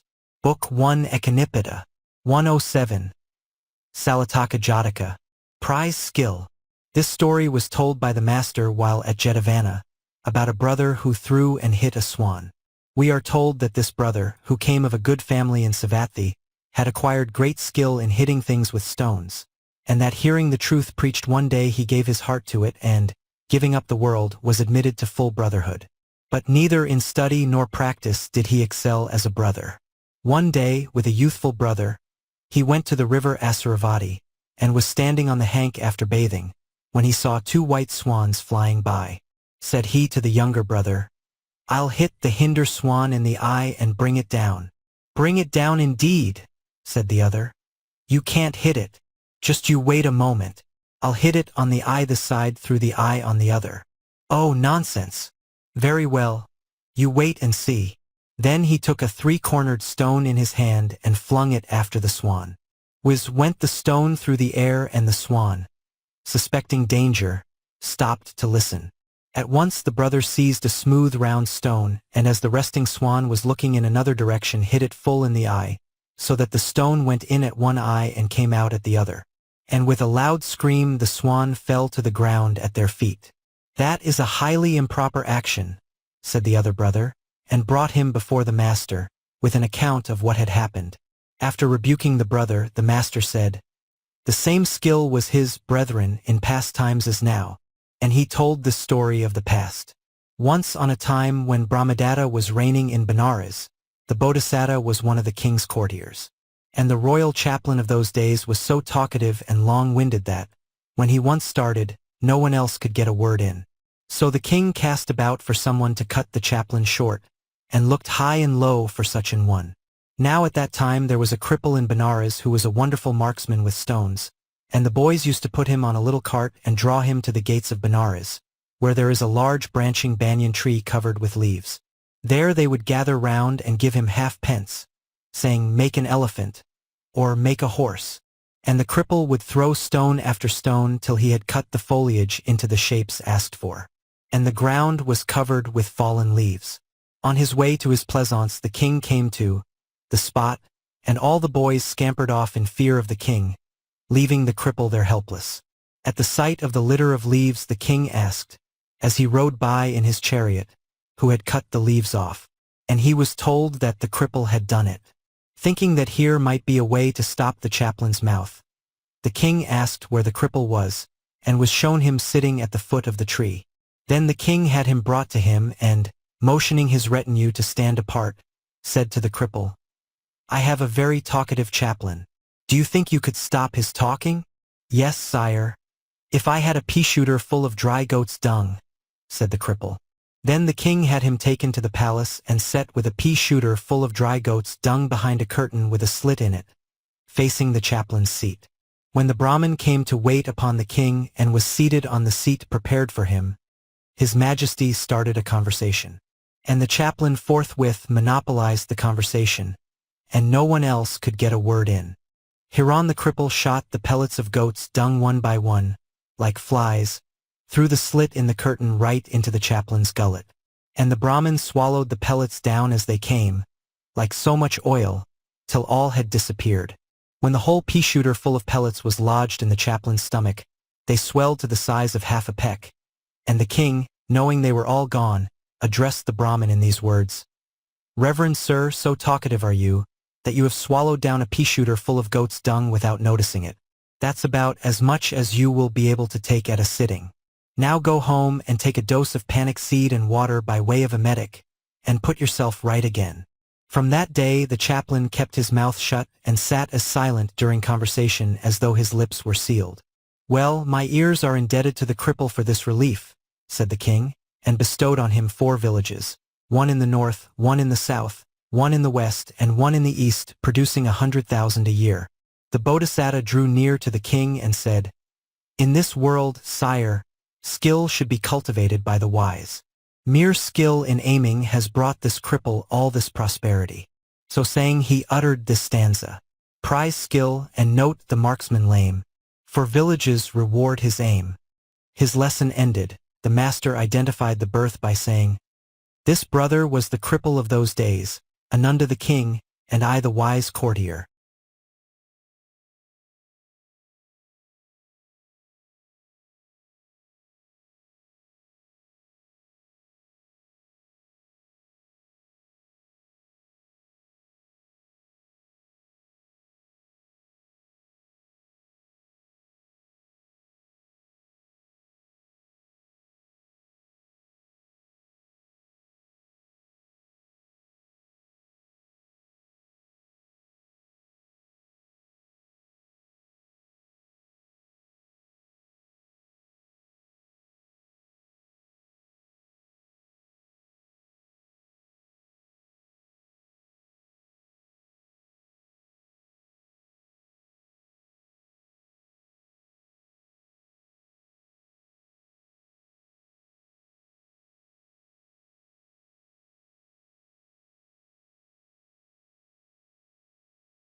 Stories of the Buddha's Former Births. Book 1 Echinipita. 108. Bhaya Jataka. Learn thou betimes. This story was told by the master, while he was dwelling in the gabled chamber at the great grove near Visali, about a Lichavi, a pious prince who had embraced the truth. He had invited the brotherhood with the Buddha at their head to his house, and there had shown great bounty towards them. Now his wife was a very fat woman, almost bloated in appearance, and she was badly dressed. Thanking the king for his hospitality, the master returned to the monastery and, after a discourse to the brethren, retired to his perfumed chamber. Assembled in the hall of truth, the brethren expressed their surprise that a man like this Lichavi prince should have such a fat, badly dressed woman for his wife, and be so fond of her. Entering the hall and hearing what they were discussing, the master said, "Brethren, as now, so in former times he was fond of a fat woman." Then, at their request, he told this story of the past. Once on a time when Brahmadatta was reigning in Benares, the Bodhisattva was one of his courtiers, and a fat and badly dressed countrywoman, who worked for hire, was passing near the courtyard of the palace, when pressing need for an occasion came upon her. Bending down with her raiment decently gathered round her, she accomplished her purpose, and was erect again in a trice. The king chanced to be looking out on to the courtyard through a window at the time and saw this. thought he. A woman who could manage this with so much decency must enjoy good health. She would be sure to be cleanly in her house, and a son born into a cleanly house would be sure to grow up cleanly and virtuous. I will make her my queen consort. And accordingly the king, first assuring himself that she was not another's, sent for her and made her his queen. And she became very near and dear to him. Not long afterwards a son was born, and this son became an universal monarch. Observing her fortunes, the Bodhisattva took occasion to say to the king, "Sire, why should not care be taken duly to fulfill all proper observances, when this excellent woman by her modesty and decency in relieving nature won your majesty's favor and rose to such fortune?" And he went on to utter this stanza. "Learn thou betimes, though headstrong folk there be, the rustic pleased the king by modesty. Thus did the great being commend the virtues of those who devoted themselves to the study of proper observances." His story ended, the master identified the birth by saying, "The husband and wife of today were also the husband and wife of those times, and I the wise courtier."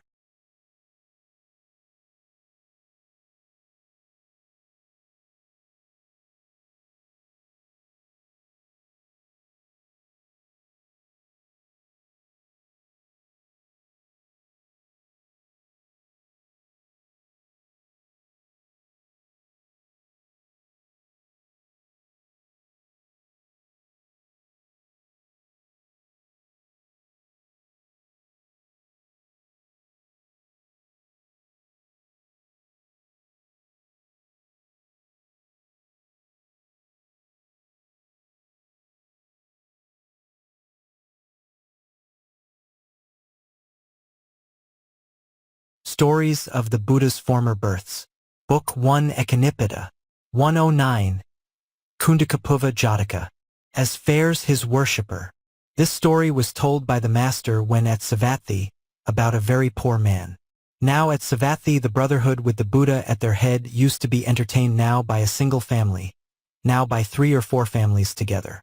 Or a body of people or a whole street would club together, or sometimes the whole city entertained them. But on the occasion now in question it was a street that was skewing the hospitality. And the inhabitants had arranged to provide rice gruel followed by cakes. Now in that street there lived a very poor man, a hired laborer, who could not see how he could give the gruel, but resolved to give cakes. And he scraped out the red powder from empty husks and kneaded it with water into a round cake. This cake he wrapped in a leaf of swallowwort and baked it in the embers. When it was done, he made up his mind that none but the Buddha should have it, and accordingly took his stand immediately by the master. No sooner had the word been given to offer cakes, than he stepped forward quicker than anyone else and put his cake in the master's alms bowl. And the master declined all other cakes offered him and ate the poor man's cake. Forthwith the whole city talked of nothing but how the all-enlightened one had not disdained to eat the poor roan's bran cake. And from porters to nobles and king, all classes flocked to the spot, saluted the master, and crowded round the poor man, offering him food, or 200 to 500 pieces of money if he would make over to them the merit of his act. Thinking he had better ask the master first, he went to him and stated his case. "Take what they offer," said the master, "and impute your righteousness to all living creatures." So the man set to work to collect the offerings. Some gave twice as much as others, some 4 times as much, others 8 times as much, and so on, till 9 crores of gold were contributed. Returning thanks for the hospitality, the master went back to the monastery and after instructing the brethren and imparting his blessed teaching to them, retired to his perfumed chamber. In the evening the king sent for the poor man and created him Lord Treasurer. Assembling in the hall of truth, the brethren spoke together of how the master, not disdaining the poor man's bran cake, had eaten it as though it were ambrosia, and how the poor man had been enriched and made Lord Treasurer to his great good fortune. And when the master entered the hall and heard what they were talking of, he said, "Brethren, this is not the first time that I have not disdained to eat that poor man's cake of bran. I did the same when I was a tree sprite, and then too was the means of his being made Lord Treasurer." So saying he told this story of the past. Once on a time when Brahmadatta was reigning in Benares, the Bodhisattva was a tree sprite dwelling in a castor oil plant. And the villagers of those days were superstitious about gods. A festival came round and the villagers offered sacrifices to their respective tree sprites. Seeing this, a poor man shewed worship to the castor oil tree. All the others had come with garlands, odors, perfumes, and cakes. But the poor man had only a cake of husk powder and water in a coconut shell for his tree. Standing before it, he thought within himself, "Tree sprites are used to heavenly food, and my tree sprite will not eat this cake of husk powder. Why then should I lose it outright? I will eat it myself." And he turned to go away, when the Bodhisattva from the fork of his tree exclaimed, "My good man, if you were a great lord you would bring me dainty manchets. But as you are a poor man, what shall I have to eat if not that cake? Rob me not of my portion." And he uttered this stanza, "As fares his worshipper, a sprite must fare. Bring me the cake, nor rob me of my share." Then the man turned again, and, seeing the Bodhisattva, offered up his sacrifice. The Bodhisattva fed on the savor and said, "Why do you worship me? I am a poor man, my lord, and I worship you to be eased of my poverty. Have no more care for that. You have sacrificed to one who is grateful and mindful of kindly deeds. Round this tree, neck to neck, are buried pots of treasure. Go tell the king, and take the treasure away in wagons to the king's courtyard. There pile it in a heap, and the king shall be so well pleased that he will make you Lord Treasurer." So saying, the Bodhisattva vanished from sight. The man did as he was bidden, and the king made him Lord Treasurer. Thus did the poor man by aid of the Bodhisattva come to great fortune, and when he died, he passed away to fare according to his deserts. His lesson ended, the master identified the birth by saying, "The poor man of today was also the poor man of those times, and I the tree sprite who dwelt in the castor oil tree."